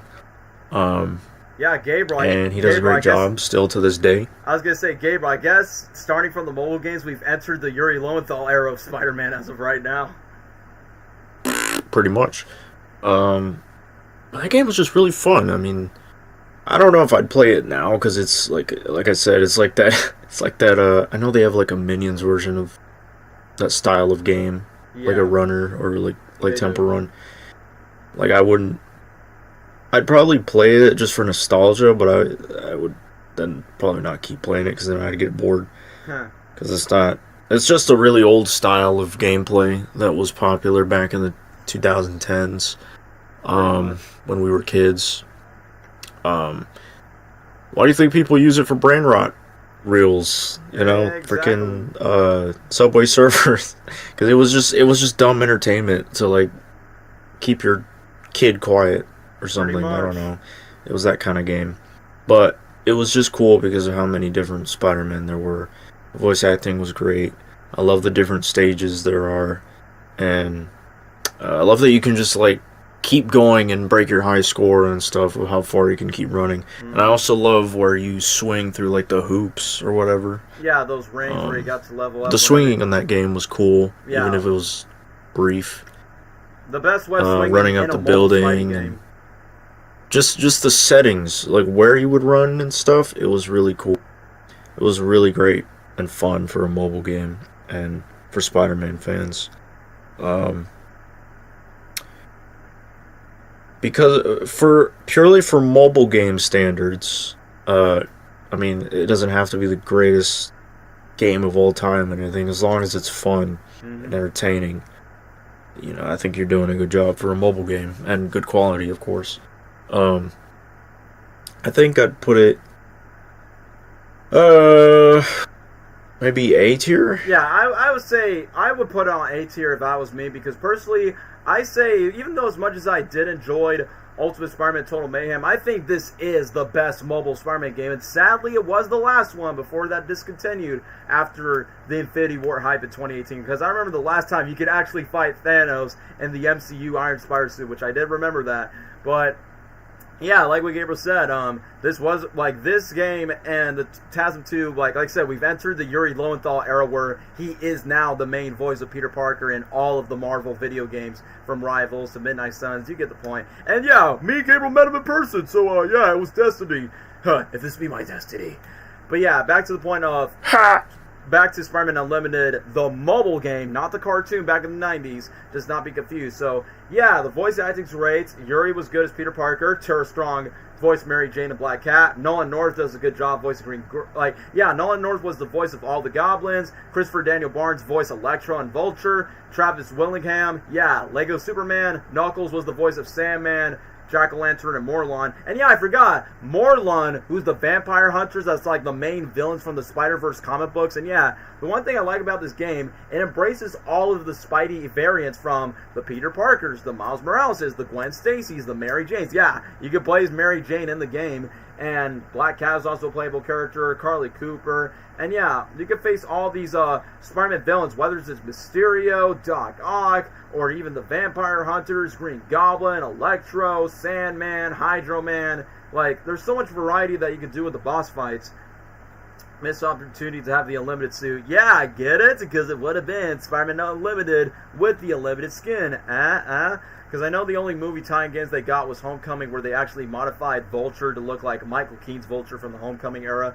But yeah, the one thing that was really hard, because I got this game when I was like, 13, 14, during the TASM 2 hype, and literally in my brain I was like, yeah, Dad, can I have more money just to, like, boost up my level points for this game? Like, I literally had to ask my parents by saying, like, yeah, I definitely need the more XP points just to, like, get into this game, or in this case, get to this level. But the electric obstacle is the one thing I didn't like, and the one thing that is so hard is, like, you gotta swipe down and you gotta duck down to make a slide whenever you're trying to block down to an obstacle. And what I like about the variety of settings, like, sometimes you're in the New York buildings, you're web swinging, sometimes you're in Doc Ock's lab, you're in Mysterio's illusions. I remember when I subscribed to the Marvel YouTube channel, they promoted the heck out of all these Spider-Man skins. They're, like, literally, they took events based on the Spider-Verse comic books, which is why the villains, the vampire hunters, Morlun and his people, were like boss battles that you have to fight. Like, literally, like, this one moment that was adapted from the comics where Peter, the main 616 Peter Parker,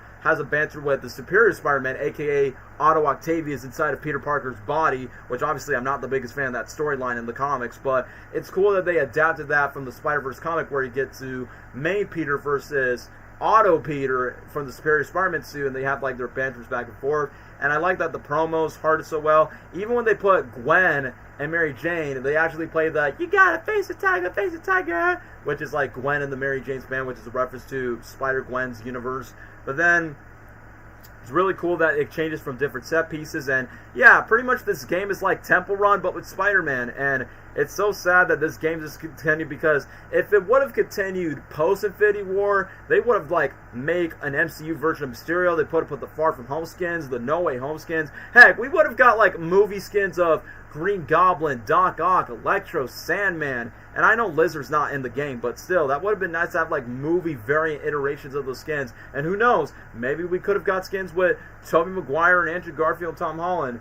It's like, yeah, if they would have bring this back as a console game, I don't know if Insomniac will be up for it, but if they would have, like, bring back this mobile game, this would be the best way to, like, bring Spider-Man content. I mean, who knows? They probably would have made Spider-Verse, like, based on the movie, since, you know, they did all the skins, you have to collect the cards, you have to have all these, like, genetic totems, like, whenever you need to get them. So overall, even though it was short-lived, it was a fun game to play when you were young, when you download in mobile game standards. So easily, Spider-Man Unlimited would be easily up there on the A tier, like on par with the other games that we concluded. But now that we have concluded the mobile games, now we have finally entered the last 3 Insomniac games, and starting off is the very first one in 2018 for the PS4 around that time, and then it got remastered for the PS5. PS5 when we have finally entered, arguably, I want Gabriel to take this away, arguably the best Spider-Man video game of all time, or the Spider-Man game that revolutionizes not just Spider-Man gaming, but for superhero gaming. Just like how the Batman Arkham games revolutionized Batman video games and DC, this was like the Batman Arkham games for the Spider-Man universe. But, you know, it's Spidey's iteration. But yeah, Gabriel, take away with Insomniac's Spider-Man PS4, PS5 back in 2018. Oh, this, there's a lot to say, because it's a big step. It's a big step for Spider-Man games. Blow up. I remember being super excited for this game back when the trailers came out. Back in June 2016 and E3. Yeah. I would not stop talking about it when it was about to come out. Mm-hmm. And, man, this game, to me, is not only the best Spider-Man game ever made, but it's my personal favorite video game ever because when I was young, I mean, all I would play was Spider-Man. Like, that was just almost all I would play, with other ones obviously, but like Spider-Man games, I would either play different ones or I would play the same one over and over again.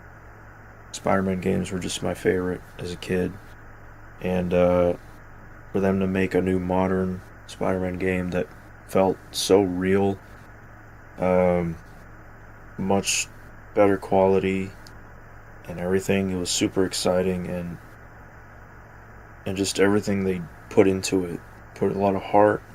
The voice acting was great, the gameplay was great, story, just everything was just great, and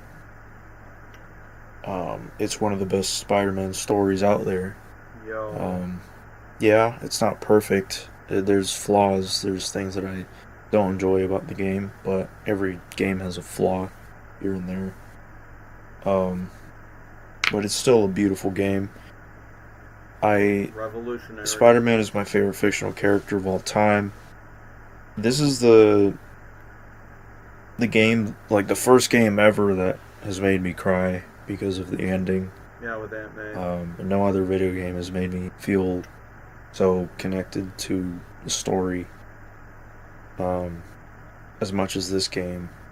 And I know it's pretty easy to do that because it's Spider-Man. It's not an original character. This is Spider-Man, but still the story's there and it's really well told.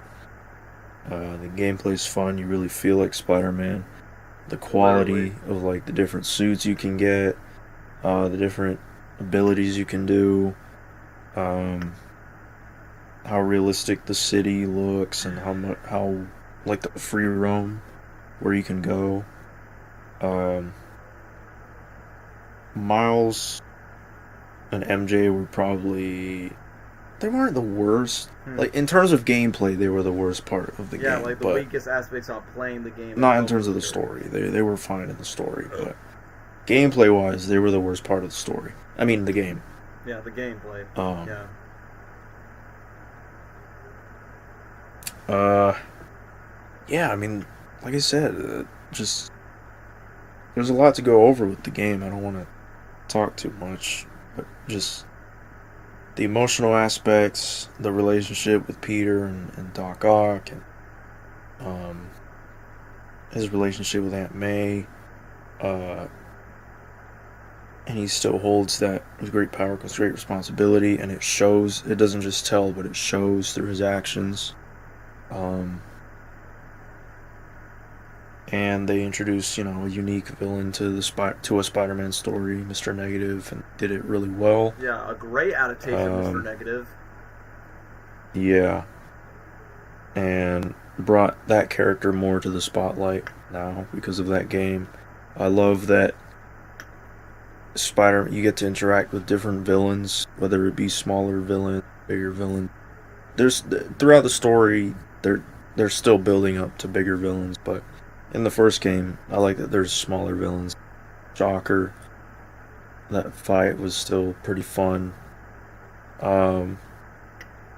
Obviously Black Cat with the DLC. Yeah, the DLC was fun. Silver Sable. And Hammerhead. There's just a lot. There's a lot. Plenty of bonus it's not one of those stories where it starts off from Spider-Man's origin. Go on. It's like he's already an experienced Spider-Man. And it's a great way to introduce Miles as well into future stories of this game series. But yeah, and his music, his theme is one of the best for Spider-Man. Dun, dun, dun, dun. And his suit is so unique and done right. Like with the TASM 1 suit, it's unique, and I like that. But with this suit, it's unique, but still true to Spider-Man. Like, it looks Spider-Man. Looks like Spider-Man. But unique with the white symbol and the way the suit looks modern and stuff. And then, how he uses his gadgets. All that stuff. It's still cool. It's really cool. I don't know. Just, this game is peak. Peak Spider-Man in general. I love Spider-Man games, so that's one reason why it's my favorite game ever. It's got a great story, of all time? Great gameplay. Yeah. There are obviously so many amazing games, but it's just me personally. Like, I love Spider-Man so much, and I guess that's what makes it my favorite game. Is because, like I said, I grew up with Spider-Man games. Spider-Man's my favorite character ever. And the game is just good quality overall. So, to me, it's just my favorite game. I'm not saying it's the best game of all time. It's just my personal favorite of all time, as of right now. Because I've replayed it so many times. I've replayed the whole story so many times. 100%. Usually I just play the story of a game one time, but this one I just kept replaying it. I couldn't stop. But yeah, S rank easily for me. Easily S rank? Well, I'm about to glaze on why it deserves to be an S rank, because look, hear me out, guys. This is easily, fight me in the chat, easily the best Spider-Man video game of all time, which is saying a lot because throughout the past 4 hours of this live stream of me and Gabriel's history of playing these Spider-Man games, good games, okay games, mid games, you get the point. What I'm saying is, out of all these games, surprisingly, Insomniac, the same developers that just made with Ratchet & Clank, is like, bro, like, how did Insomniac crack the code of not just giving us the best Spider-Man video game, but probably one of the best Spider-Man adaptations like ever in any piece of media? Like, around that time, this game came out in 2018, and in my mind, I was like, look, as much as I like Tom Holland as Spider-Man, I'm talking about, the actor and the character, but his movies, Homecoming, Far From Home, they just feel so weak compared to the story of what this first game does. Like, I'll say this, like, the first game, does the perfect balance of what you love from every Spider-Man media. You got the iconic, colorful comic book iconography like Tobey Maguire's movies. You got the emotional, vulnerable depths of Andrew Garfield's Spider-Man movies, and you got the lighthearted fun and world building from Tom Holland's Spider-Man movies, and I feel like you just mash up the best elements of those movies and the best elements of the Spider-Man comic books, and you mash them all into one, into this, and yeah, call me out by saying this, the ultimate Spider-Man gaming experience, because like what Gabriel said, bro, this game makes you feel like you're playing Spider-Man. Like, I know you're just sitting down, drinking your favorite drink, snacking on your favorite snack, whatever the heck you're doing in your spare time. But once when you grab that PlayStation 4, PlayStation 5 remote, whatever you have, and the fact that you just feel, not just by the web swinging and the combat and everything, but the choices that Peter Parker goes through. It's funny enough to say that this Peter Parker around in 2018 is 23. How old was I? I think I was like 16. I got the first game around Christmas. So the best, like 2018 was a great year to be a Spider-Man fan because, you know, he had his iconic I don't feel so good moment in Avengers Infinity War. And then Into the Spider-Verse came out, which was a great movie. And then you got this game. Like, after what I watched Into the Spider-Verse in theaters, I think for Christmas, I literally got a PS4, not only a PS4, but a PS4 that has the first game in it. So, and basically, I tell my dad the main reason why, because I was always an Xbox kid, Nintendo Wii kid when I was younger, but then I tell my dad, like, when I was like 17 around the time, hey Dad, I want to get the new Spider-Man game because it's only exclusive to PlayStation because it's a Sony property. And then he's like, alright son, for Christmas you got yourself a brand new PS4, but not only a PS4, a new Spider-Man game. And then for me, I'm like, yay, Spidey time! And then literally, bro, like just like what Gabriel says, this is one of those games that I actually get to complete 100%, get Platinum Trophy on my PlayStation Network, and like what Gabriel said, I could not stop replaying this game again and again. It's like, I feel like this game took the best elements of what worked from the previous Spider-Man games. Like, obviously, you got the suits, you got the powers, you got the free roam, you got the web swinging, but I've never seen New York look and feel so alive. Like, it's so believable and realistic, like the real-life New York setting. And as for the characters, yeah, even though we knew that Peter Parker is Spider-Man, we knew the origin, so we don't need to know about that. And the fact that they just age up like a 23-year-old Peter Parker, which, yeah, me and bro are literally the same age. Like, literally, the fact that we see Peter Parker having his complicated relationship with everyone that he knows, except the interesting part is we don't get to see Harry until the sequel, but then his dynamic with Otto Octavius. The funny thing is, you cast the guy who voiced Rigby from regular show to voice Doc Ock. So, in the final battle, where he's arguing with Peter by saying, "Don't take me away from this useless body, Peter, Peter!" I was just thinking, like, Mordecai, Mordecai! Ham-boning. So I'm like, bro, Rigby is Doc Ock from regular show. I cannot take that seriously out of my head. How in the H are we going to fix this S? Yeah, I mean, I love regular show. I probably might talk about that for a future stream, but whatever. Let's get back to the point. But I will say this.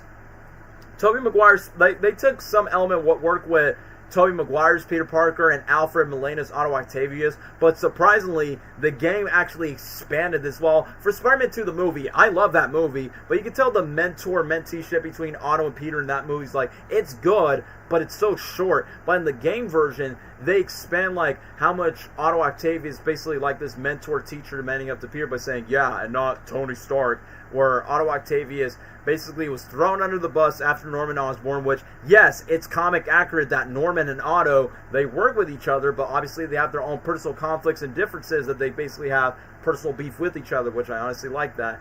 And then the funniest thing is the fact that Otto knew from the beginning that Peter Parker is Spider-Man, which that's what the Disney Plus cartoon did with that Norman and with that Peter Parker, so it's kind of like a reversal role when it comes to it. And I like that Otto is the one that actually helped Peter to like get his new WED logo suits, and he's like, new suit, same old me. It's kind of like a very brand new day. And I'm not trying to brag, I feel like the first game is basically going to be the blueprint for Brand New Day, because even though No Way Home took some inspiration from the first game, where take the story of the characters and take Peter Parker's arc more seriously. Like, heck, even the part in No Way Home when Tom Holland's Peter Parker takes down Willem Dafoe's Norman Osborn, he does like a move where he has webs and then he crushes him to the ground. Like, that's a reference from the first game. I like that. And even Tom Holland's they themselves actually confirmed that they actually play the first game, which I thought that was pretty cool. But anyway, back to the point that literally when it comes to like the combat and the fighting, it's like I like the fact that Peter is smart. He has his own tech, but it's not Stark tech because, you know, Peter Parker's intelligent that even Otto helps himself. It's like, yeah, it's a Spider-Man character, so I honestly like that. And even though, yes, us Spider-Man fans by saying, of course Otto Octavius is going to be Dr. Octopus, like, obviously, we know he was going to be Doc Ock at some point, but what the developers that they did with this game, they're doing their best to, like, develop between Peter and Otto's relationship that makes you, the player, by saying you don't, like, it wants you to empathize with Otto that you don't want him to be the villain, but you know he's going to become evil either way, but you just don't want that to happen after when Peter has nothing but support and help with Otto when Norman Osborn and the professional higher-ups are trying to shut Otto Octavius down. And then, when it comes to Mary Jane, I like the fact that she's voiced by Laura Bailey, a.k.a. the chick who's mostly known for voicing Black Widow a lot in a lot of the Marvel TV shows and video games, and then she voiced Gwen Stacy in that awful Disney XD 2017 cartoon. But now she's voicing Mary Jane into this. I will admit, Mary Jane, I will say her interactions with Peter Parker is believable and realistic enough for anyone that's ever been to a relationship. The one thing I don't like about this iteration of Mary Jane, they make her too much like Lois Lane than Mary Jane. You get what I mean? Like, I understand that at some point in the Ultimate Universe, Mary Jane actually works for the Daily Beagle and tries to be a reporter, but a part of me's like, I kind of miss when Mary Jane was kind of like, you know, trying to aspire to become an actress, which of course the comics did it, the Raimi trilogy did it, even though that Mary Jane's a hoe in the Raimi films. But either way, Insomniac, when it comes to the Mary Jane game, like I said, I will say, like, I'm not really the biggest fan of the reporter stuff, but I will say, like, at least Mary Jane still has that traditional girlfriend vibes where I like the moment where Peter, after when Peter was homeless for a second, he crashes into Mary Jane's computer, and then she's like, the funniest moment, when Peter was about to get off the apartment, she's like, "Do you just leave your food in the kitchen?" Gabriel, shout outs to Dwayne, where there's one skin where Peter Parker's not wearing costume and it's nothing but his Spider-Man boxers. I used that skin for that cutscene where Peter Parker looks like he's naked, and the Mary Jane's like, "Do you just leave your clothes in the kitchen?" Because I feel like that cutscene would be more funnier if it's where Peter is not wearing a suit and he's actually kind of naked in a way. It's like, "Hey, yo, it's Peter Pervert." I don't know, bro. I think that's kind of funny. But either that, I like that Mary Jane is actually supported. The one thing I don't like about gameplay-wise, her missions, yeah, I'm not saying like Mary Jane as a character. I think she's good, like as a character in the games, but in the gameplay, yeah, I wasn't the biggest fan of the side missions. I honestly thought her side missions were quite boring. I understand there were like stealth missions where she's trying her best to like get intel of the villains. Like, I feel like my favorite one that she's done is the one with Tombstone. And the funniest thing is, whenever a guard, I don't know, maybe Silver Sable's men or Tombstone's guard, and then the cut, she just goes, "Wait!" and then just cuts into everything. I like that the first Insomniac Spider-Man game has that similar vibe for what the Spider-Man 3 game has. Like, there's funny meme-worthy moments where if Peter doesn't save the helicopter from the demons, the city goes on fire or something. It's like funny to look at. Wait! I don't know, it's kind of funny just to look back at the gameplay fails. But other than that, when it comes to Miles, I like that Miles is introduced as a Spider-Man fanboy, which is honestly pretty different from the Miles in the Spider-Verse game. Like, obviously, Miles definitely represents that Spidey fanboy, a much more better version than Max Dillon, where he does become the enemy. And the fact when Miles lost his dad, and that's kind of ironic because in the Spider-Verse movies, he lost his uncle, but now in this universe, it's his dad. And since Miles' dad worked closely with Peter in the Spider-Man suits, that's where, you know, Miles and Peter has a connection and whatnot, and where Peter gets to move in with Feast with Aunt May after when Peter Parker was homeless. And yeah, I forgot to address that. When Peter was on his way to fight the Kingpin, I like that in the beginning of the game where Peter was like getting up, it was either choice of either one, give me rent, get your rent when you fix this damn door. Either one, Peter pays the bills, or he goes off to get after Fisk. But guess what? He gets to defeat Fisk and takes down Kingpin, which I think, taking down Kingpin, I could not take that seriously, man. Where he crashed at the table, he was like, Hulk smash. And then, you know, Travis Willingham did the voice for Kingpin. The funniest thing, once when Kingpin got arrested, he was like, in 1 month, you wish you have me back. And then, other than that, Peter understands, like, once when Kingpin is no longer mayor, that's where Martin Lee, aka Mr. Negative, is, like, in control with all the demons and all the other Sinister Six villains. Like, the one thing that's pretty cool is the fact that I don't think I knew who Mr. Negative was, maybe until like maybe one comic issue that I read, because I think Mr. Negative was like a Inhumans villain, then a Spider-Man villain, but then when Insomniac decided to branch out Martin Lee as a character and make Mr. Negative like as a mainstream villain. Like, first of all, his powers were really cool. Like, I feel like he was kind of like Mysterio, where he kind of like makes illusions, but except it's kind of like in this alternate reality thing where he messed with Peter's manipulation. And the plot twist where Martin Lee is like a tragic soul, like not just because of his heritage, it's the fact that his parents were there during the lab experiments, and Norman Osborn and Otto Octavius were trying to like cure Martin Lee, but then Martin Lee's powers kills his parents, and then Otto blames Norman by saying, what you've done, which makes sense why both the main villains of the game, Otto Octavius and Martin Lee, has a personal beef with Norman Osborn, which then, I'll talk about this in Spider-Man 2, where that it perfectly sets up like why Norman Osborn would be the best villain for Spider-Man 3 when he slowly becomes the Green Goblin for the quote-unquote final chapter. So, the way they handle Mr. Negative's powers and his abilities, including the moments where he fights Mr. Negative on the train, like, bro, I like the Spider-Man 2 reference where Peter was like, I knew that worked last time, like, I get it, where he does the with Spider-Man 2, I'm like, I like that.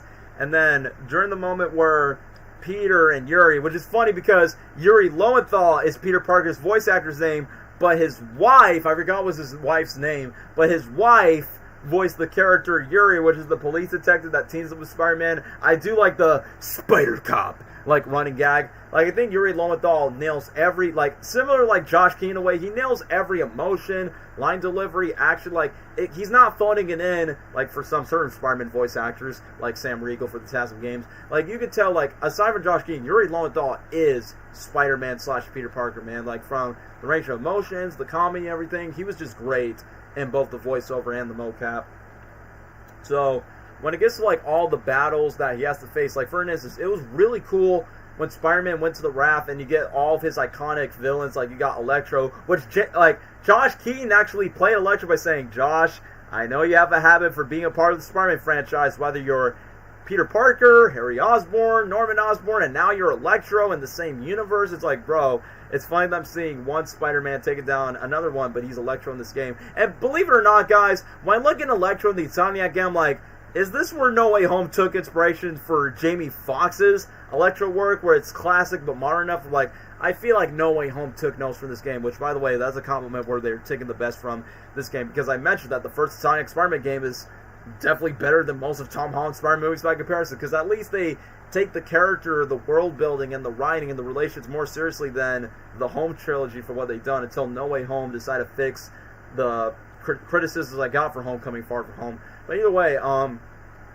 we got Rhino, we got Scorpion, which, yeah, I can't wait to see Scorpion in live action for Brand New Day, which hopefully they will take notes from this game and Disney Plus cartoon. And then when Vulture came into the game, I was like, hey, it's the same voice actor who voiced Vulture in the Spider-Man movie One-Time game, the very first one. So I'm like, oh, it's cool they got him back. And then when they did their own version of the Sinister Six, where you got Scorpion, Rhino, Electro, Vulture, Mr. Negative, and last but not least, Doc Ock. And then literally when Doc Ock rises up and then Peter's like, Dr. Octavius, first and final warning, stay out of the way. Like, it's kind of interesting that they they matched up classic Spider-Man villains, but some of the more modern ones, like Mr. Negative in this own Sinister Six Rogues Gallery, like, they knew that they all have a personal beef against Spider-Man, and the fact that, I like that there's some, even though I'm not the biggest fan of AI, but they kind of like filter Alfred Mole's Dog Ock voice, where it's like, yeah, just like what the kid says, I got that dog at me. And they use the best thing about that cutscene when the Sinister Six is basing down Spider-Man, you could change into Toby's suit, Andrew's suit, Tom's suit, and then you're going to see the comment by saying, oh my gosh, it's Spider-Man 4 with Tobey Maguire, oh my gosh, it's the Amazing Spider-Man 3, oh my gosh, it's Tom Holland facing all these films like No Way Home. So, it gets to like that fan momentum hype by saying, yeah, we're not going to get this in a Spider-Man movie, which No Way Home kind of gave us that, but you know, the games just give us like 6 villains, while No Way Home only gave us 5 villains. But yeah, the one thing that's really cool, like outside the fight scenes, it's funny that this game technically predicted COVID, if you think about it. Remember the Devil's Breath that Mr. Negative is trying to release, but then Doc Ock gave it to all, and it's like this infectious bacterial virus that invaded New York by saying, yeah, this game basically predicted COVID-19 when it happened in 2020. It's like, yo, that's crazy, man. And I'm a crazy man that I predicted COVID and Wayne Daff predict the movie too, but no, this game did it first around that time, and that was nuts. And the fact that it makes like a big impact where Spider-Man just feels alone, but then even though Mary Jane and Miles Morales don't have powers, but you could tell that Mary Jane, aside from her being the traditional girlfriend, Miles Morales instead of just being the Spider fanboy. And the fact that he did not know about Peter's identity until the very end of the game. But I like the fact that Spider-Man and Peter became mentors when Miles lost his dad, because obviously Peter understands what it means to lose Uncle Ben, and then Miles has a loss with his dad during the Norman Osborn conference, because, you know, Martin Lee hates Norman Osborn for what he's done when he experimented on his powers. But yeah, when it comes to the other characters in the Rogues Gallery, of course Silver Sable was there, and yeah, she was pretty sexy, I will admit. Silver Sable was there trying to, like, stop Spider-Man down, and pretty much just like in the comics, Sable and Spidey don't get along, but they definitely need their assistance with each other. And I like the little side missions where Peter Parker talks to the homeless guy, Howard, which we will get to that in the second game, where, you know, folks have not been too kind to him. His wife basically, like, you know, passed away, and the pigeons. There's little, like, soft-eyed missions there. And I like that there's a Spider-Man 2 Pizza Time Easter egg. If you go to one of the pizza restaurants, if you go closer to the door, you hear do-do-do-do-do-do-do-do-do-do-do. Like, in my brain, it's like, man, that would have been nice if we got, like, a pizza delivery side mission in this style of gameplay, which that would have been cool. But if you would have asked me, like, what's my favorite suits to play when it comes to, like, the Spider-Man game, I'll say this, like, I would say the main suit is, like, you know, great, and the classic suit is also fun to game this way.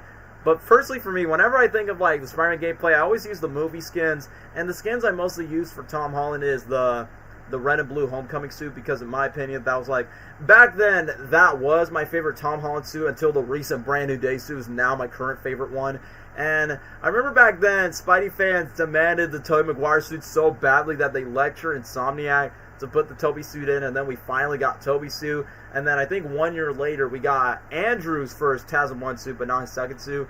And then before they move on to the second game, we finally got the Far From Home suits, like the red and black suit, the Night Monkey suit, and then the No Way Home suits that we only got was the integrated suit with the golden symbol and the black and gold suit, but we never got the red and blue suit until the second game. So it's cool that we actually got almost all the movie tie-in games. And also, sorry, I also forgot to mention, I like the Peter B. Parker suit that I used, because that game came out the same year when Into the Spider-Verse came out, so I also like playing that skin as well.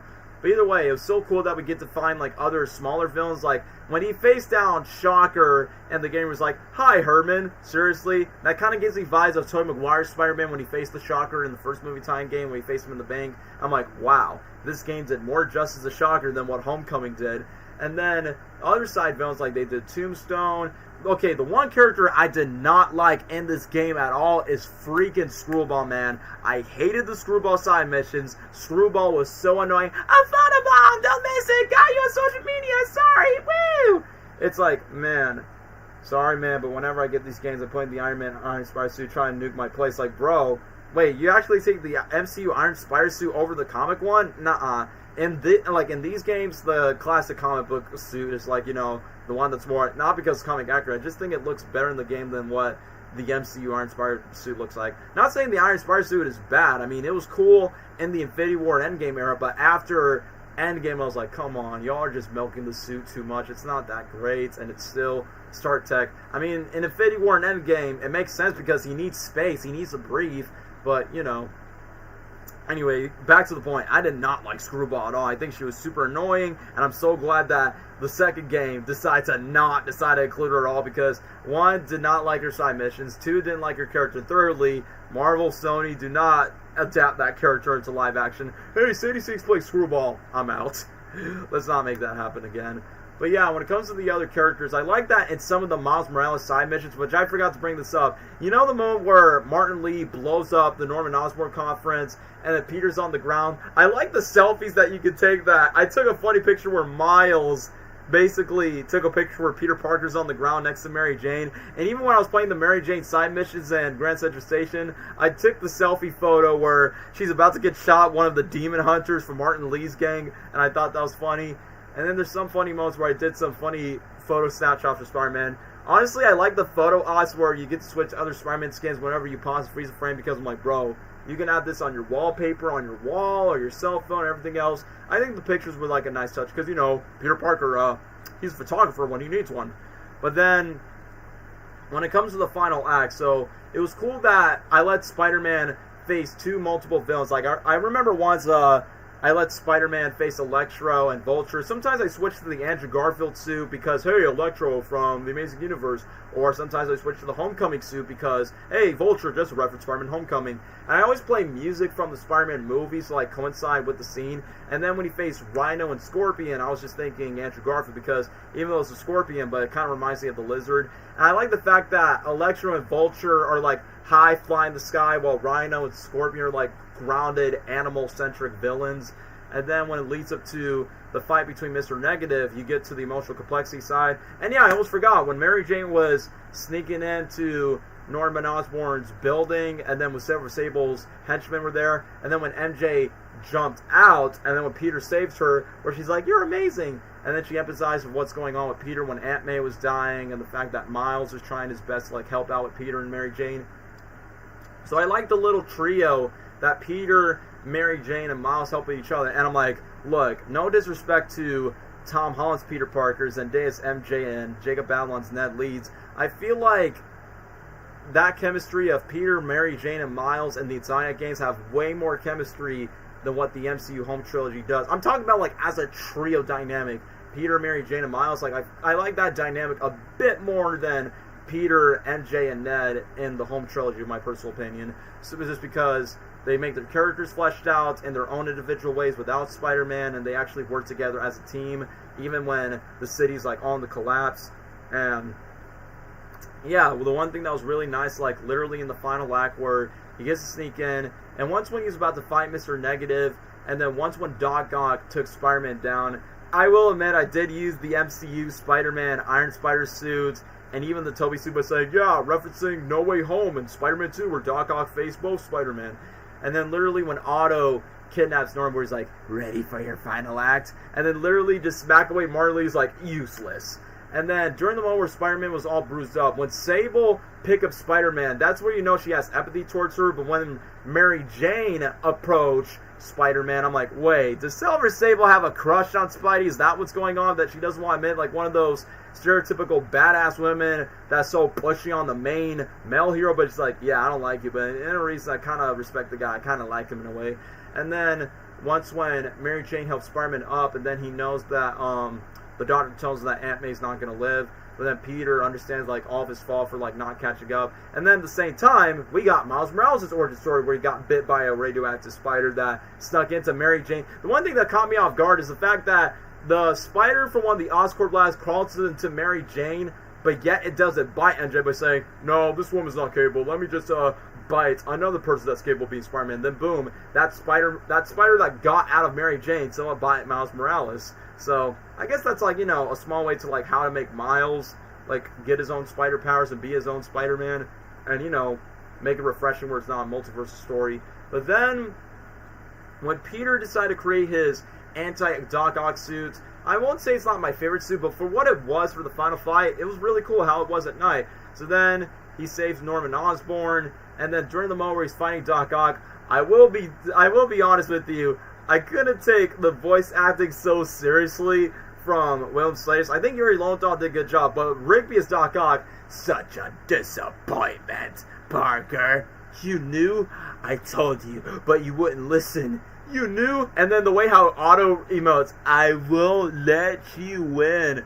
And I realized what's so cool about the final battle with Spider-Man versus Doc Ock on the Oscorp Tower. I noticed it's taking elements of the first Spider-Man movie's final act, Spider-Man 2's final act, and the Amazing Spider-Man 1's final act. Like TASM 1, something from the Oscorp Tower falls down, our main hero and villain falls, Spider-Man 1 and 2, Peter tries to empathize with Otto, but his mentor disappointed him, and then Otto doesn't redeem himself like Norman Osborn did in Spider-Man 1, the movie, and that's what I was thinking. It's like, they took the best elements of the Spider-Man final acts from Spider-Man 1, Spider-Man 2, and TASM 1, and then during the moment where Otto just stabs Peter and then removes the stab and then removes the anti-serum, and then literally during the moment where Yuri Lowenthal did a really good job of the performance where Peter felt so disappointed where he looked up to Otto, he's like, no, you're wrong, you're everything that I want to be, then you just threw it away. And then, like I said, the funny gag where Otto's like, they'll take me away from this useless body, and then Peter just walks away, and then you hear Otto be like, Peter, Mordecai. But then we get to the most emotional moment of the game, and like what Gabriel said, yeah, usually I don't cry when it comes to video games, except for this game, Red Dead Redemption 2, and dare I say Sonic Unleashed does get me a little bit teary. Yeah, when Aunt May dies, and the moments where she's talking to Peter on her final moments by saying, take off your mask so I can see my nephew again, and then Peter's like, you knew? It's like, I knew me and Ben would be so proud of you, and could have called you son. And guess what? Peter, with the serum that he has to cure New York City, to like, you know, create vaccines, to like cure everyone from the devil's breath, aka the COVID around that time, he had the choice to either save Aunt May, but let millions of people die. But then Peter took the risky choice of like, in order to help someone, you help everyone. It's like the quote that Martin Lee told Peter before Martin Lee becomes the bad guy. The fact that it was on Aunt May's gravestone when she dies, bro, I felt that because, like, Peter, you're going to be all alone, and you're not going to have Mary. And I feel like No Way Home took, like, I think No Way Home took inspiration from this game, but also the One More Day storyline where Aunt May dies, and then Peter has no one except his girlfriend, his MJ, and his best friend around that time. Which I will say is, even though Miles was kind of like, you know, his student slash mentee, since he was a mentor, but Miles is technically like Peter's new best friend since Harry wasn't around in the first game until the second. But yeah, during the moment where Peter has his gravestone, like Uncle Ben's is with great power comes great responsibility, and then Aunt May's gravestone is when you help someone, you help everyone. And then it's funny that in the No Way Home movie, literally they quote that line from the Insomniac game since May did work at Feast. And then the best thing about Peter Parker is, despite the losses and the bruises and the beat-ups and the fact that he lost Aunt May, he still, I mean, yeah, I'm calling this from Spider-Verse 1, I always get back up. He remains optimistic, he remains confident, he remains the same old web-swinging webhead that you always know and love, and then he got his relationship back with Mary Jane, and then he's willing to move in with Miles Morales, and then Miles spilled the beans that he has spider powers, and then that sets up the storyline where Miles has had to become his own Spider-Man, and then Otto gets arrested. And then, honestly, I thought we were done with the game, but then when we got the DLC, boom, we got Black Cat. The one thing that got me off guard with Black Cat is, like, she tries to manipulate Peter, thinking that Peter and Black Cat bone each other, and thinking that she's pregnant with the son, and even Mary Jane got quite conflicting, where he's like, oh, it's like, Peter, I know this is going to make your conflicts with Mary Jane, it's even with Black Cat, but obviously, Black Cat has been manipulating Peter that she was not pregnant at all, and I like that Mary Jane asked Peter by saying, yeah, I think he would be a good father when it's only the right time with the right person, which, who knows, maybe Spider-Man 3 Peter becomes a dad or gets married with Mary Jane, but that caught me off guard. And then when it comes to the Hammerhead DLC, it was definitely the most darkest one of them all, where Yuri went to the dark side when Hammerhead kills Yuri's police officer. He's like, yeah, that's the fear. Even though I prefer John DiMaggio's Hammerhead and Shattered Dimensions, but I feel like this is a quite compelling version of Hammerhead, and literally, when Spider-Man took down Hammerhead, I thought Yuri was going to kill Hammerhead, but then later on, they find a way to keep him back to life. The one thing that caught me off guard in the final DLC is when, I know that Spidey and Silver Sable have to team up, but they make Hammerhead into a cyborg, and I could not take that seriously, where he's trying to kill both Spidey and Sable, and then literally all the main DLC characters, Black Cat, Hammerhead, and Silver Sable, are all together in the final DLC, where Hammerhead was about to kill Spidey and Sable, and then Black Cat saved Spidey's life. And I like that Spidey was like, bye, Felicia. And I'm like, bro, he freaking said the meme and the line. It's like, I knew he was going to say that. Man, now I want to see process if they make him a dad. It's like, yeah, maybe they do. Maybe in the third game. I mean, we'll talk about the second game later on. But I think he most likely might be a dad or might get married to Mary Jane. So like, yay, Peter gets his happy ending. But yeah, let me get back to the point, which I will say the Silver Sable DLC is probably my least favorite out the three. I think the story of Hammerhead is complex, but I definitely like the Black Cat dynamic because, you know, that's iconic from every Spider-Man Black Cat dynamic. It's like, it's fine we keep on getting a lot of Spider-Man Black Cat dynamics in the comics and the cartoons and the video games, but for some reason, Sony and Marvel does not want to do that in live action. I'm not saying put Black Cat in a brand new day, but put her like maybe at least Spider-Man 5 or 6 at least, so we can get some nice kitty titties. But anyway, I will say this, like the Silver Sable cutscene was pretty nice that Sable moved on to his own, which I thought Sable was going to come back in the sequel, but I feel like her story arc was complete after when she took down Hammerhead with Spider-Man, and then I like that literally in the final post-credit scene, it's literally Peter giving Miles on the spider mask and then literally just fall into the skyscraper. Yeah, Cameron, I know what you mean, because, hey, if Peter B. Parker could do it with Mary Jane in Spider-Verse 1, and then they start clapping cheeks and getting a Mayday, you know that's going to happen in the Insomniac game. If Peter and Mary Jane could do it, there's always a chance for you, and there's always a chance for me.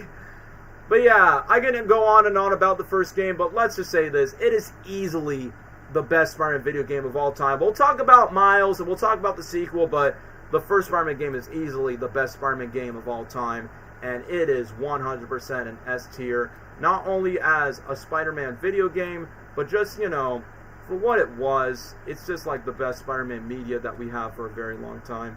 So, yep, S tier, you belong right next to Shattered Dimensions.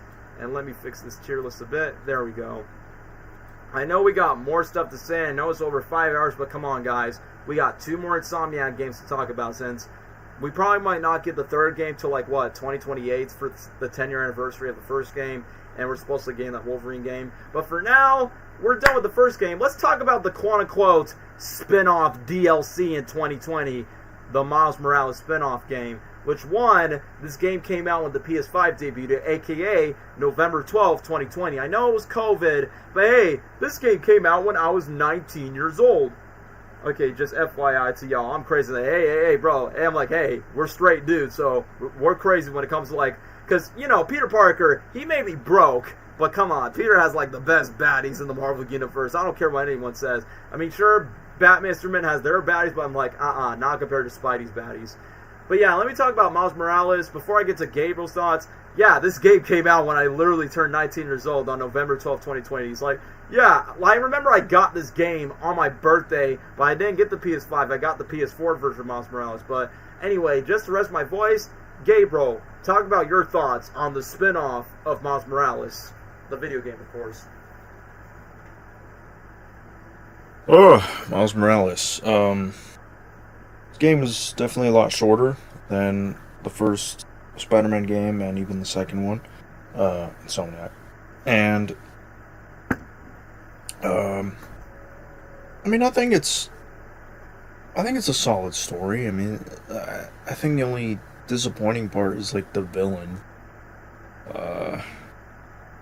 Even Prowler was kind of like, he was there. He's part of the story and wasn't bad, but it was more sidelined in the story.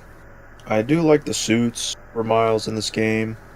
I like the combat, different abilities he has compared to Peter's abilities. I also love the first mission where they're chasing Rhino.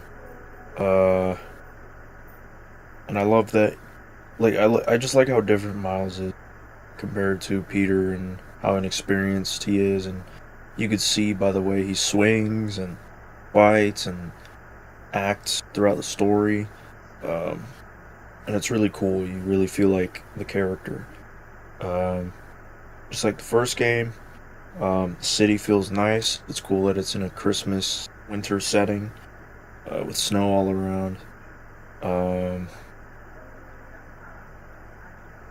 I like the emotional moments with Miles and his mom and fighting or trying to fight for the city and sacrificing himself for the city and his mom and all his loved ones to prove himself to be Spider-Man and prove himself as a hero at the end. The only thing is, like, I just wasn't a big fan of the villain, the Tinkerer, I think was her name. I don't know.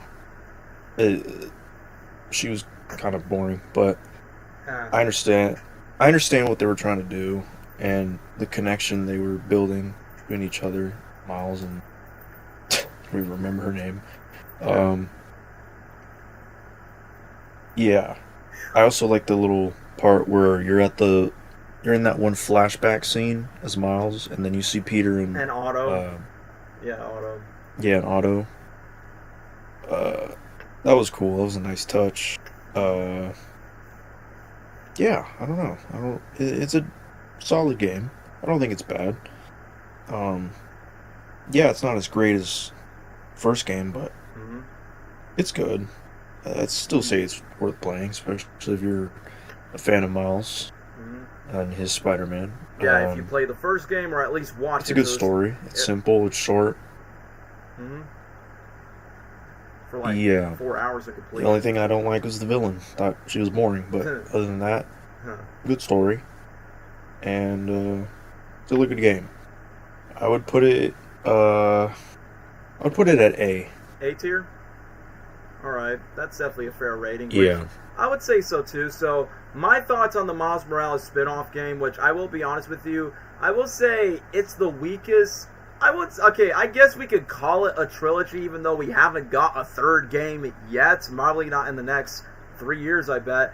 But I will say the Miles Morales game is easily the weakest Insomniac Spider-Man game. It's not a bad game, but I'm saying if I'm compared it to the first and second game, yeah, there isn't really much to do. Because I will admit, at least it was nice to branch out Miles Morales as, not just as a character, but as his own Spider-Man, and that's what the game is all about. And the fact that, yeah, it was hyped by saying, alright, the next installment of the Insomniac Spider-Man game, let's see what they're cooking. And I will admit, on first impression, I thought this was going to be just a cheap DLC pack by saying, like, yeah, let's just expand on Miles' game, but obviously not as good as the first game, which, yeah, that still sort of aged well with my expectations, but this game honestly surprised me. Like, first of all, what I do like about this game is the snowy aesthetic, which I'm going to be honest with you guys, I don't think we've ever seen snow in a Spider-Man video game ever. Like, from all the ones that we talk about, there was, like, none with a snowy aesthetic, and honestly, I feel like that's what made this game stand out, and I feel like the way how Miles web swing with his mechanics, like,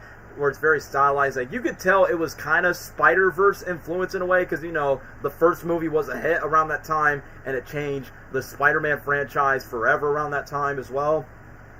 I think the web slinging was also pretty fun, and the way that he utilized his powers in the gameplay was also pretty cool, where, you know, it's pretty accurate of how Miles is in the comics, and even in the Spider-Verse movie, where he could turn invisible, but he can't do it on command, and then his iconic Venom Blast. The one thing that I like that the Venom Blast, because in the Spider-Verse movies, his Venom Blast is blue, but in this game, it's comic accurate, where it's kind of like orange and yellow, and what I do like about from the beginning of this game is we see Peter, like, you know, Peter's a much more experienced Spider-Man for like 8-10 years around that time, and then he's still trying to train Miles, just an underdog Spider-Man, and in my mind by saying, what do you know, you still could do the Peter Parker, Miles Morales, like, Two Spider-Man storyline without killing Peter, because I remember during the hype of this game, I remember when Peter was knocked down, and when Miles needs to stop off, where he's like, back the hell off, and then just uses Venom Blast against the Rhino. People thought, oh no, Peter's gonna die because Miles is the next Spider-Man, by saying, bro, they can't kill off Peter Parker immediately after the first game in his own spinoff. I mean, I don't know, maybe the third game, like, he either dies or retires, I don't even know. But it would be pretty sad if they do kill off this version of Peter, since Insomniac's Peter Parker is honestly a really great character. But when it comes to the opening sequence, I like that. I think it's Roxxon, that's the company that's trying to, like, cage the Rhino. So even though there isn't that much villains, which that's the one disappointing thing, that there's not that much interesting Rogues Gallery villains in this game, apart from Rhino being the most iconic one. And sadly, it's the last time we'll get to see Rhino in the Sonic first, which we will get to that. I like that if you go back to the first game when Miles was about to sneak in and Rhino's like crashing in with all these Silver Sable guards, and then he's like, come out, little man, little boy, where are you? And then literally Rhino notices that was Miles Morales once he escaped, but back then he did not have Spider-Man powers, but then in this game he finally got the powers. And I think the coolest thing about that opening sequence is you're playing as Miles as Rhino, right? Peter is doing his best to save the people at the mall. You're literally trying to hang on to Rhino at the mall, if anybody gets that reference. But anyway, it's funny that if you don't get to save a baby in time at the mall, Peter will cover that for you, but then Miles has to keep on hanging on, like if Rhino was like a bulldozer and just kind of like charging that Christmas tree. I like that J. Jonah Jameson was dressed Santa Claus by saying, "You public menaces," and he's like, "Merry Christmas, JJ." Like, clearly Jameson still has his banter beef for both the Spider-Man. And every time when Jameson has his own podcast talks in all three of the games from Insomniac, I'm like, yeah, that's where the MCU took inspiration for J.K. Simmons Jameson to have more of his podcast talk in both Far From Home and No Way Home. So I honestly really love the opening sequence of the game. That's probably my favorite. I think the opening sequence and the bridge sequence were easily my favorite parts of this spin-off Miles Morales Spider-Man game. So after when he faced down the Rhino, and then when Peter was about to go on vacation, Peter was about to go far from home from his MJ. Like, literally, him and Mary Jane were trying to go to Silver Sable's country, and then Peter just makes an oath by saying, New York's one and only Spider-Man. Gabriel, let's not forget that Kid Cudi did one song for this one game. They're trying to hate on us. So, yeah, I remember Kid Cudi did a song for Yeah, guys, Kid Cudi, the same bro that did Stars in the Sky, Babe, I'm Home, in Sonic 2, and then beats the living crap out of Knuckles and the Knuckles Show. He actually did a song for the Miles Morales spin-off game. I remember Kid Cudi made a post by saying, hey, yo, if they make a live-action Spider-Man, let me do the soundtrack by saying, yeah, if you bring Miles Morales into the live-action universe when they're done with the Spider-Verse trilogy, let Kid Cudi do the soundtrack. I think Kid Cudi and a Miles Morales Spider-Man movie soundtrack, that honestly will be pretty fire. But either way, I like when Peter gives Miles his own suit. It's a baggy, homemade suit where it's red and blue. And then Miles' best friend, Genki, a.k.a., oh my gosh, that's Ned Leeds, because, you know, Ned in the MCU basically stole Genki's persona from the body weight, the personality, and the comedy, which is why the Spider-Verse movies never make Genki a big character, just a background character in the movies, because I feel like casual people that don't read Spider-Man comics like, hey, that guy in Miles Morales' room in the Spider-Verse movies copying Ned Leeds by saying, Ned stole Genki's persona. I think one of the Miles Morales Spider-Man comics, I think there's one comic where Genki's like, oh, just call me Ned, because it's like an inside joke to Homecoming that Ned looks more like Genki than Ned from the comics. But either way, Genki definitely plays more of an active role in this game since he was kind of teased, because, you know, in real life, he's basically Miles' close best friend that he has. And what's so cool about the Miles Morales game is we actually, similar like we get to Peter Parker's apartment and Peter Parker's lifestyle, we get to see Miles' like apartment room, and then he gets his dinner scene with his mom and says, you know, Miles is half Puerto Rican. And the one thing that I can relate, since I'm half Puerto Rican, half Costa Rican, one thing I can relate to is the fact that, oh wow, Hispanic food, we got tamales, tres leches, and all these pico de gallo food. It's like, yeah, if you're like a Hispanic household, you understand how that's like. But then I like the fact that, similar like how Miles was in the first Spider-Verse movie where he has a crappy suit and then he gets a much more upgraded suit and then he has a more official suit, I like the build that we got, similar to like the first Spider-Verse movie. And then when it comes to the game, like right here when Miles decides like make his own, it's kind of like Spider-Man 1 when Peter designed his own costume where he goes the do-do-do-do-do-do-do-do. It's kind of like Miles' own version where he has his own hip-hop flair where it goes do-do-do-do-do-do-do-do. And I thought that was pretty nice. The one thing is pretty funny in the Miles Morales spin-off game, he rescues a cat from this shop owner guy. He's like, hey, yo, Spider-Man. I was like, seriously, you name your cat Spider-Man? You want to know what would have been the best joke to name that cat? Either just call the cat Andrew Garfield. And get it? Because it's orange like Garfield, and Andrew Garfield is the actor who plays Spider-Man. Yeah, funny joke, 10 out of 10. You just laugh at it. Laugh. But yeah, I thought it was pretty hilarious that Miles brings in the Spider Cat, and the cat actually helps you in the backpack, gets to help you out fight civilians by saying, bro, how does that cat hang on to the backpack without getting scared? How does that cat even see outside the Spider-Man? It's like, bro, what about the Spider Dog? I mean, to be fair, Superman has a super dog, Batman has a bat dog, so I'm like, well, I guess Miles Morales Spider-Man will have the Spider Cat costume, you know what I mean? So I guess it's kind of like his own mini little Robin, which I thought that was nice. But yeah, outside of the gameplay and outside of the suits, I will be honest with you, I'll say this, aside from his homemade suits and outside from his earlier suits, and the suit I often play the most in that game is the Into the Spider-Verse suit, because, you know, when it comes to these games, I always play the movie skins because I always associate the franchise with the movie iterations most of all, aside from the TV shows, the comic books, and the video games, of course. But I always put on the Into the Spider-Verse suit where they have like Spider-Verse animatics, and it's kind of funny in that game where you try to recreate the final sequence when you can make Miles Morales bunch his head to the street, which that was a funny meme on the internet. But then when it comes to like his main suit, yeah, it is pretty cool. But the one thing that really caught me off guard for like what are the weaknesses, like there are some good things where Miles Morales does a good job being your friendly neighborhood Spider-Man in the Bronx, in Harlem, for the streets.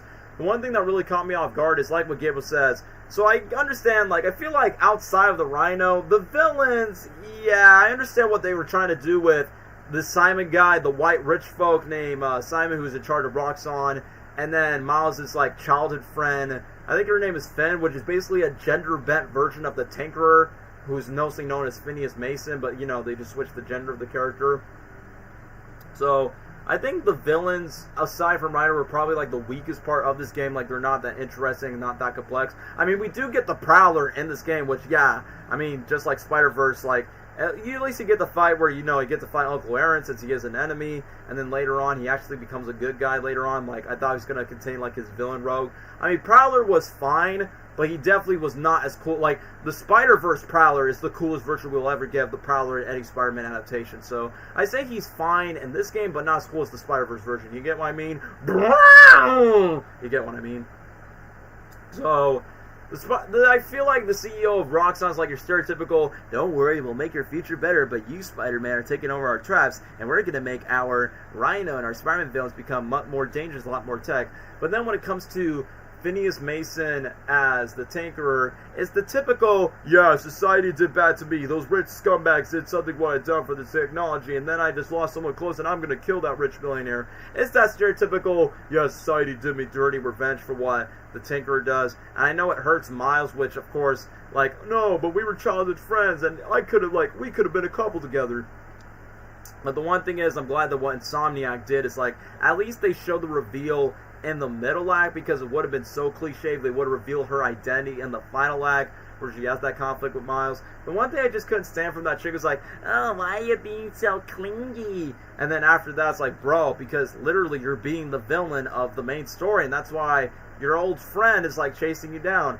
And then I will say this, the bridge scene where Miles is trying to save all the people down, and he actually does the iconic like Spider-Man stretch pose that Tobey, Tom Holland did, and even Spider-Verse did it, like that stretch pose. I remember when Dwayne was in the chat, I remember when Dwayne saw that gameplay footage where Miles is saving all those people on the bridge and the bus and everything. He was like, not gonna lie, Miles Morales Spider-Man just made Tom Holland look like a bitch. And it's like, well, around that time, it was only just Homecoming Far From Home, and I would say that is true. He had a bit more aura than Tom Holland Spider-Man around that time, before No Way Home even existed a year later. But even though the ending was quite sacrificial, where Miles literally had to use his powers to, like, you know, sacrifice, like, his close friend before she dies.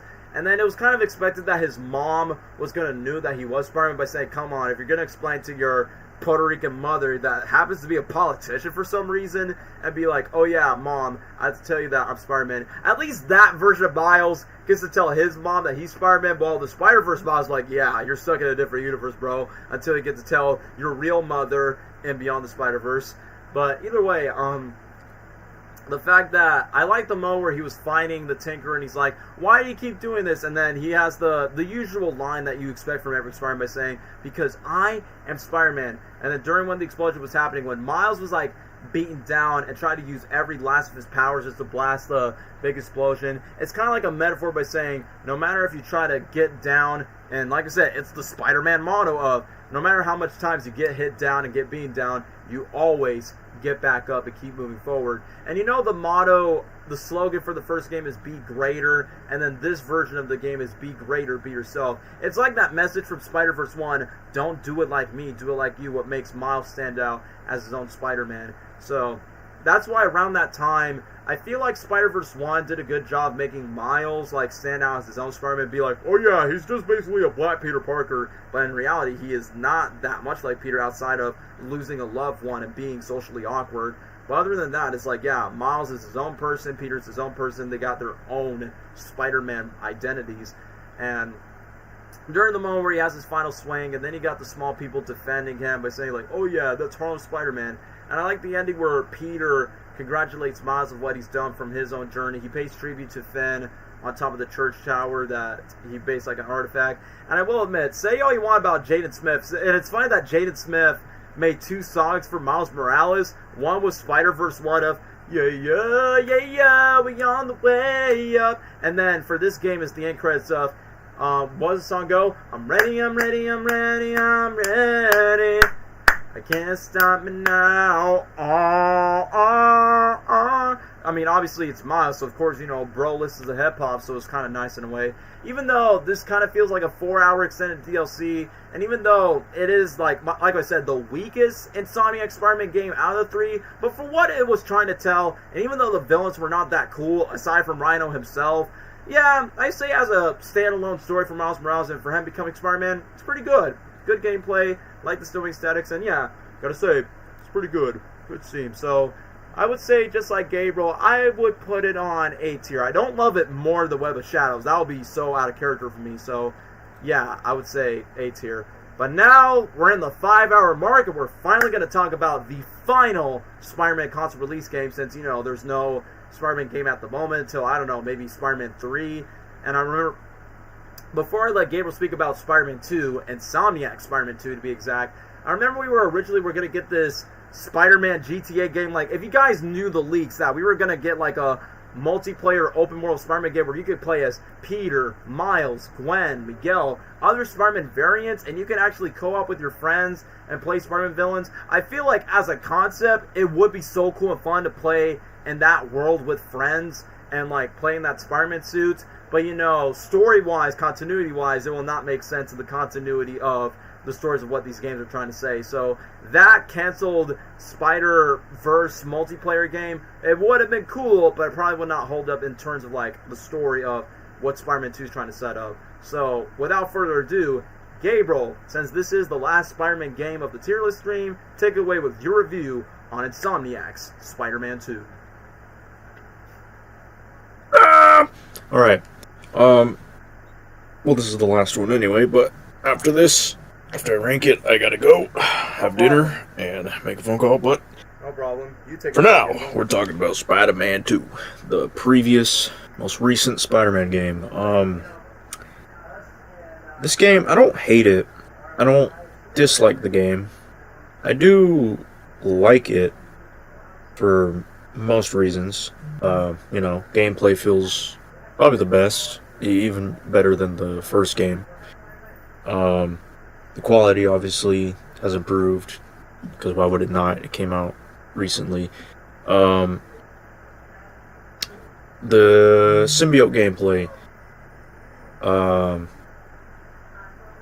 it was a lot of fun. I think the way they introduced the symbiote Spider-Man gameplay and him transitioning into the suit for the first time was really cool. I wasn't a huge fan of the idea of, you know, oh no, Peter is gonna die, we gotta use the symbiote and save him. I don't know. It was kind of too... It's not the worst thing ever, but I don't know. I would have expected a better way to give him the symbiote. But the symbiote gameplay was fun. I love the different moves you could have with the tendrils, and you just feel really powerful with the symbiote abilities and his dialogue changing and being angrier and mean and this and that. Well, at first he was still kind of himself, but then as it transitioned or kept going, he like got angrier and then not so nice. Which is true to how symbiote Spider-Man is at first throughout the beginning of his symbiote arc. And that's the problem with this game, though, is that the symbiote arc is too short. I mean, overall, the problem with this game is how the story felt rushed. It didn't take its time very much with each subplot or arc or whatever. The symbiote arc was too short. I wish we would have gotten more. Instead just I feel like it was too soon to kind of retire or have Peter go on a hiatus, take a break. From our point of view, like in their world, it makes sense, but from our point of view, it doesn't feel like it feels too soon. 3.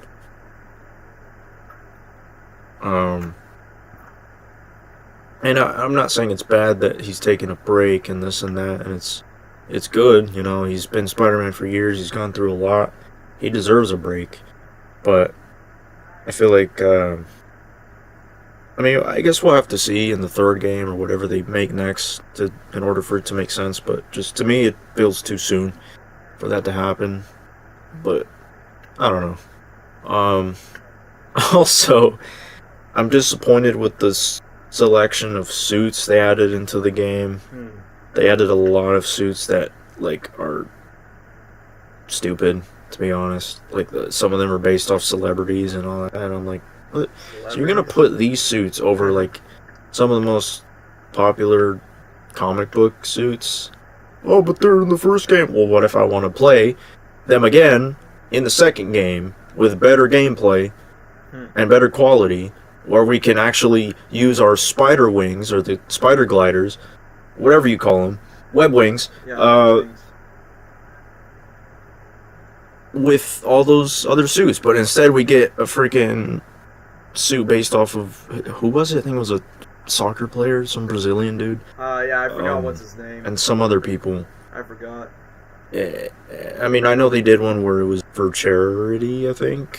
I forgot what charity. I don't remember. Like that, I understand. But filling spots that should be filled by comic book suits with freaking celebrities or celebrity-inspired suits, it doesn't make sense to me. It doesn't. And then on top of that, Miles' suits in this game are a huge downgrade. Especially his final that freaking Colgate toothpaste looking suit at the final battle ruined the whole. Ruined it. It just ruined it. You killed the vibes, man.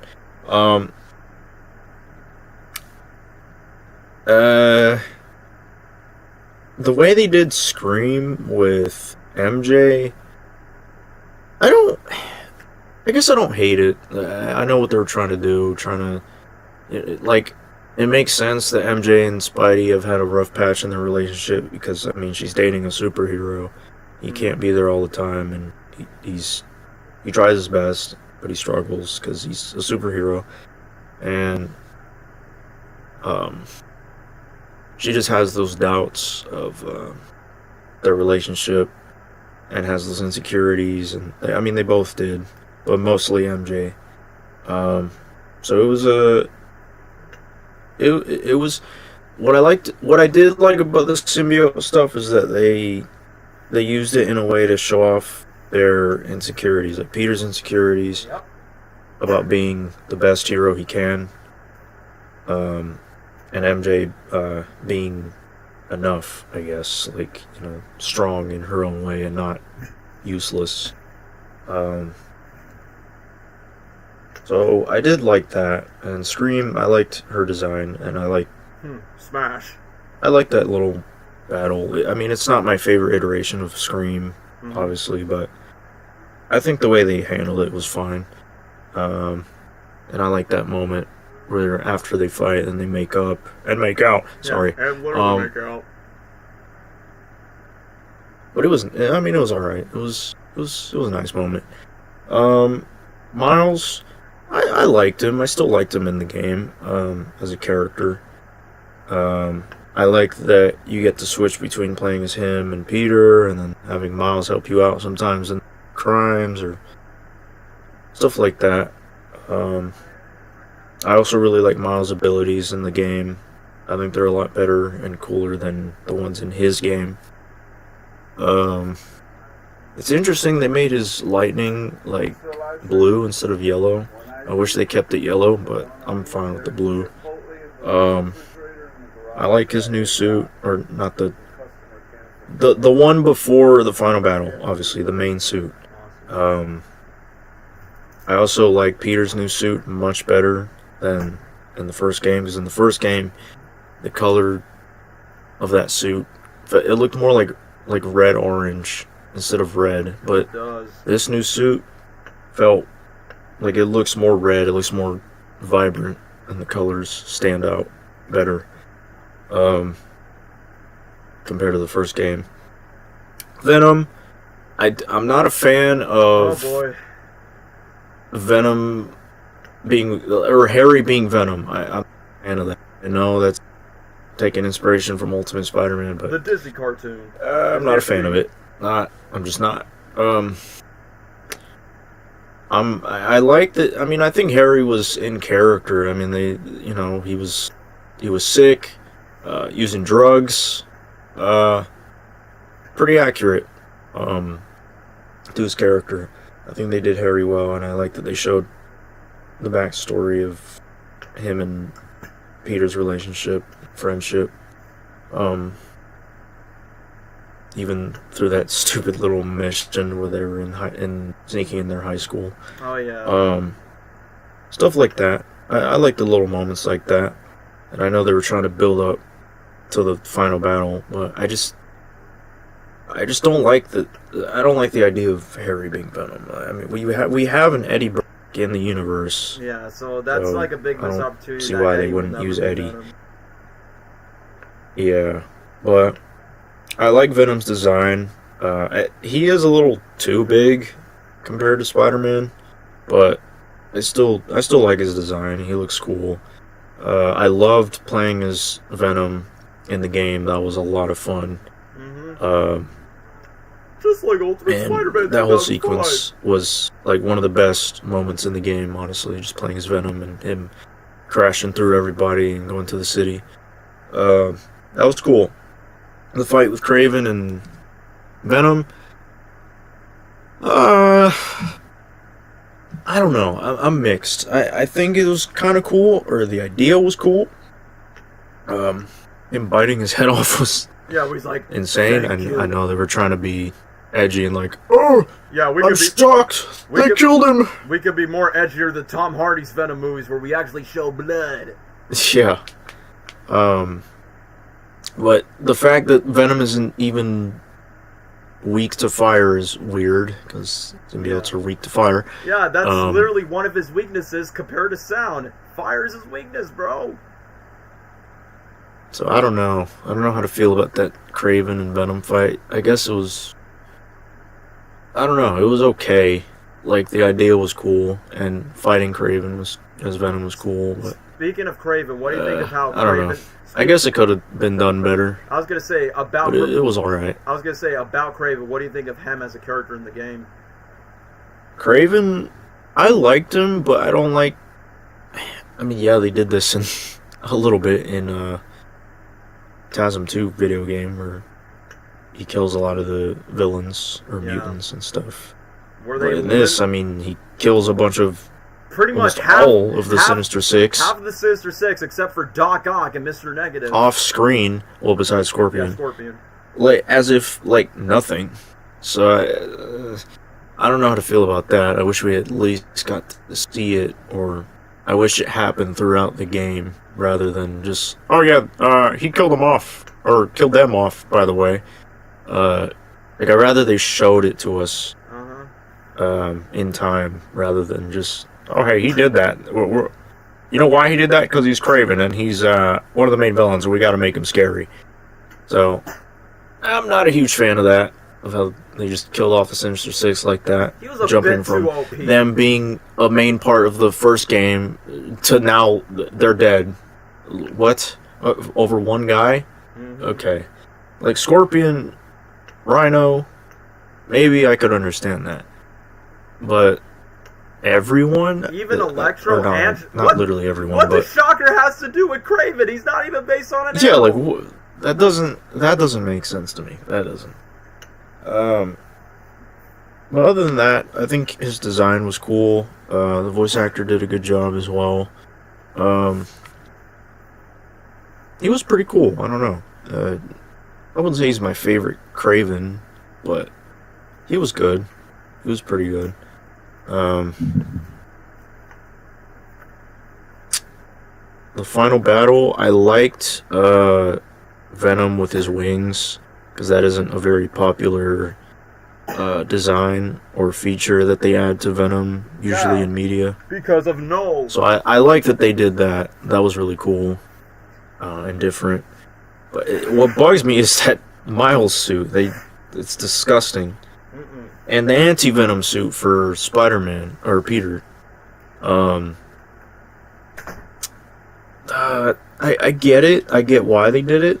It makes sense to the story in a way, but not a big fan of it either. I would rather he was just in his regular suit or something. I don't know. But the final battle was kind of cool. It had its moments.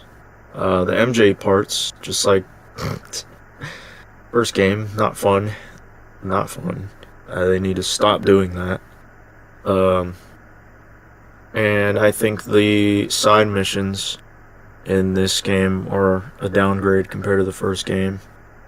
I mean, I did like the one where he's getting the pigeons, or flying with the pigeons. I like that one because it's simple and it's a callback to that one homeless dude in the first game. I like that song in the mission. And it shows how much he cares for the people of his city. So it's a small wholesome moment, and I like that mission. Everything else though was just dumb.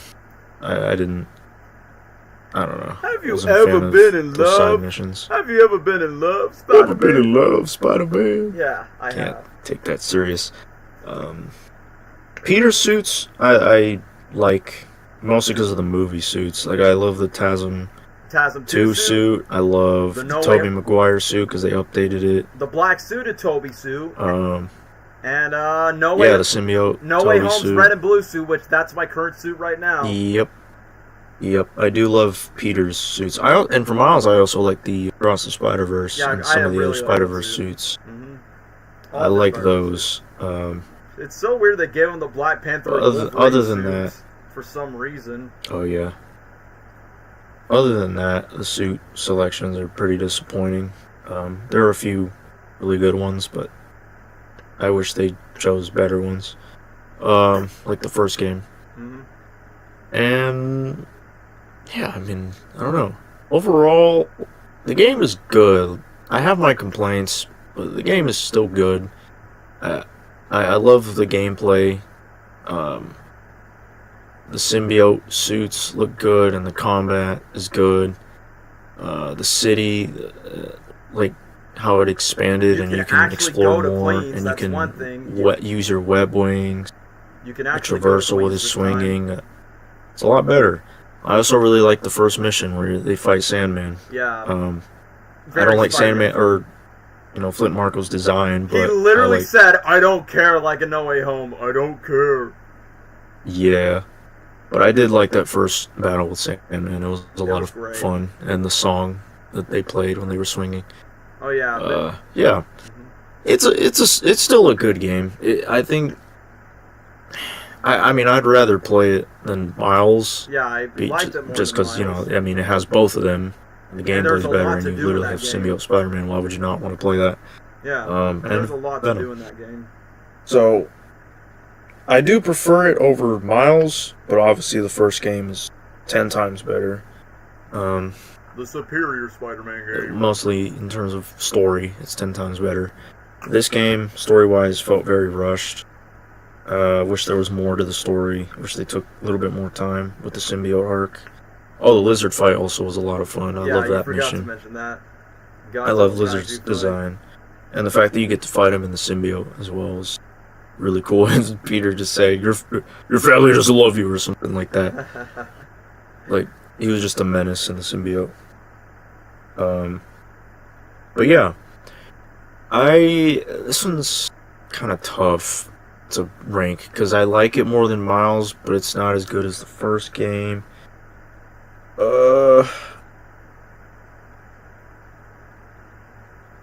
I feel like if I put it at S rank, it's giving it too much praise, but if I put it at A, it's gonna be like I don't know. Like on par with Miles Morales, Web of Shadows, Edge of Time. Yeah, no, you know what?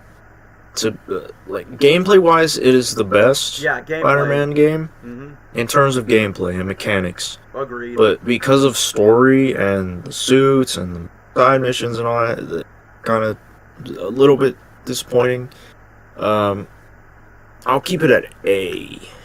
I again prefer it more than Miles. All right, but it's not better than.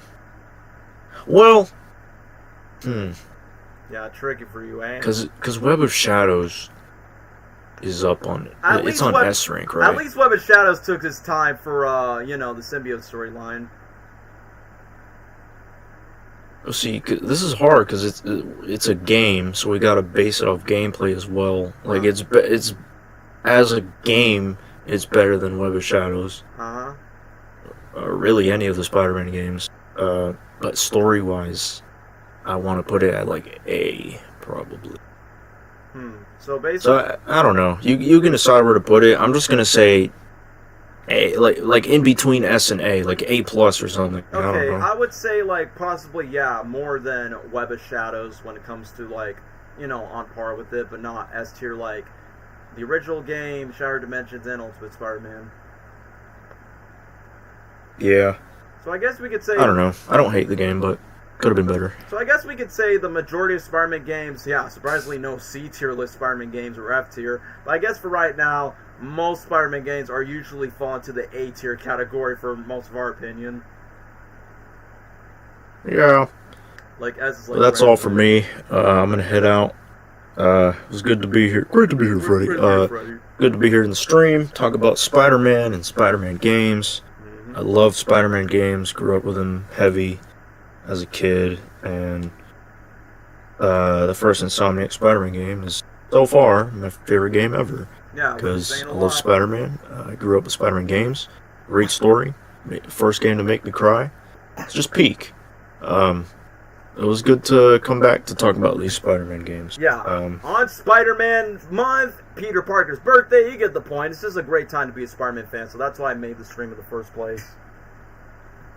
Yeah. Bye, Markiplier Jr.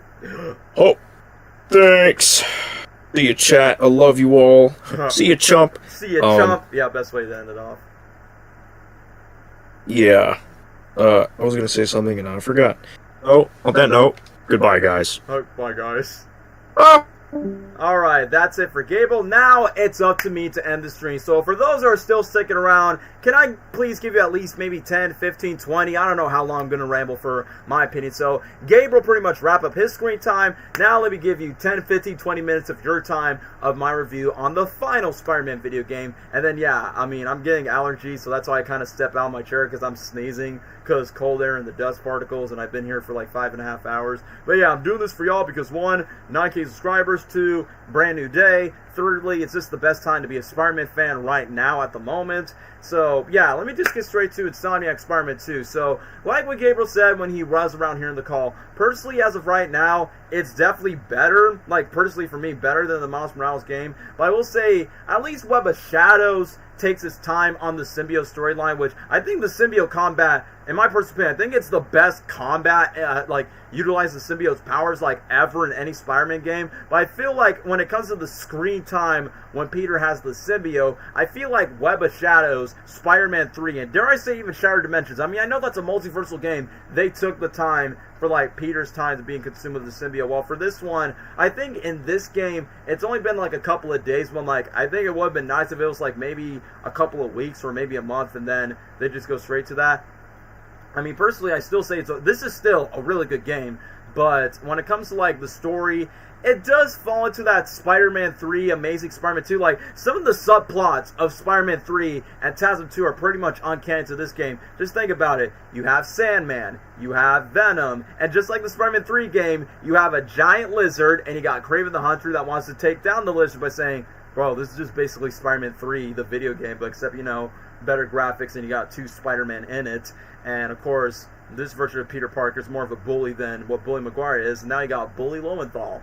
But other than that, just like the Amazing Spider-Man 2, Harry's plot of like finding a cure, so then he's dying, but then he definitely got angry with Peter Parker Spider-Man, like, yeah, this is pretty much very TASM 2. Come on, everybody wants my money.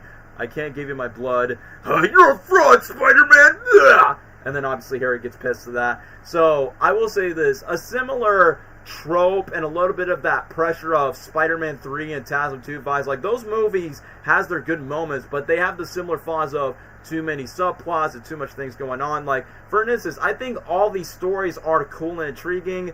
Like, the best way to describe Spider-Man 2, it's a masterful mess. Like, it's messy, but it does it in a very clever way. Like, you get what I mean? I'm not saying it's a guilty pleasure, because that's not what this game is, because it's not a bad game. It's not, I won't put it on a great game tier, but I will say this, like, even though despite there's so much stories going on, because think about it, Peter Parker is probably in his mid-20s, maybe 25 in this game, from what I remember, so he's been Spider-Man for 10 years, he's becoming a college teacher in Miles Morales' school, and obviously Peter and Miles have to tag team up, and the storylines is, Peter loses job in after the fight with Sandman, and then he has to pay bills where him and Mary Jane are trying to move into the old house that used to be run by Aunt May.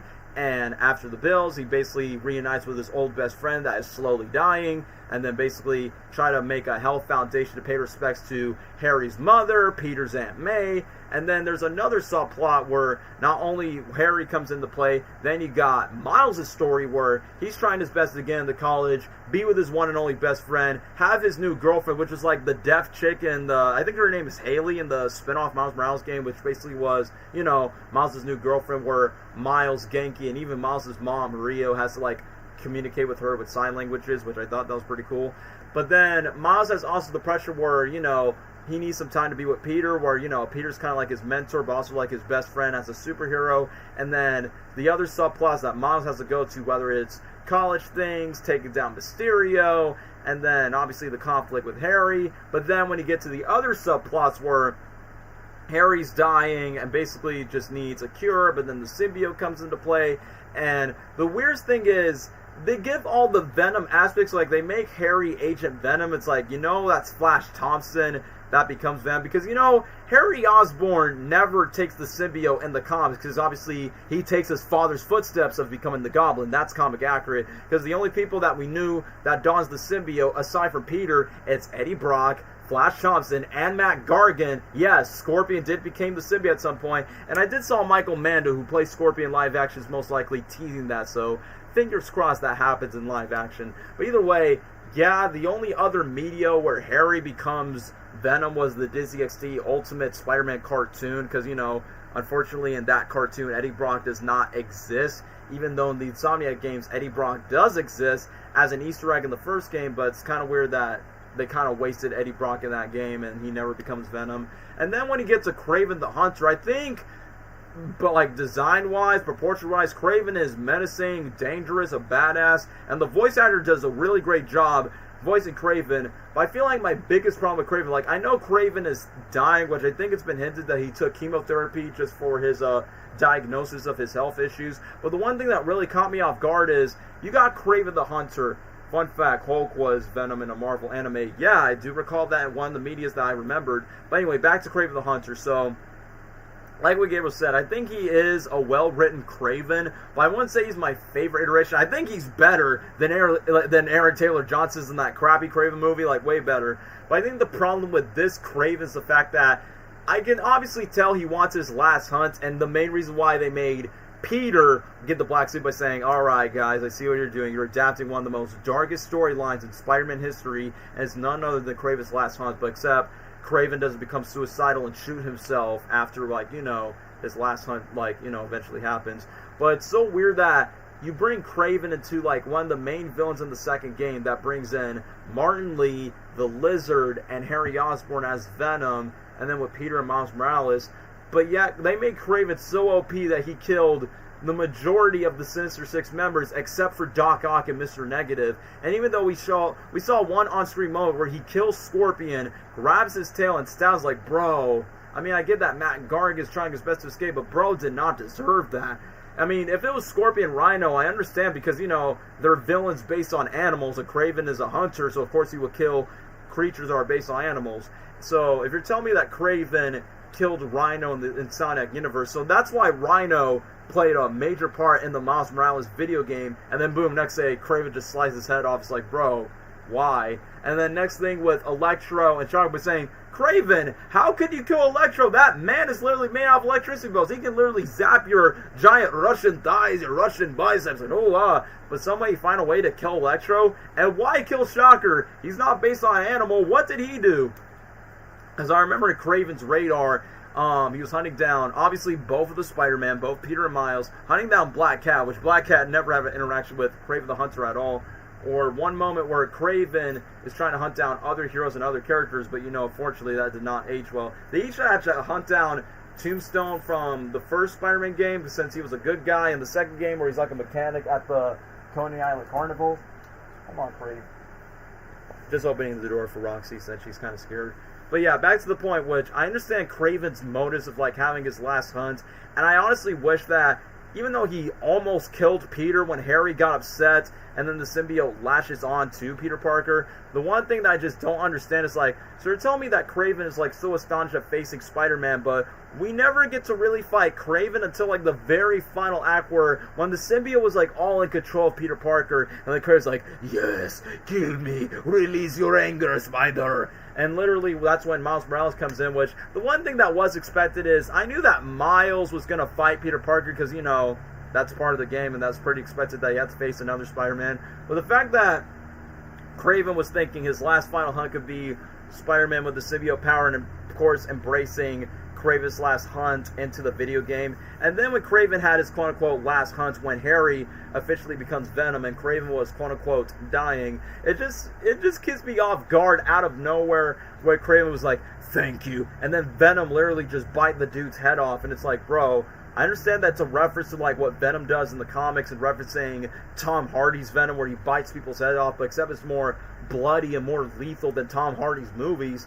But it's like, okay, I will be honest with you guys, I'm not really the biggest fan where, oh yeah, this is the main villain of the movie, and then the next thing, like, no, this villain's dead, here's the real main villain. It's like, I feel like half of those storylines could be cut for like maybe a Spider-Man 3, like what Cameron would have pointed out, and that's what it could have been, and make Harry like a Goblin descendant. But I understand that they want to save Green Goblin, most likely Norman Osborn as the Green Goblin for the third Spider-Man game, so it could be like Spider-Man's ultimate threat, because you know Green Goblin is basically the Joker in the Spider-Man universe. So, that being said, even though Kraven was cool, I liked it better than Aaron Taylor Johnson's version, the crappy Kraven movie, but I just feel like it was wasted potential of what they've done with Kraven. Like, he was cool, he was strong, but wasted potential of what they could have done more with his arc, or even with his fights with both Peter Parker and Miles Morales.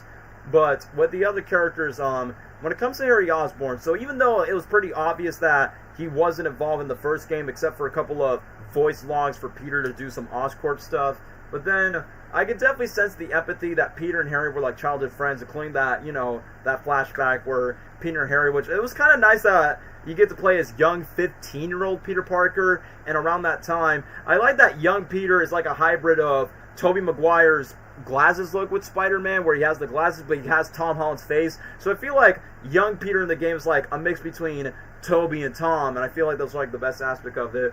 It caught me off guard when Harry was singing, never gonna get you up, never gonna let you down, just to describe the security guards. And then around that time when Peter and Harry were trying to escape during school night in the basketball court, I was during the moment where Norman, out of nowhere, was in the helicopter and then tells Harry that, yeah, sorry son, but your mom is dead. And that's where Peter has empathy by saying, yeah, you lost your mom, I lost my uncle around that time, so I understand how that feels, man. And then one thing I did like the small little elements I did like is when Peter and Harry are like having a bike ride once when they reunite with Mary Jane. I'm like, hey yo, it's the OG trio with Peter, Harry, Mary Jane. And yes, the comic books did it, the Raimi trilogy did it, of having the OG trio together. And then you have this one song that goes, you can try all night, standing in the pouring rain, do. So I think the bike ride stuff is like kind of nice, like, alright, seeing Peter and Harry reunite each other as childhood friends, that they honestly did better than most of the movies. But the idea of like him wanting to heal the world, even though it was wholesome to think that named it after his mom, and then Peter named it after Aunt May. But the one thing that's kind of funny, once when Peter got the symbiote and one of Kraven's hunters that has like a bear skin, one of the best jokes that Peter's like, oh, I'm sorry, like, you're a grizzly bear, right? And then when the Russian bear dude's like about to slam Peter, he's like, I'm fresh out of honey. And it's like, I get it. Winnie the Pooh just wants to kill you down, be like, take you down, Spider-Man. But either way, when it tries to connect Harry, Kraven, and Dr. Connor, since we know the Lizard's like one of the major villains, like, my disappointment is, even though Lizard was cool that we finally get to see Insomniac's version of the Lizard, where they make him to a Godzilla kaiju monster, but I honestly wish we had a little bit more screen time where it was like, you know, the comic book Lizard, where he's like, you know, in smaller scale, but has like the giant alligator looking snout, and then basically just fights Spider-Man then before he becomes a giant Godzilla sized lizard, which I honestly wish that would be that. Oddly enough, Blood and Honey released the same year the game come out. Yeah, that is very ironic back in 2023. But yeah, I wish that we would have a little more screen time with the Lizard, because what I did like is when Spidey, well, Peter Parker Spidey, went to Dr. Connor's house, I like the little small details where one sink is messy, one sink is clean, and then Dr. Connor's son is untouched. Like, his room is not untouched, not destroyed, and then you see nothing but claw marks in the kitchen where Craven purposely wants to take down Lizard so then he can hunt him down from his hunting gallery. But as cool as it was to see Giant Lizard and Miles trying to take it down, like, the action sequences are always on par, and sometimes I'm like, why? Like, I always compliment the Insomniac games by saying, man, why can't Tom Holland's movies action scenes could be this cool? No Way Home was very close of, like, being cool, like, on par with the Insomniac games, but for Homecoming Far From Home, not really. The Insomniac games have way better action sequences than what they've done.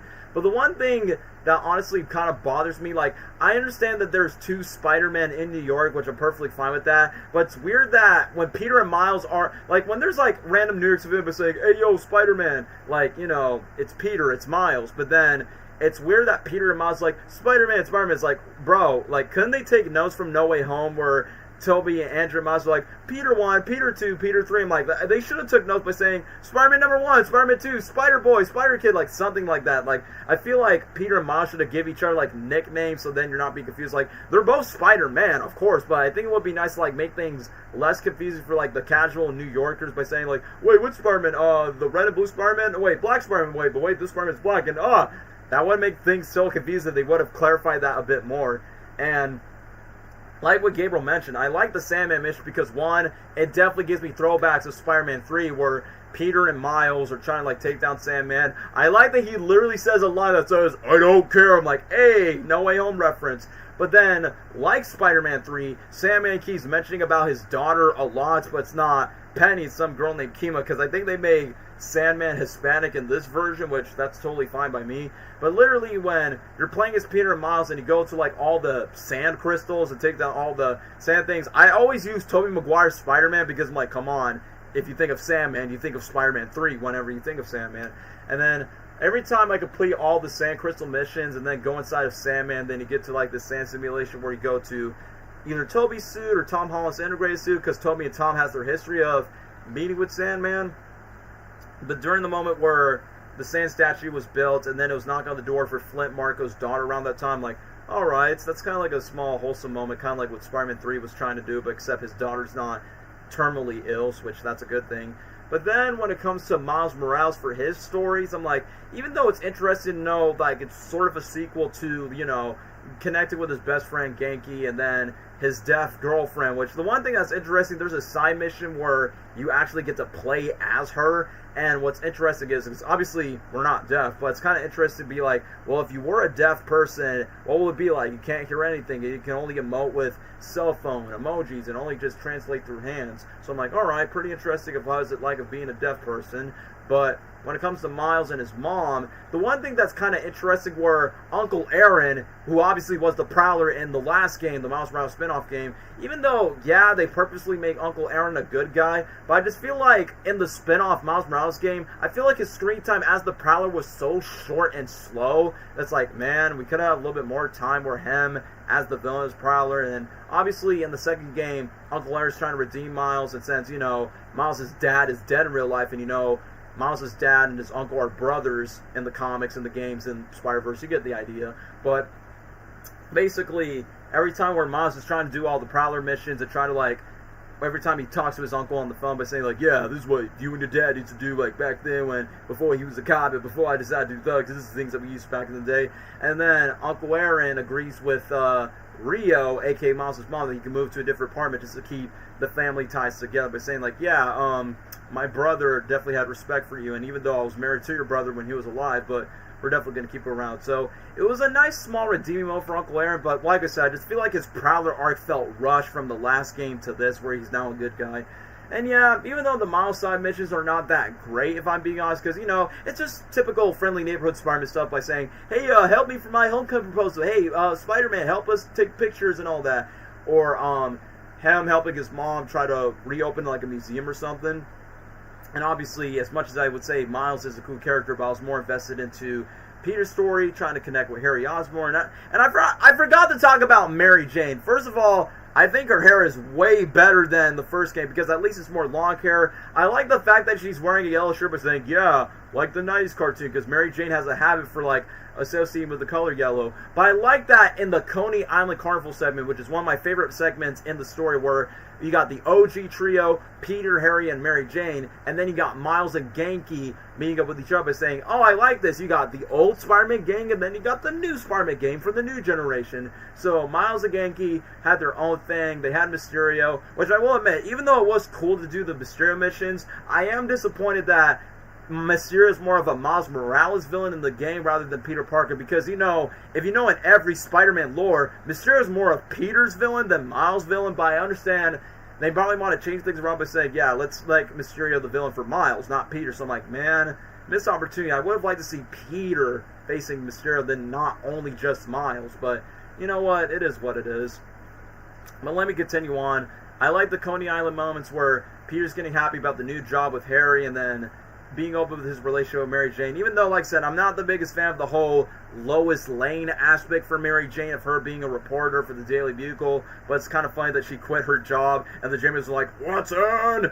But literally, I do like the romantic chemistry that Peter Parker and Mary Jane has. Like, I'm not saying it's my favorite iteration of Peter and Mary Jane, like the spectacular version, but it's pretty decent, pretty realistic for like real life couples in real life when they have their sweet moments. But when Spidey had to save people at the roller coaster and then literally was like, I'm sorry, and then Harry reveals that he has symbiote powers, bro, I kid you not, it's giving me vibes of Spider-Man 1 where he's trying to save the kids and save Mary Jane and the Coney Island, but also a little bit of Homecoming and Far From Home vibes where Tom Holland Spider-Man was in Coney Island, and then Far From Home he has to save Ned and his girlfriend in Far From Home when Mysterio was happening. So it kind of gave me the vibes of Tobey's first film, but also Tom Holland's like first two films for Homecoming, Far From Home.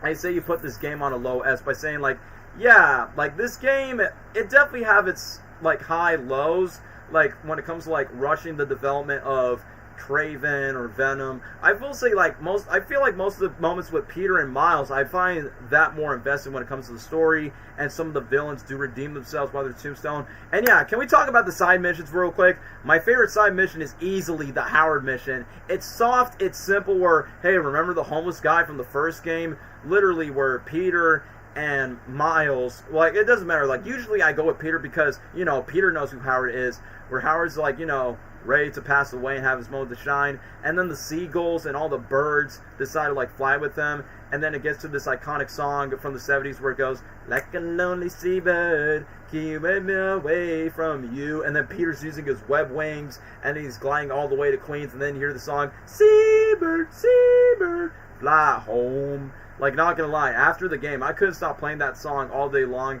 and then Howard was like, most folks have not been too kind to me. And then literally we realized that Howard passed away, and then Peter was like, alright, Howard, you're off of the adventure with your wife as you should be. I'm like, damn, bro, that's honestly pretty sad. I know everyone's going to talk about that other mission where Spider-Man needs to help this girl reunite with her grandfather. I will admit, I know it's meant to be sad, but I couldn't take it seriously because of his voice, by saying, yeah, I found my future wife with this meerkat. Have you ever been in love, Spider-Man? But usually, I'm glad that Spider-Man fans are like, hey Daniel, how about you do that side mission with the grandpa and use Andrew Garfield's suit, because then it will fit the quote by saying, have you ever been in love, Spider-Man? And I use Andrew Garfield's TASM 2 suit, and it fits with the line where he's like, yeah, I have. It's like, yeah, because, you know, Gwen Stacy in the Amazing Spider-Man movie, she's dead, and yeah, I loved someone once, but that was a long time ago. So, I feel like that suit would have suited for that side mission. However, even though Miles has his moment to interact with Mysterio, but him, it's kind of interesting that he starts chasing Black Cat and Doctor Strange's Sorcerer Sanctorum in a way where it's like, bro, I was not expecting Black Cat to interact with Miles, because I don't think that actually has ever happened in the comics or any Spider-Man iteration. If I see Miles interacting with Felicia, which is like, oh yeah, I'm gay. I'm like, oh, okay, well that's new and different. Alright, Mary Jane, you don't have to think about the whole love triangle segment with Peter because Black Cat finds some chick in Paris, I guess. I don't know. But it was kind of cool where Miles teleports to the Doctor Strange portals, and then he goes to Antarctica for one segment, which I thought that was off guard for a Spider-Man video game, but I think it was like a nice touch and a nice twist of what they could have done for the Black Cat. And even though, despite this Spider-Man universe exists with multiple Marvel characters, but there's no Marvel cameo, maybe except for Taskmaster. Taskmaster was in the first Spider-Man game, and it's funny how that Spider-Man game treats Taskmaster a lot better than what the MCU, because the MCU treat the Taskmaster so dirty. But back to the video game plot. So the fact that Miles, like, not technically fought Black Cat, but basically helped her out when she's getting tracked down by all of these hunters and these poachers taking her down. I feel like that was an interesting new dynamic of what they could have done. And I like that Miles has a card from Wong, and he's like, yeah, thanks for the sanctum. And then Miles, like, I almost forgot, like, Miles has this arc of he wants revenge against Mr. Negative, because, you know, Mr. Negative is the reason why his dad is dead. And even though, I will admit, that plot would have fit for, like, maybe a Miles Morales sequel, but since Martin Lee has been a big part with the first two games, I will admit, I thought Mr. Negative was going to look like Markiplier, or like how Gabriel looks like if he has the beard, if you know what I mean. But it's funny that Kraven didn't kill him and purposely want Martin Lee alive so that Miles Morales could find a way to, like, you know, fight him and then basically just go to his vengeance and then go to, like, all the negative emotions where Mr. Negative is dealing with. Like, during the boat scene where Peter is trying to, like, save everyone from the boats, and then Scorpion escape, and then Miles like, no, don't take Lee away. And then Peter just teaches Miles by saying, like, come on, it's all about saving the people rather than just stopping the villains so they can have their plans to get away. And that's pretty much like how Peter gets into vengeance when he gets the symbiote, but then when Miles gets his vengeance between Martin Lee. But I will say this, even though I did say the combat for the symbiote suit is the best for the combat in any Spider-Man game ever, yes, even better than Web of Shadows in my personal opinion. But when it comes to, like, the Insomniac games, for particularly from how they utilize symbiote, I definitely say my biggest disappointment is the amount of screen time. We just don't have that much time with the symbiote. But the moment when the symbiote evolves, kind of like Spectacular Spider-Man, where the logo takes over, and then you hear the Venom voice when Mary Jane's like, Peter, what's wrong? And then you hear the Venom voice where he goes, run. And then I say the Mary Jane side missions are slightly better in the first game, even though I'm not the biggest fan of the MJ missions, but I definitely say it's a lot more intriguing, more invested, because in the second game, you're getting chased by symbiote Peter Parker. Like, it's something straight out of a horror movie where he's tracking you down. Miles Morales is also, like, takes the tranquilize. And then, like what I mentioned about Kraven the Hunter earlier, when Miles gets his fact to take down Peter with the symbiote off the chest and everything, yes, I'm one of those Spider-Man fans that put Tobey Maguire's suit by saying, yeah, so we can recreate this moment from Spider-Man 3. And then, literally, when Peter and Miles thank each other, have each other's back, I will admit, once we get to the whole Venom invades New York, when Harry got Venom, I will say that around that time, when I get to play as Venom, it was fun. I'm like, this is just like Ultimate Spider-Man 2005, where you're literally just biting people's heads off and be like, and the wind. Like, that was fun to play Venom. And even though it sucks that we couldn't play Venom for a long time, which I heard rumors that they were supposed to make a Venom spinoff, but, you know, rest in peace to Tony Todd, since he did the voice work for Venom. He did a great job. I think Tom Hardy, like, congratulate Tony Todd for his voice performance as Venom. And look, say all you want about this Venom being very different. I will give this version of Venom credit. At least we got a modern version of Venom that actually fought a Spider-Man, actually two Spider-Man to be exact, because sadly, Tom Hardy's Venom is fun and entertaining, but he never gets the chance to fight Tom Holland's Spider-Man or any Spider-Man in general, so they kind of wasted that Venom. But for this version, they actually do. They actually got the chance to let this version of Venom face two Spider-Man, even though it's not Eddie Brock. And they give him the symbol. That's another thing. So, even though it does go to the cliche, let's heal the world, let's evade the symbiotes, which obviously Spider-Man Web of Shadows already did that. Shattered Dimensions kind of did that with Carnage, but I feel like Web of Shadows did a much better job with the symbiote invasion. I think the symbiotes themselves definitely look cool, from the yellow, green, red, white. The white giant anti-venom ones were, like, you know, too big to face, and yeah, it took a while for them to be defeated. But literally it goes to, like, the whole symbiote invasion, and then when Mr. Negative helps Miles and helps Peter get to the anti-venom suit. I think the anti-venom suit on Peter looks cool, but I could not take it seriously during the final act.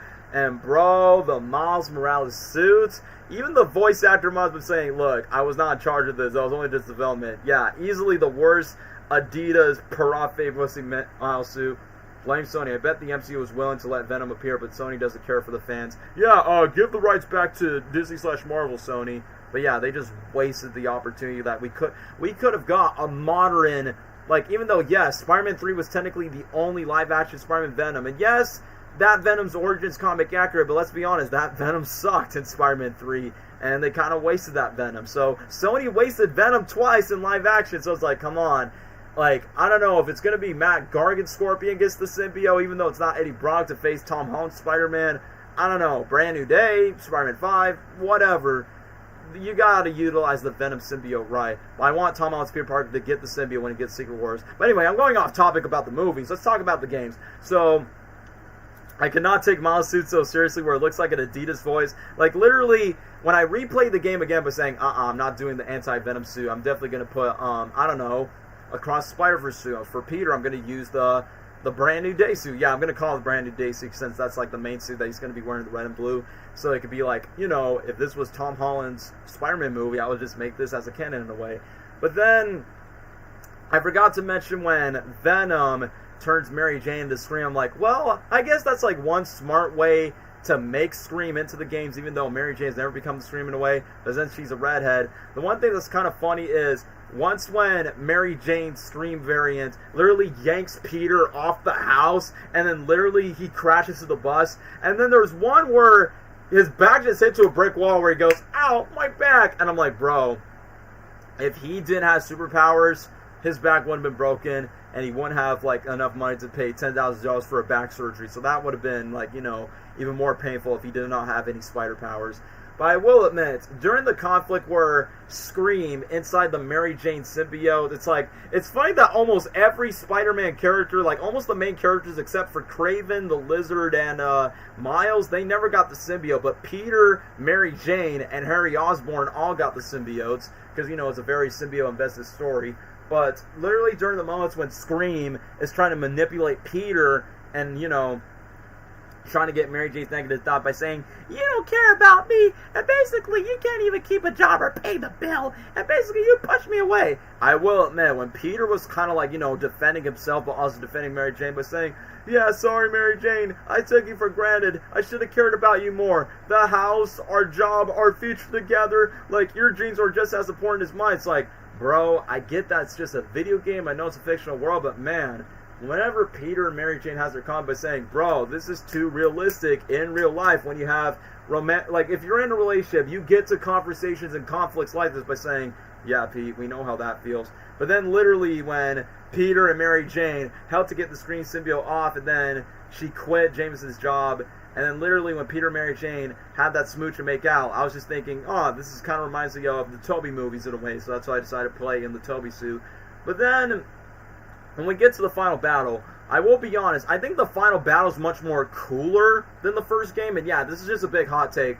I honestly like the Venom final battle than the Doc Ock final battle. I mean, don't get me wrong, the Doc Ock fight is cool, but remember, it's only take place in one setting, only on the Oscorp Tower, and I could take Otto's line delivery so seriously, but for Venom in Spider-Man 2, when he gets to play as Peter and Miles, it's like different set piece, one for when Venom takes Peter to the same high school where they become best friends. Like Venom said, this is where we become best friends, and this is where we become brothers.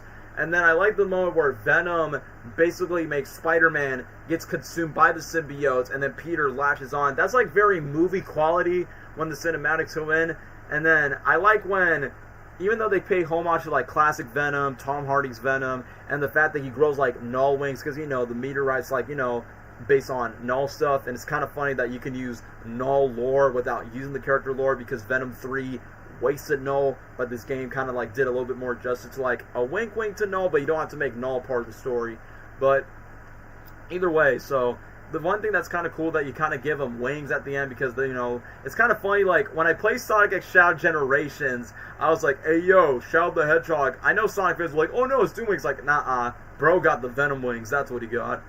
But either way, I think it was kind of sick when Miles and Mary Jane trashed to the Emily May Foundation, and when Venom grabs Peter where he goes, Rah! His symbiote clashes in, throws Peter to the ground, and then Miles have his banter, have his fights, and they just be like, we gave you a chance. And then the coolest moment of the entire final battle is when Peter and Miles are trying to get onto Venom. Venom traps Miles, and then Peter's like, give me back my friend! And then Venom goes, we are your friend. And then once when Peter's trying to use the anti-Venom powers to try to, like, save Harry's life, please don't do it, just hang on, buddy! And then literally this epic moment where Miles is trying to hang on to the helicopter, and same goes for Peter and Venom, then Peter's like, go, Miles! And in my brain, I'm like, man, I always compliment these video games, these Sonic Spider-Man games, that they do a much better job than Tom Holland's Spider-Man movies. And in my brain, I was like, why can't we have cool action sequences like this if Sony was not so petty by saying, no, you can't put Venom into that, by saying, bro, like, when I saw that sequence between Peter and Miles facing Venom, like, when are we going to get this fight in live action? I know it's not going to be exactly the same, but how are we going to get this in live action? But too bad as was said, Insomniac already did it first. But then, when Miles and Mary Jane try their best to, like, stop the symbiote invasion, and then Harry's like, no, bro, I'm done. You're going to have to kill us. But I will admit, Yuri Lowenthal's voice acting when Peter's trying to stop Venom, when he got to the wings, it just goes, Harry, please! And it's like, bro, Yuri Lowenthal was snubbed for not winning the award for Best Voiceover Performance at Game of the Awards. But like, bro, he literally just shout every belt of the vocal cords for saying, Harry! Which honestly sounds a bit more strong. It kind of reminds me how Tobey Maguire screamed for Harry's name in Spider-Man 3. But then, literally, like, as messy as the plot is and how much it gives you Spider-Man 3, TASM 2 vibes, and Web of Shadows, is like I said, as over-convoluted the plot of this game is and how messy it could be, it still finds a balance and finds its way to, like, you know, make things bittersweet and good. Like, literally, when Peter makes the sacrifice and Harry's like, no! And then, literally, Peter have a soft sentiment about it saying, I love you, bro. You've been there for my life. We're like brothers, man. And then when Harry's, like, you know, supposedly dead or dying, when Peter screams where he goes, ah! I'm like, alright, Yuri Lowenthal. That's a very Andrew Garfield vibe when Andrew screams in TASM 1, when Gwen's dead, dies. I'm like, alright, that's a nice moment. But obviously, Miles has Venom powers. Then, boom, electric Venom powers on command. Boom, Harry's alive, but he's still sick. And then the funniest thing is, once when Norman approached both the Spider-Man, where he's like, what have you done to them? What have you done to them? That's kind of like a parallel to Spider-Man 1, when after Willem Dafoe's Green Goblin was like, Peter, don't tell Harry. James Franco's Harry Osborn said the exact same thing. What have you done? What have you done? And then points out the gun. I kind of got that vibe from Insomniac's Norman. But literally when Norman was getting angry that there's no cure for Harry, Peter and Mary Jane left the building. And I almost forgot, the one scene when Peter was like in bully mode, when he has the symbiote, could care less about Harry's health, where he tells Mary Jane, where he goes, you're not the hero, I am. And like, I honestly thought that was a pretty funny quote. But when Norman contacted his Oscorp, like, you know, recruits by saying, send in the G serum, like, oh, I get it. Referencing like that bro's gonna become the Green Goblin at some point. But the one thing I will agree with Gabriel is like, alright, even though the Osborns don't get a happy ending, but Peter, Mary Jane, and Miles, they all get a happy ending for themselves. Like Miles, his mom, Genki, and Haley hang out in the new restaurant. Why say restaurant? New house, and then Mary Jane gets a new job. Peter wants to retire, becoming Spider-Man, which I will agree with Gabe by saying maybe it's a bit too soon to make Peter retire unless, like, I don't know, is he going to fully retire Spider-Man 3? Are he going to kill Peter Parker in the next game? I will agree with Garrett by saying maybe him. If you want to make Peter retire Spider-Man, I would rather save that for the third game rather than the second game, because Yuri Lowenthal pretty much confirmed that, saying, yes, pretty much Peter Parker will be back in Spider-Man 3, so I'm like, yeah, then what's the point of making him retire by the end of the second game? I mean, I get the overall point from the Miles Morales spin-off game, and the second game's like, you know what, Miles? You definitely stand on yourself as your own Spider-Man. You know what? You're Spider-Man now. I mean, it's a nice pass of the torch moments, which, you know, that's pretty common of what Peter and Miles is like by saying, yeah, you're ready to be your own Spider-Man. It's like, bro, can we just, like, maybe wait for, like, maybe the final game? Or in the words of Otto Octavius, the final chapter. Which, yeah, speaking of the post-credit scenes, yeah, of course I don't expect Otto to be back, like, in Doc Ock form like he was in the first game, since he's still arrested behind bars. But then, when Norman and Otto got arrested, I liked how Otto calls out Norman by saying, like, yeah, basically, too bad that your son is dead in the palm of your hands. That's what it's like with Martin Lee. That's what you did when you throw me under the bus and you cannot even save your own son. Like, literally, that's what Otto's trying to call out. And then when Norman gets shocked, but then asks by saying, what are you writing? The final chapter. And basically around that time by saying, alright, so I'm guessing the third game will be the finale of the Insomniac verse. And personally, I'm fine with that, like the third game be the finale, because if you made like, what, Spider-Man 4 or 5 or something, I feel like, excuse me, the quality of the games will decline if they don't, like, you know, find better stories, or in this case, running out of villains. Because I know the villains they tease Carnage at the very end, but you have no Venom, so I'm not sure how they're going to do that, because Cletus Cassidy's in the game. Rafe is also in the game as well, where, you know, she was Yuri, but then she tried to say that Carnage. I know there's potential, like, Spider-Man villains returning, like Doc Ock. Martin Lee's now a good guy, so he's no longer being Mr. Negative. No, he's Mr. Positive. But I feel like Carnage is obviously one of the villains that they set up. Green Goblin will be the main villain in the third game. So that's what I expect from the quote-unquote final chapter. Maybe Otto will go back to his Doc Ock arms. And then lastly, the final post-credit scene, which honestly took me by surprise, where after when Miles and Haley decide to become boyfriend and girlfriend, Rio has a date, and turns out this Asian guy brings him with a girl named Cindy. And I'm like, huh, if you're a diehard Spider-Man comic reader, you know exactly who Cindy Moon is, a.k.a. the Silk, a.k.a. the same spider that bit Peter Parker, bit Silk. And funny enough, yeah, both Peter Parker and Cindy did actually make some love, some web-tastic gooning love. But outside of that, I'm like, well, to be fair, we've never really get to see Cindy Moon, aka the Silk, and any other Spider-Man media outside of comic books and cosplay conventions. Like, we never see Silk in any of the video games, not the TV shows, not even in live action. We were supposed to get a live action Silk TV show, but that got canceled. And what else? Yeah, I think they're trying to put Silk in Beyond the Spider-Verse. Maybe they should have included her in Beyond the Spider-Verse if they could or couldn't. But if they couldn't, then I'm guessing that if Peter and Miles are Spider-Man, does that mean Cindy Moon becomes like the first female Spider variant? Which is funny because, so Mary Jane is obviously the main love interest for Peter. So does that mean, does Gwen exist in this universe, or she does exist? Like, Eddie Brock exists, but he's not Venom. It's like, don't get me wrong, this game is good, but it leads me to so many questions that we have to wait for, like, I don't know, for another 2-3 years for, like, Spider-Man 3, I guess. Even though Insomniac showed the leaks of that Wolverine game, which, by the way, Insomniac, when is that Wolverine game coming out? That game should have existed when Deadpool and Wolverine was at its hype. But whatever. It is what it is. Let me just get to this.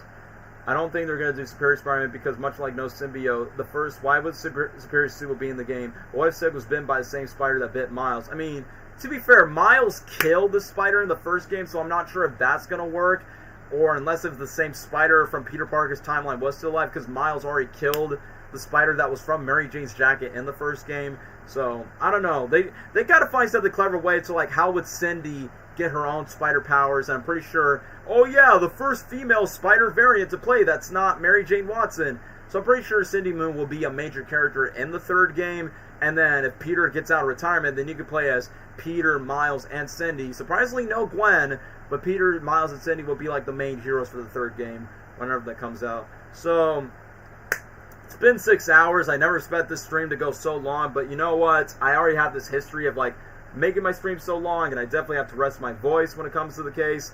I mean, how long did I make yeah, my Sonic movie streams usually are like 6 hours long. But anyway, ranking the game. So, despite the messiness, despite the missed potential with the symbiote, Kraven the Hunter, and Harry Osborn, everything else is great. The gameplay is also good. I like the web wings, I like the suits, and overall, I definitely say it has the best gameplay in any Spider-Man game. So, I definitely would agree on Gabriel on this. I don't know if I want to go, do I want to go high A tier? Like, I say Web of Shadows takes the symbiote storyline in a better pace than the Insomniac version, but the Insomniac game has much better gameplay, much better characters, and much better writing.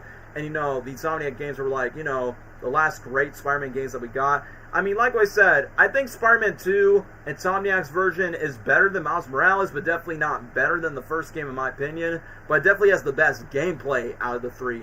So, whoever's in the chat, whether it's Cameron, whether if I want to put high A tier, low S tier, yeah, it just really depends. You know what? I think I'm just going to be nice. I would say low S tiers, just to be fair, because I'm going to be honest with you guys, that's a lot of A tiers. If I'm going to make a separate post about it, then that's going to be a lot. It's kind of funny that neither Gabriel or even Dwayne at the beginning says, like, oh yeah, none of these games are C tier. So I guess F tier is kind of pointless just to think about, so let's delete that. There we go. here's our official Spider-Man video game tier list for Peter Parker's birthday as the time I'm doing this live stream. So let's go all in review. S tier, we got 2018's Insomniac Spider-Man, Spider-Man Shattered Dimensions, Ultimate Spider-Man the 2005 video game, Insomniac Spider-Man 2. A tier, we got Web of Shadows, the Miles Morales spin-off game, Edge of Time. 3C Films wanted Venom and Kraven to twerk. Yeah, I remember that. Anyway, let me continue. Edge of Time, Spider-Man 2, the movie tie-in game, Spider-Man 1, and, hold on, yeah, there we go, we fixed the list. B tier, we got TASM 1, the movie tie-in game, Spider-Man 3, Ultimate Mayhem, is a mobile game, the 2000 Spider-Man game, surprisingly none for C tier, and then D tier are like the low, like, yeah, these are not good games, so they're not worth replaying. Friend or Foe, Spider-Man 2 Electric Boogaloo, TASM 2 the mobile game, and obviously TASM 2 the console game. I guess I could say that TASM 2 the console game is like easily the weakest Spider-Man game of this list as of right now. So yeah, for all this 6-hour ramble between me, Gabriel, and Dwayne, that's all I can rank about the Spider-Man 2, not Spider-Man 2, the Spider-Man video game tier list thing. If you're asking like, oh, when are you going to do the movies?